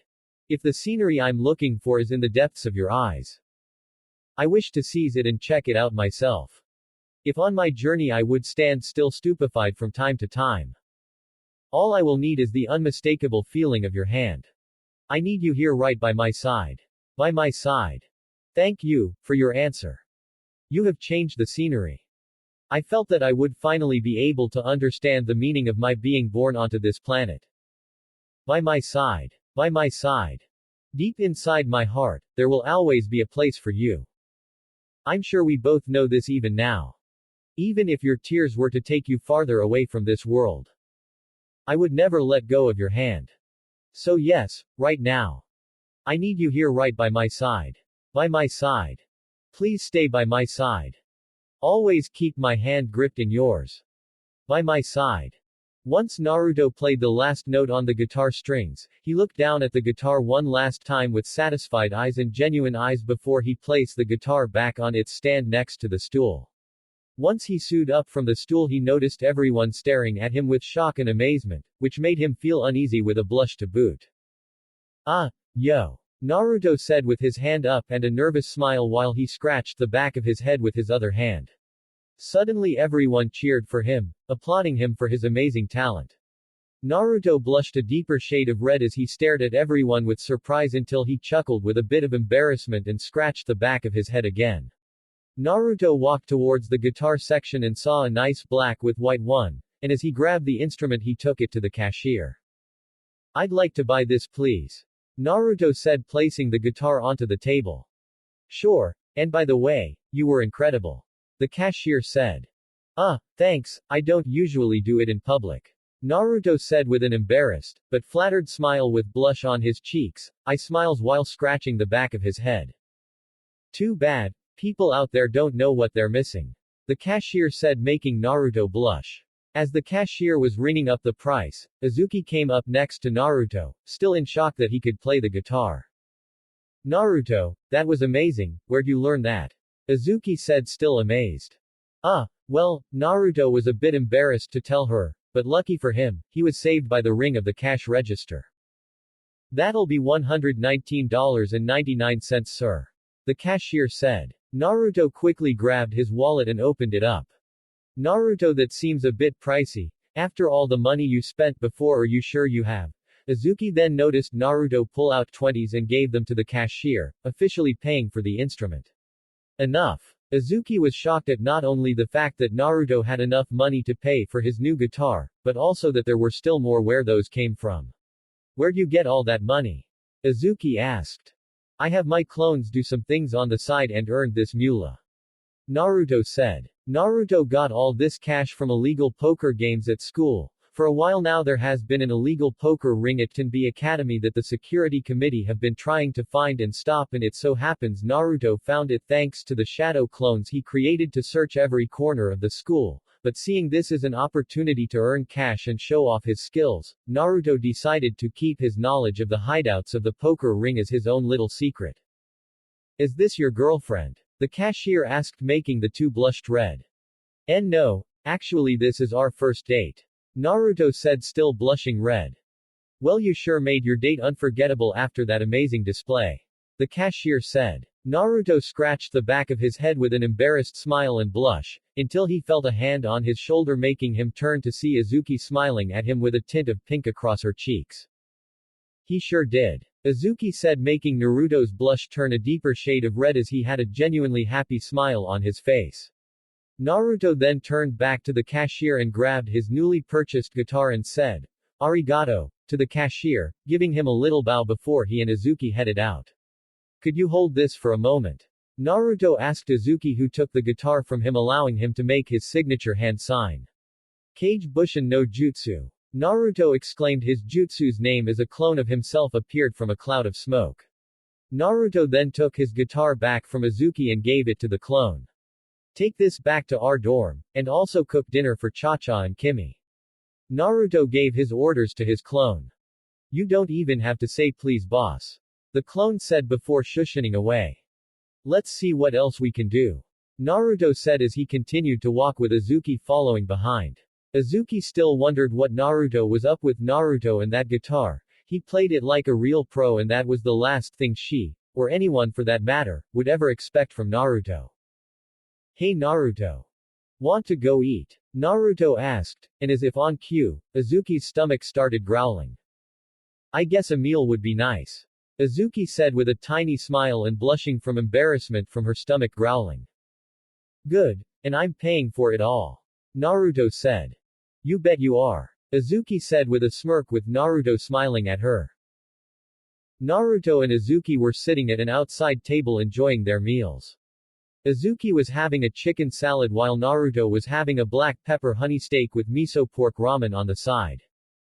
Come on, it's Naruto, of course he's going to have some ramen. The day Naruto stops having ramen is the day hell appears in the sky. A little phrase I made up myself, by the way. Izuki just could help but keep on thinking about Naruto playing the guitar so naturally, like he's been doing it for years. Naruto. Izuki said, the blonde's name earning his attention. I want to know, how do you know how to play guitar? Izuki asked. Naruto blushed a deep shade of red from the embarrassment he felt he was going to experience, considering it was either he tell Izuki what she wanted to know or get his ass beaten by the strong, feisty, independent redhead, and he didn't like the latter one bit. Naruto sighed as he was about to tell someone something he felt he would never have to tell. The truth is, I learned to play it during my training trip. Naruto admitted. With that perverted godfather of yours. Izuki said. I still can't believe that he never told that he was my guardian. Naruto grumbled to himself. Yeah. You see, Ero Sennin may have been training throughout the trip, he still left me behind to do his research and try to get himself laid, so I just explored the places we stopped at. While exploring this one village, I found a guy playing a guitar and I really like how he played it. I kept a distance from him and hid somewhere so he wouldn't spot me, but he somehow knew I was there. He introduced himself as Ika and wanted to know if I was interested in playing guitar. And you said yes. Izuki said. Well, how else could I play guitar so well? Naruto said. Anyway, I wasn't so good and I was real impatient at first, but Ika taught me to be patient while playing the guitar. He pretty much helped me out with my patience better than Ero Sennin ever could. After learning from him I became, as he said, pretty damn good, and he also said if I keep practicing that I'd be playing like a pro. He wasn't wrong. Izuki said with a smile. Then Ero Sennin saw me playing with a guitar and he pretty much laughed. He meant no harm by it, but it still made me feel embarrassed. Naruto said, blushing red. Naruto, there is nothing you should feel embarrassed about, you have a beautiful talent. Izuki said, trying to make her date feel the opposite of how he felt right now about his amazing talent. Really? Naruto asked, surprised by these little words. Of course. Izuki said. A lot of people, especially mean, would kill to have the talent you have. You sure it's not stupid?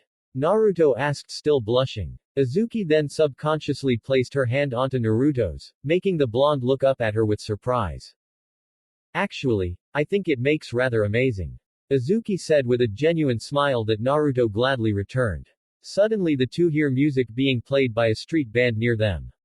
Naruto smiled as he got a crazy idea in his head. The blonde Jinchuriki grabbed Izuki's hand and dragged her to near the band. Naruto, what are you going? Izuki asked, wondering what the blonde teen was up to. Dance with me. Naruto said as he stopped them and looked into her eyes. Huh? Seriously? Izuki said, shocked with a tint of pink on her cheeks. Of course. Naruto said, wrapping his hands around her waist, making her blush turn red. Trust me. Naruto said assuringly, making the redhead hesitantly wrap her arms around Naruto's neck. Naruto then moving his feet with the beat, with Izuki trying her best to follow him. Naruto moved his hips a bit and helped Izuki move hers as well with every single step the two took. For the second time today, Izuki was shocked and amazed at what Naruto could do.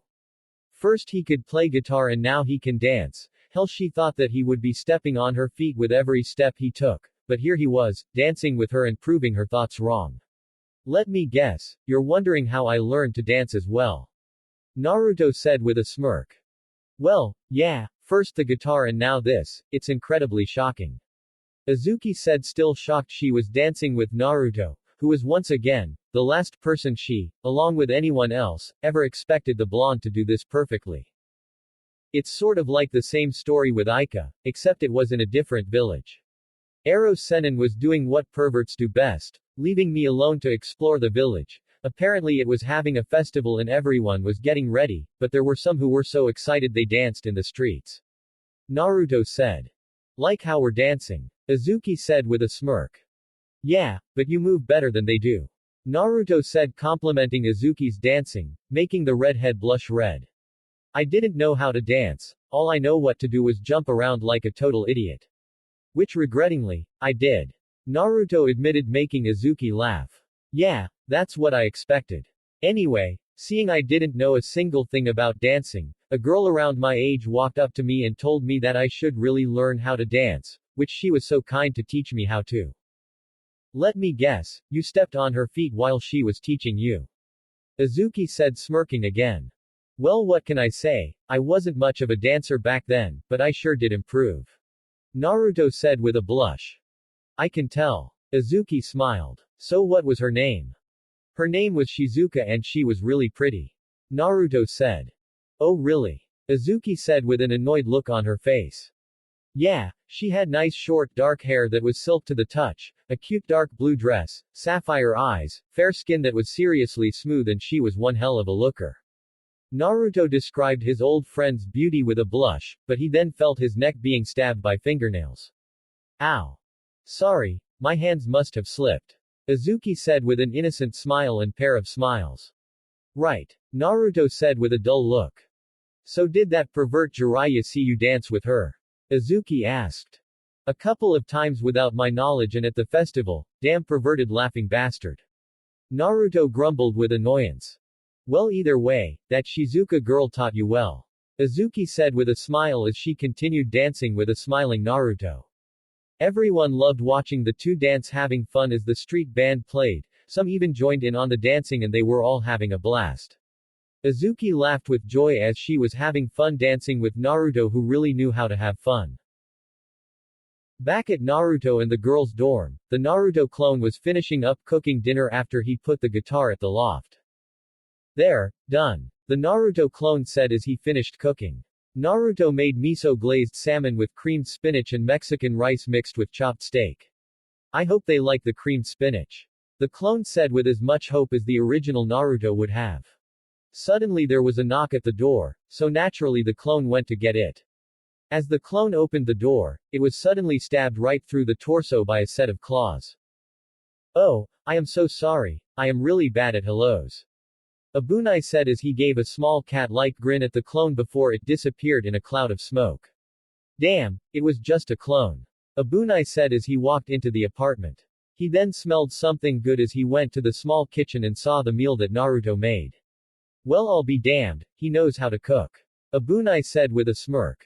The cat man then noticed a picture of the security committee and noticed the mocha-skinned H-cupped breast teen. Abunai chuckled as he got another cat-like grin on his face. Maybe a little fun before the battle would hurt at all. Abunai said, still grinning. Naruto and Izuki were sitting on bench at the park enjoying some ice cream as they enjoyed the day, and it was one hell of a day. Izuki just couldn't the fun day she had, with Naruto no less. She thought they'd just go out for ramen or something, but he sure proved her wrong. Naruto held the door for her at the movie theaters, paid for the popcorn and everything, was quiet during the movie, played a beautiful song on an acoustic guitar, paid for lunch, danced with her as a street band played, and now bought ice cream for them at the park. All she could say was that she was shocked about how great Naruto was on their date, and he acted like a gentleman as well. Why Sakura didn't give this handsome blonde a chance, she'll never know. Naruto had really matured throughout his time here at Tenbi.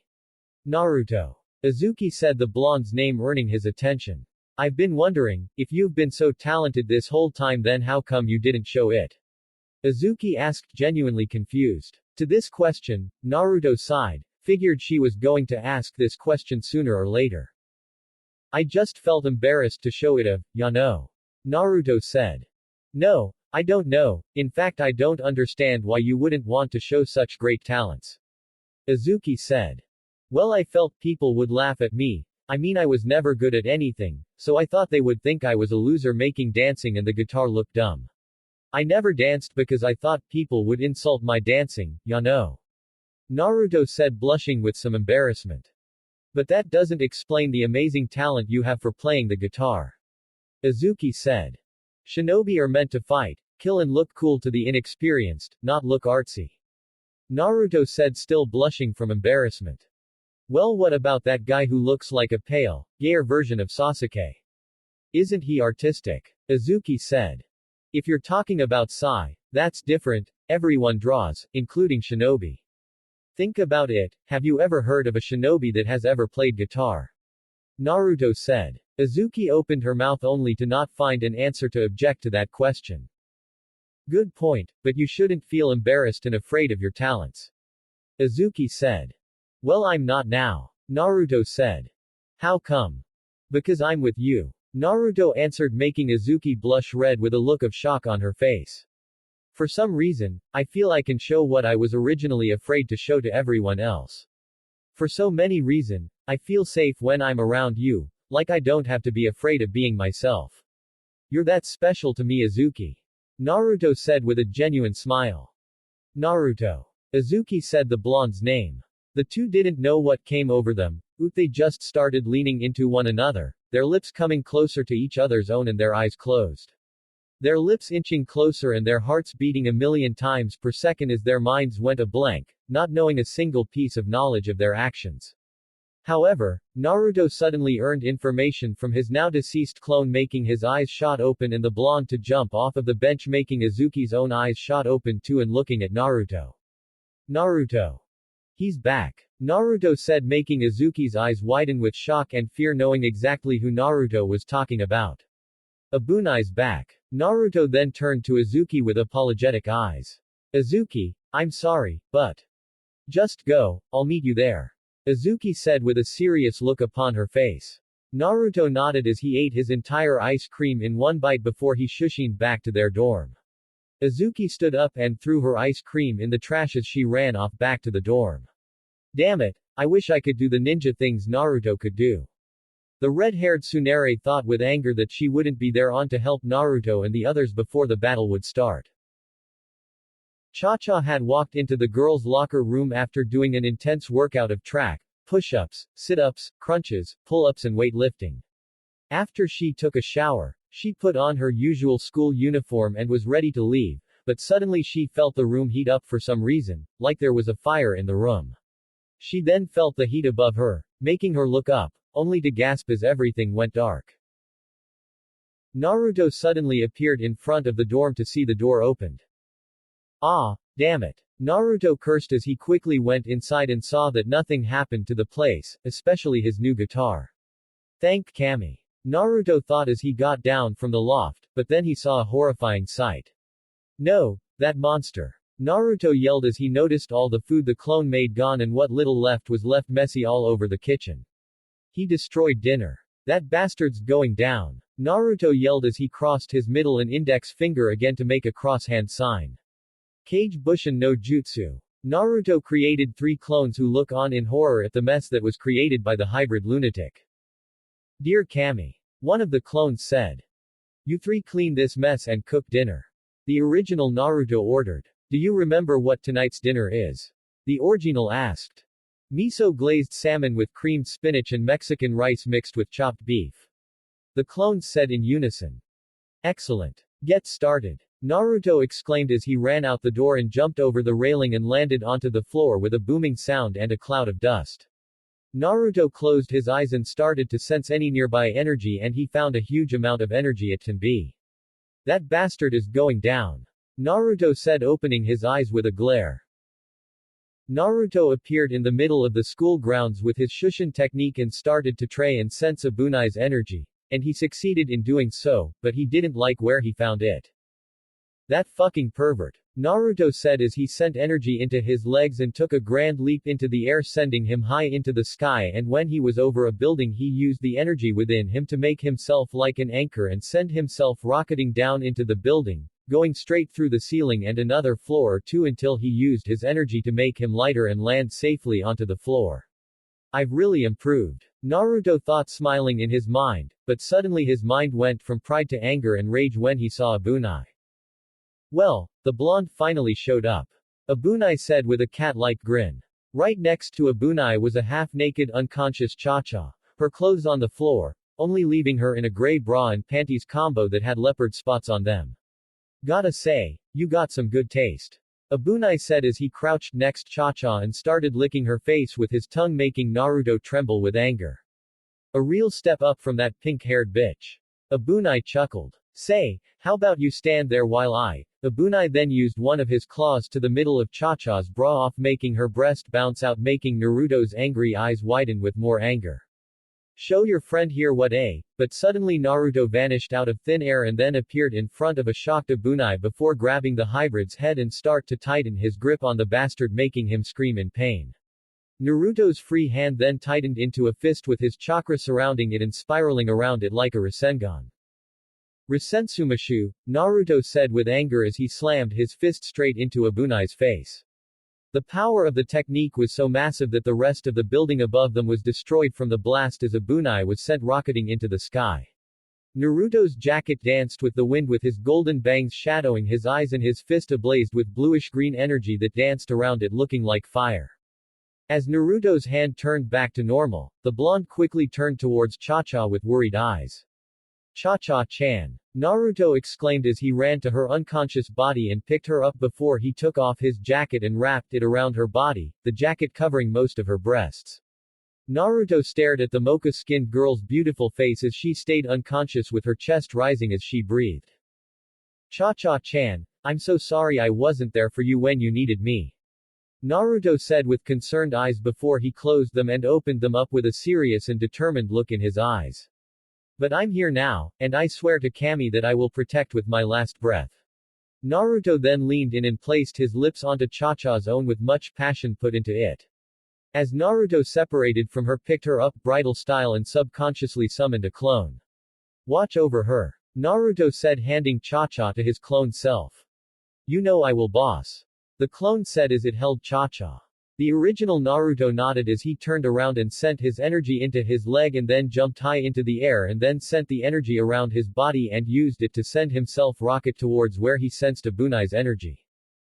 Damn, I've gotten so amazing with this power that I've gone beyond any of my previous limits and probably any other person's own, including the previous Hokages. Naruto said. Wait a minute, that's it. The perfect name for my new power. Muko energy. Naruto shouted with gusto as he flew into the air. Abunai managed to get up from the crater he had created, all thanks to that blonde baka. That bastard's going to pay. Abunai shouted as he held his now broken and bloody nose.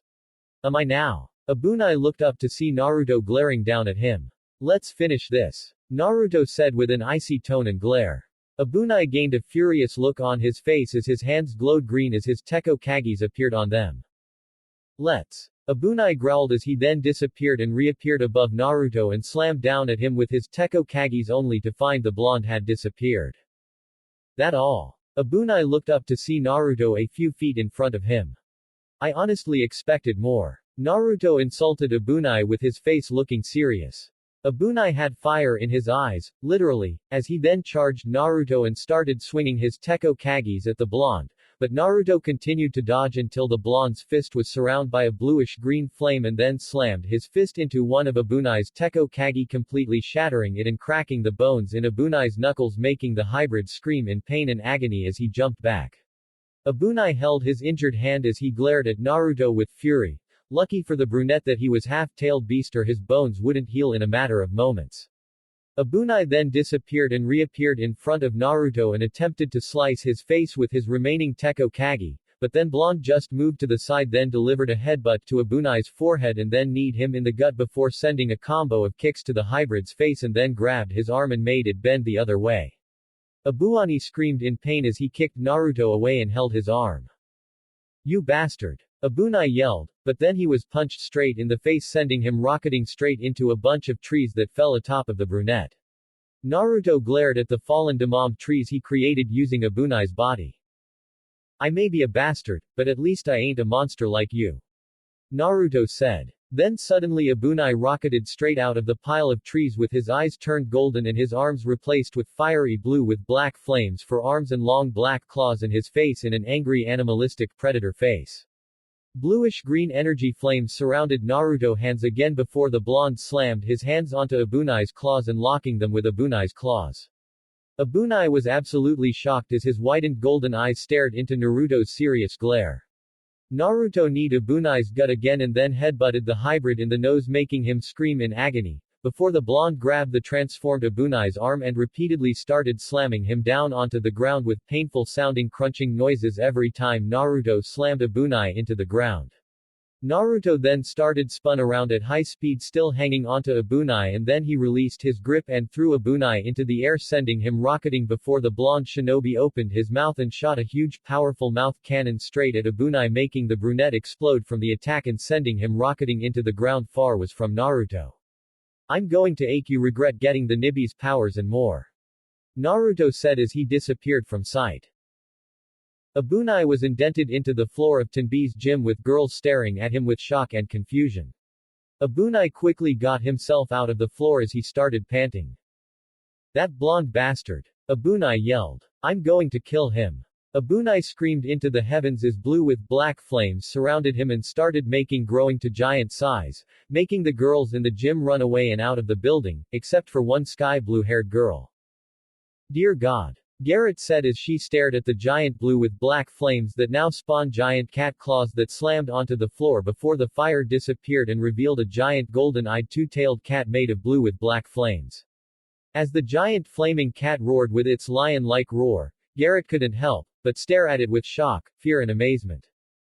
Outside, Naruto saw all the girls running out of the gym and heard a giant lion-like roar. "This can't be good," Naruto said as he then ran inside to find a giant Nibi no Neko. Naruto was ready to fight, but then he noticed Garrett. "What the hell's she still doing here?" Naruto thought. Naruto then noticed that the ceiling was crumbling down, all thanks to the roar from the fully transformed Abunai, and one giant piece of the ceiling came falling straight towards Garrett. "Oh crap," Naruto said as he ran straight towards Garrett and TCK led her down to the ground, saving her from the giant piece of concrete.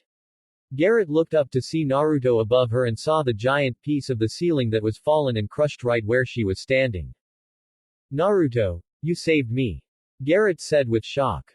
"Of course I did," Naruto said as he helped the sky blue-haired girl up to her feet. Garrett then out of nowhere hugged Naruto, confusing the blonde. "Oh, thank you so much, Tilda," Garrett said. Garrett then looked at Naruto, putting on a beautifully charming look upon her face. "I can see why Isuki thinks so fondly of you. Not that I appreciate the attention, but I've got something important to take care of," Naruto said, getting himself separated from Garrett and turned to the growling Nibi Abunai.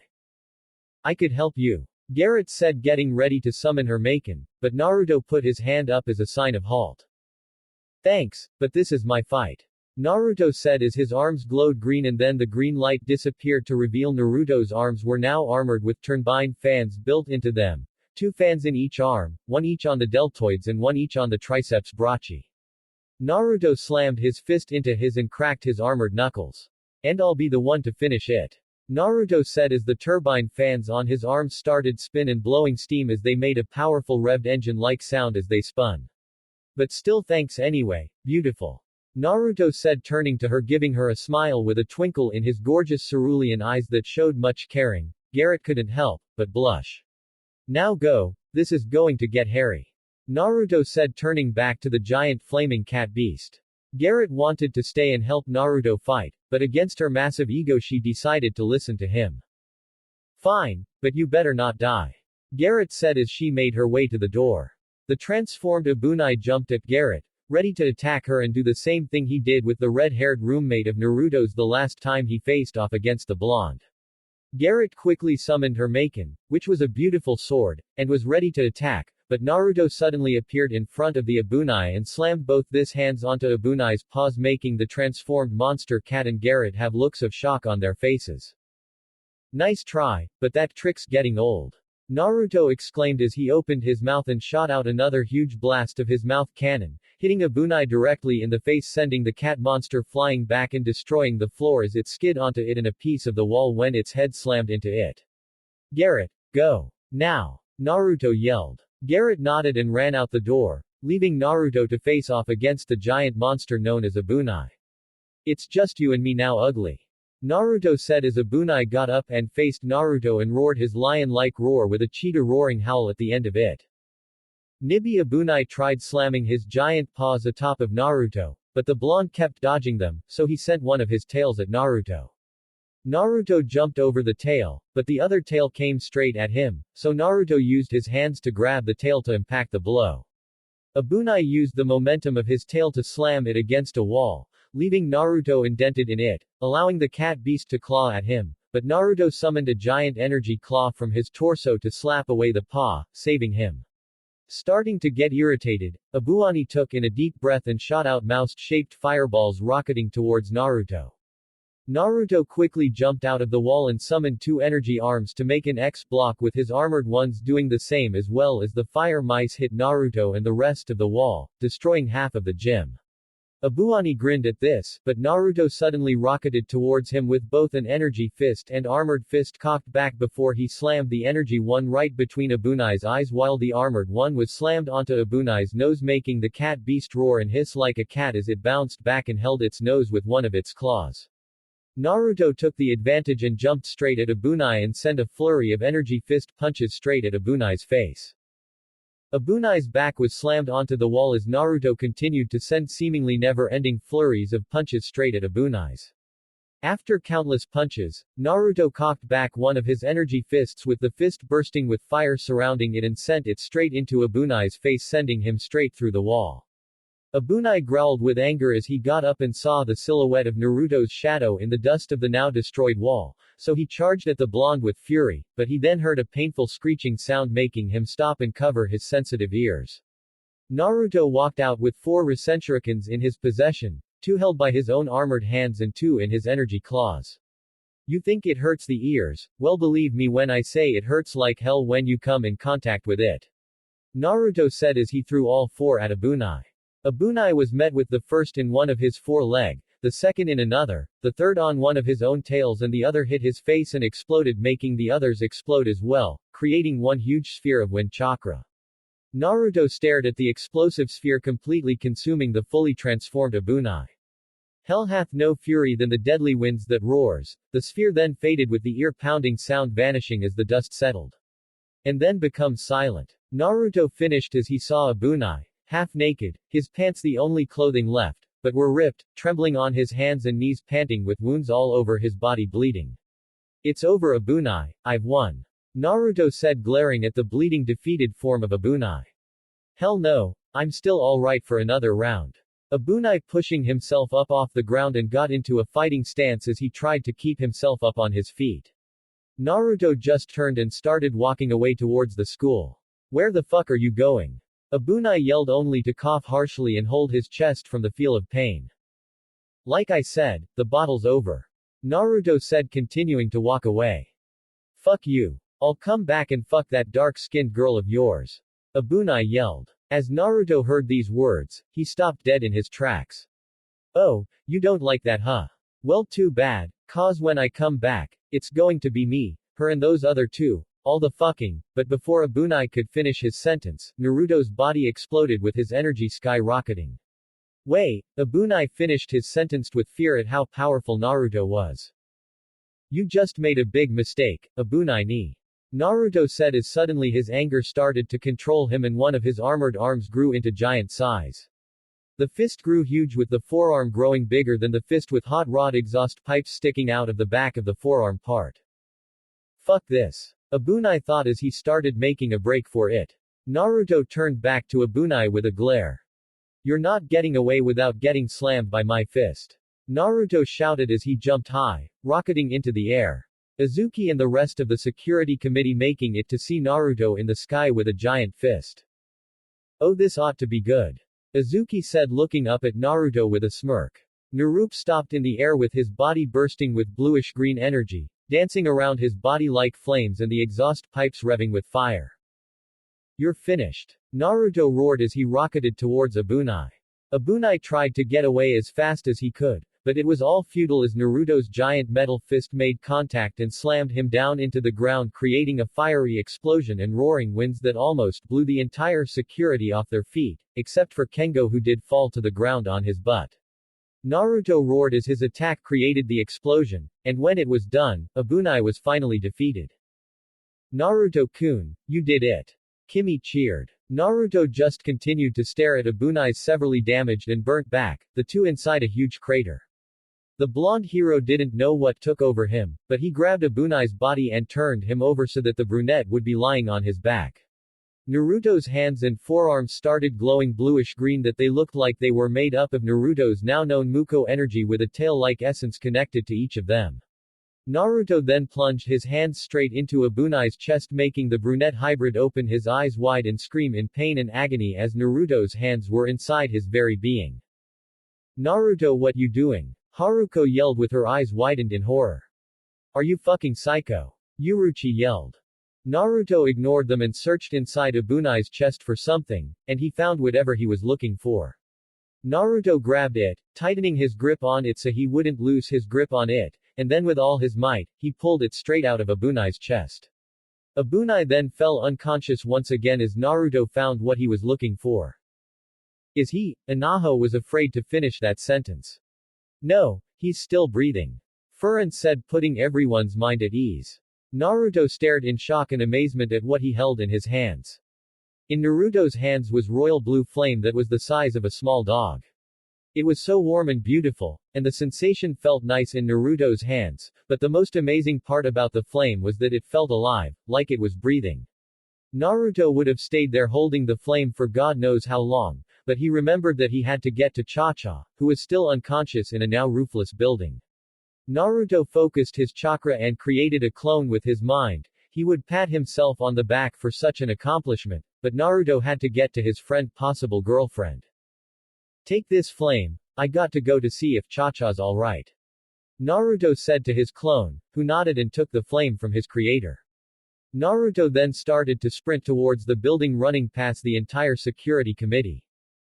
Naruto, wait! Isuki yelled as she and Kimi ran after the speeding blonde.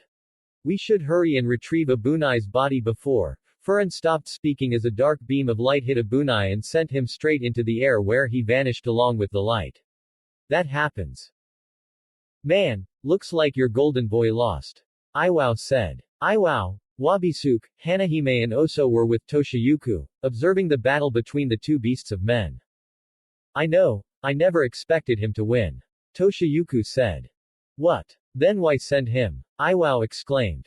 Research. Toshiyuku said, getting a confused look from Iwao. Through his anger and intensity, Naruto had created a much more powerful arm. He gains new abilities through anger and instinct, so for you, Wabisuke, with your skills and experience along with your state of mind, you can become much more powerful than him. Toshiyuku said with a smirk. Wabisuke just stood there silent while Hanahime placed a hand on his shoulder. Oso made some bear sounds towards Toshiyuku. In time, my friend, you will have your rematch. Toshiyuku said, petting the bear's head. Speaking of rematch, when can I have mine? Iwao said, feeling very antsy to fight Naruto. In time. Toshiyuku said, making Iwao feel very pissed and annoyed. By the way, if he can speak our language, why is he just making bear noises? Iwao asked, pointing towards Oso. It's because he speaks human languages to those he trusts and likes. He pretty much hates the lot of you, but that's how he usually is to people. Toshiyuku said, getting a comical anime-looking pissed-off face from Iwao, while Wabisuke and Hanahime stayed silent. A step closer to our future. All it takes is an easy step. Toshiyuku said as the guards brought in Abunai's still unconscious body. You three best leave, this could get a little gory. Cha-Cha-chan, please wake up, don't leave me. Cha-Cha heard a familiar voice as she started gaining her consciousness back. As Cha-Cha cracked her eyes open, she saw Naruto looking down at her. Naruto-kun. Cha-Cha said the blonde's name.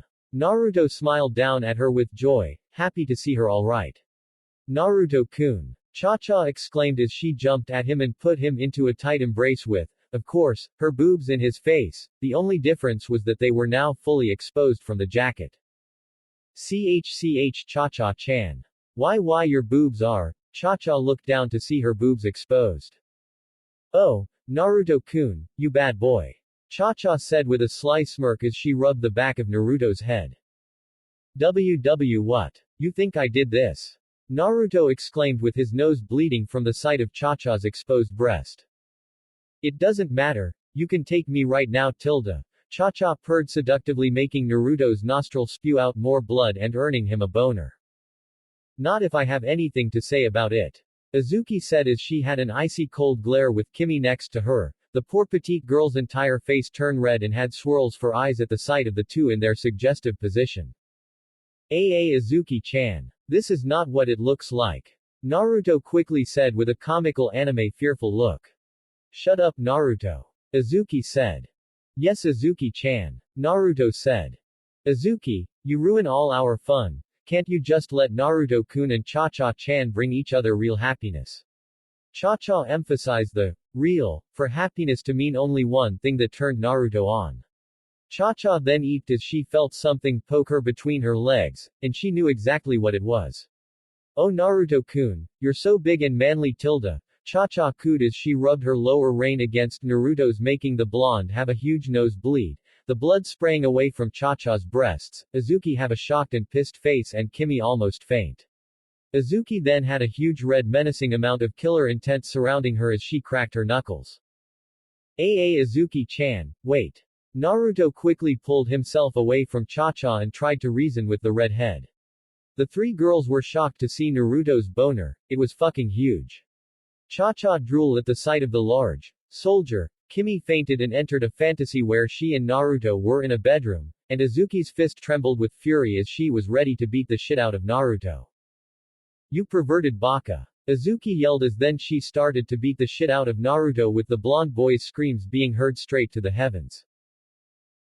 Later that night at the four roommates' dorm, Naruto had taken off the last of his bandages, which he did single-handedly since the other held the blue fire that he ripped from out of Abunai's chest. Naruto just kept staring at it with Kimi sitting on her knees next to him, also staring at the blue flame. Okay, what the hell are you doing with that thing? Isuki asked, getting tired of the two just staring at it. I'm not sure, it feels alive. I'm not sure what to do with it. Naruto said. Well, either do something about or I will. Isuki said. What's your problem? Cha-Cha asked. What's my problem? There is a ball of fire in the house. I do not want this place burning to hell. Isuki yelled. You need to chill, Isuki. Stress leads to gray hair. Cha-Cha said. Shut up. I am not under stress, damn it. Isuki yelled. Guys. Kimi said, earning the two's attention as they looked on in awe with Kimi and Naruto at the fire glowing and moving quicker. Something's happening. Kimi said, a bit worried. It's hatching. Naruto said. Nani? The three girls exclaimed. The fire then suddenly exploded, creating a great shine, making them cover their eyes. They uncovered their eyes and looked on in awe. No way. Isuki said. Curled up in a little ball was a kitten with blue with black fur in a flame-like pattern and two tails. The little kitty got out of its little ball from and stretched its body before it sat up and looked to the four with its golden eyes. Meow. The little kitten made a cute meow sound. Kawaii. The three girls couldn't resist saying as they looked at the precious kitten. Holy crap, it's a mini Nibby. Naruto said. How is this possible? Isuki asked as Cha-Cha sat in front of the kitten and started scratching its chin while Kimi petted the kitty's back as it purred, making the little kitten look even cuter. Abunai is the hybrid of the Nibi no Neko from My World and Mayanaka Moon. Shikai took and used the chakra of the tailed beast, but it seems they took more than just its chakra, they also took a piece of the Nibi's spirit. Naruto said, adding it all up. Wow kid, I'm surprised you actually figured it out. Kurama said, genuinely surprised. I have my moments. Naruto said through their mind link. Not enough of them. Fuck off. She's so cute. Kimi exclaimed as she blushed at the kitten's cutness. How do you know it's a girl? Isuki asked. Duh, because Matabi from the anime is voiced by Ryoko Shiraishi, of course she's a girl. Cha-Cha said like it was obvious. Are you sure? Isuki asked, wanting to make sure. Naruto picked up the kitten and checked her lower half to make sure. Yup, it's a girl. Naruto said. The Nibi kitten got out of Naruto's grasp and jumped onto Naruto's lap and rubbed herself against Naruto's torso, purring. Kimi and Cha-Cha went with their faces in adoring anime-style looks. I got to admit, that is cute. Isuki said, thinking the kitten was adorable as well. So what are you going to name her? Call her Matabi, just like the original. Kimi suggested. Makes sense since they're technically the same being. Naruto said as he picked up the kitten. Welcome to family Matabi. Naruto said with a welcoming smile as the kitten gave a cute meow at him that sound like mew, as all kittens sound like, and then started licking Naruto's face, making the blonde laugh from the tickling sensation. I'm already fond of her and all, but I still wish I could have gotten some new power like in those video games, ya know. Naruto said. Somehow, the little Matabi understood Naruto as she jumped out of the blonde's grasp and then jumped straight into his body. Everyone was shocked at what happened. What just happened? Isuki asked like as if someone had a clue. Suddenly Naruto started to sweat as he felt like he was on fire. Hey, is it just me or is it hot in? Suddenly Naruto burst into blue flames, making the girls jump back as Naruto was engulfed in flames. Naruto. Naruto-kun. They all yelled in fear of their friend and crush dying. As the flames died down, there stood Naruto with two flaming cat tails and a pair of cat ears. Naruto looked down at his hands as he instinctively sent chakra to them, and then they suddenly burst into flames and were replaced by fiery blue with black arms made of fire and black claws for fingernail. Naruto gave a cat-like grin as he then closed his eyes and was surrounded by blue flames again, and once the flames faded away, there in its place was a grinning Naruto petting Matabi, who purred at his touch. I love this kitty cat. Naruto exclaimed as he rubbed his cheek against Matabi's, making the kitty go meow cutely again. Can I hold her? Kimi asked. Matabi jumped into Kimi's arms and started licking her face, making her giggle. We have to buy cat toys. Cha-cha cheered. Naruto then blushed as he turned to Isuki. Isuki-chan, Naruto earned the redhead's attention. About what we almost did at the park. It never happened. Isuki bluntly said, crossing her arms and closing her eyes. But Naruto was halted from finishing his sentence from Izuki's fist hitting the top of Naruto's head. I said it never happened. Isuki raised her voice, then she opened her eyes and blushed. But, Naruto looked at her with a raised eyebrow. I wouldn't mind going on another date. Isuki said, blushing even more. Naruto, Kimi and Cha-cha looked at her with shock, before the blonde gave her a genuine smile. Definitely. Naruto said, making Isuki smile. Hold on. I want to go on a date with Naruto-kun.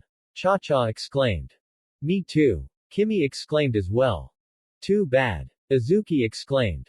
That's not fair. I'm dating him first. Cha-cha exclaimed. No way, I'm going first. Kimi yelled. Like hell you are. Isuki yelled as the three started arguing.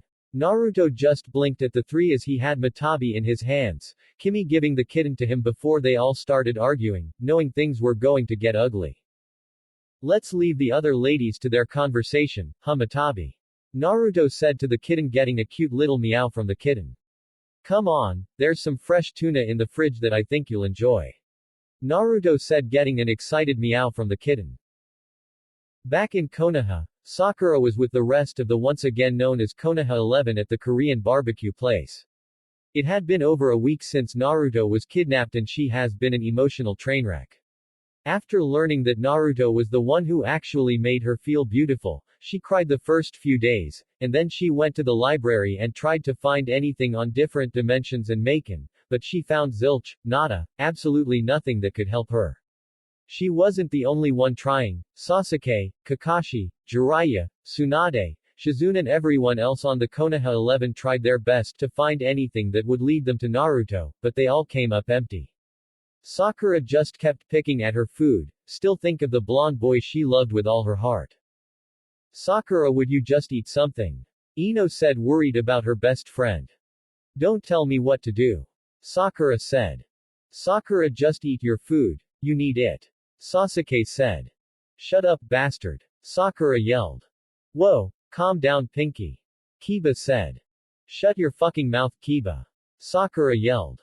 Sakura-san, please calm down, you're creating a SC scene. Hinata said. Fuck off, Hinata. Sakura yelled. Damn forehead. Ino said, shocked along with the others that she cursed off Hinata. I'm sorry you guys, it's just when I see you three, I see those monsters who kidnapped Naruto. Sakura said with venom in her voice, just remembering those three bastards' faces. Well, I guess I can't blame you for thinking that way. Kiba said, lying back in his seat with his arms behind his head. How much did they look like us anyway? Identical, except with different hairstyles, and your twin had no tattoos on his face. Sasuke answered, continuing to eat his meal. Damn, no wonder you want to punch us. With an evil bastard who looks exactly like myself, I'd probably punch the mirror in my bathroom whenever I see my face. Kiba said. I'm mostly sorry to you, Hinata. Sakura said with apologetic eyes. It's quite alright, Sakura-san. I forgive you. Hinata said. Thank you. Sakura said. Sakura, I promise one day we'll find Naruto, bring him back and kill those other three. Sasuke said. I want Wabisuke, he's mine. Sakura said, slamming her fist into her palm. No, he humiliated me and I am the one who's going to finish him, besides, he's too strong for you. Sasuke said. Sakura growled at the Uchiha, but she knew he was right. Wabisuke was too strong for her, but she also knew that he was stronger than Sasuke too. I just wonder what techniques he used. Sasuke said. He called it Maken, but I've searched everywhere, in every book, in every library including the Hokage library, but I found nothing. Sakura said. It's probably a technique from their own world. Shino said, putting his 2 cents. That still doesn't help us in any way. Sakura said, looking down at her lap with sorrow. Don't worry, Sakura, we'll find him one day, I just know it. Ino said, putting her hand on her best friend's shoulder, trying to comfort her. Sakura nodded in response, but still had sad eyes. I just wonder where he is, if he's safe, and what he's doing right now. Sakura said, thinking about her blonde love. Naruto was strumming his new guitar as Kengo was complaining on how cool he was again.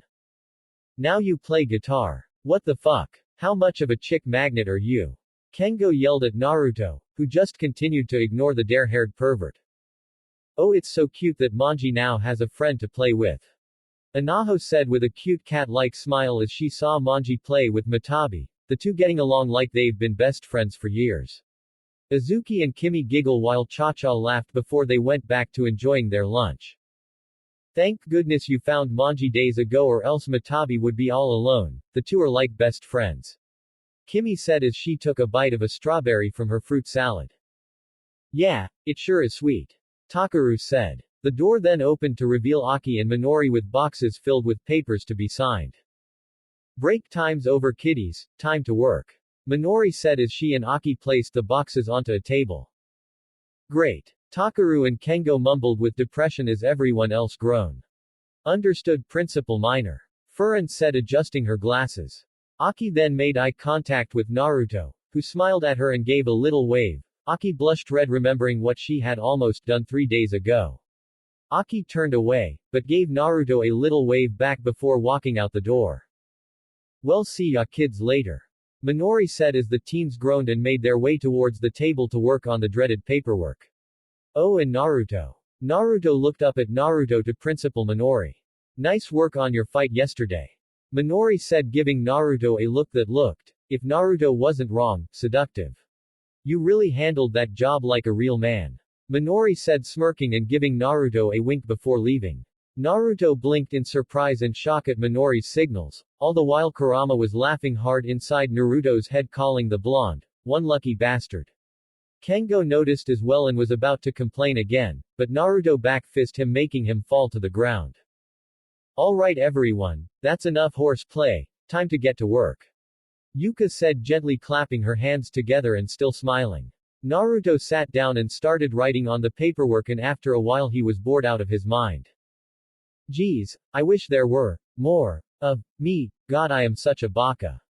Naruto thought as he made his signature hand sign. Kage Bushin no Jutsu. Naruto exclaimed as clones appeared in the room and started grabbing sheets of paper and started signing them. Everyone stared in shock and awe at what an intelligent move Naruto used. There, makes that easier. Naruto said, making everyone laugh. Naruto, this is a sign of laziness. Furin said, a bit irked. You want to do the boring paperwork. Naruto said with a smirk, already knowing her answer. Okay, good point. Furin said. By the way, I need some help on physics L. Do you think I can book another study session? Naruto asked with a blush scratching the back of his head. Sure, of course. Furin said. Ah tilde there blushing, that's so cute. Yaka said as she then ducked out of the way of a flying book sent by her best friend. Everyone laughed at Furin's embarrassed, pissed-off face making the golden-haired girl blush red. After minutes later, the clones and security committee finished the last of the paperwork before they disappeared. I can't believe how quick that was. Haruko said. It's all thanks to Naruto. Takaru said making the blonde blush and scratch the back of his head. In honor of Naruto, I say ice cream for everyone. Kengo exclaimed making everyone cheered. But what if other paperwork comes over? Furin pointed out. Suddenly more Naruto clones appeared in the room. My clones will handle it. Naruto said as he wrapped the strap on his guitar around his torso. And you got to admit. Naruto extended his hand towards Furin. Ice cream does sound nice right about now. Naruto said with a smile. Furin just looked into Naruto's eyes with her cheeks heating up and then she sighed in defeat. Fine, I'll admit it. Furin said with a smile on her face, which was surprising since she was always a stickler for the rules, as she then took Naruto's hand, helping her to her feet. And besides, I could use a break after all the other paperwork I had to deal with last night. The entire security committee cheered as they all now went out the door with Manji in Inaho's arms and Matabi in Kimi's arms. Naruto smiled as he walked down the hall with his fellow Maken key members, and he got to thinking a very nice thought. Ya know, this place is starting to feel like home. Naruto thought with a genuine smile as he walked down the halls with his friends. Here's more papyrus work for the rest of you. Aki said carrying a box filled with more paperwork inside. Thanks Aki-sensei, just leave it anywhere. More of this crap. I hate the boss. Aki then noticed the whole room was filled with Naruto's. Seeing many copies of Naruto had got Aki's mind imagining perverted fantasies of the Naruto clones, her lying on a bed with her underwear loose, her bra barely able to contain her breasts and all the Narutos climbing the bed and having their way with her, and she herself would be loving every single moment of it. After having an overload from the perverted fantasy, Aki fainted to the ground. Holy crap! Aki-sensei! One of the Naruto clones exclaimed as they all gathered around her. Is she alright? Is she still breathing? Somebody please tell me she's alright. Spread out you guys, she needs air. The Naruto clones did just that and spread out, allowing Aki some room to breathe. Aki-sensei, are you alright? Say something. One of the Naruto clones exclaimed with worry. Naruto, you're so amazing with that thickness of yours. Aki said with her entire face being beet red and her eyes closed meaning she was dreaming. All the Narutos stood silent for a moment, and then another, until Nani. They all yelled in unison with incredible shock.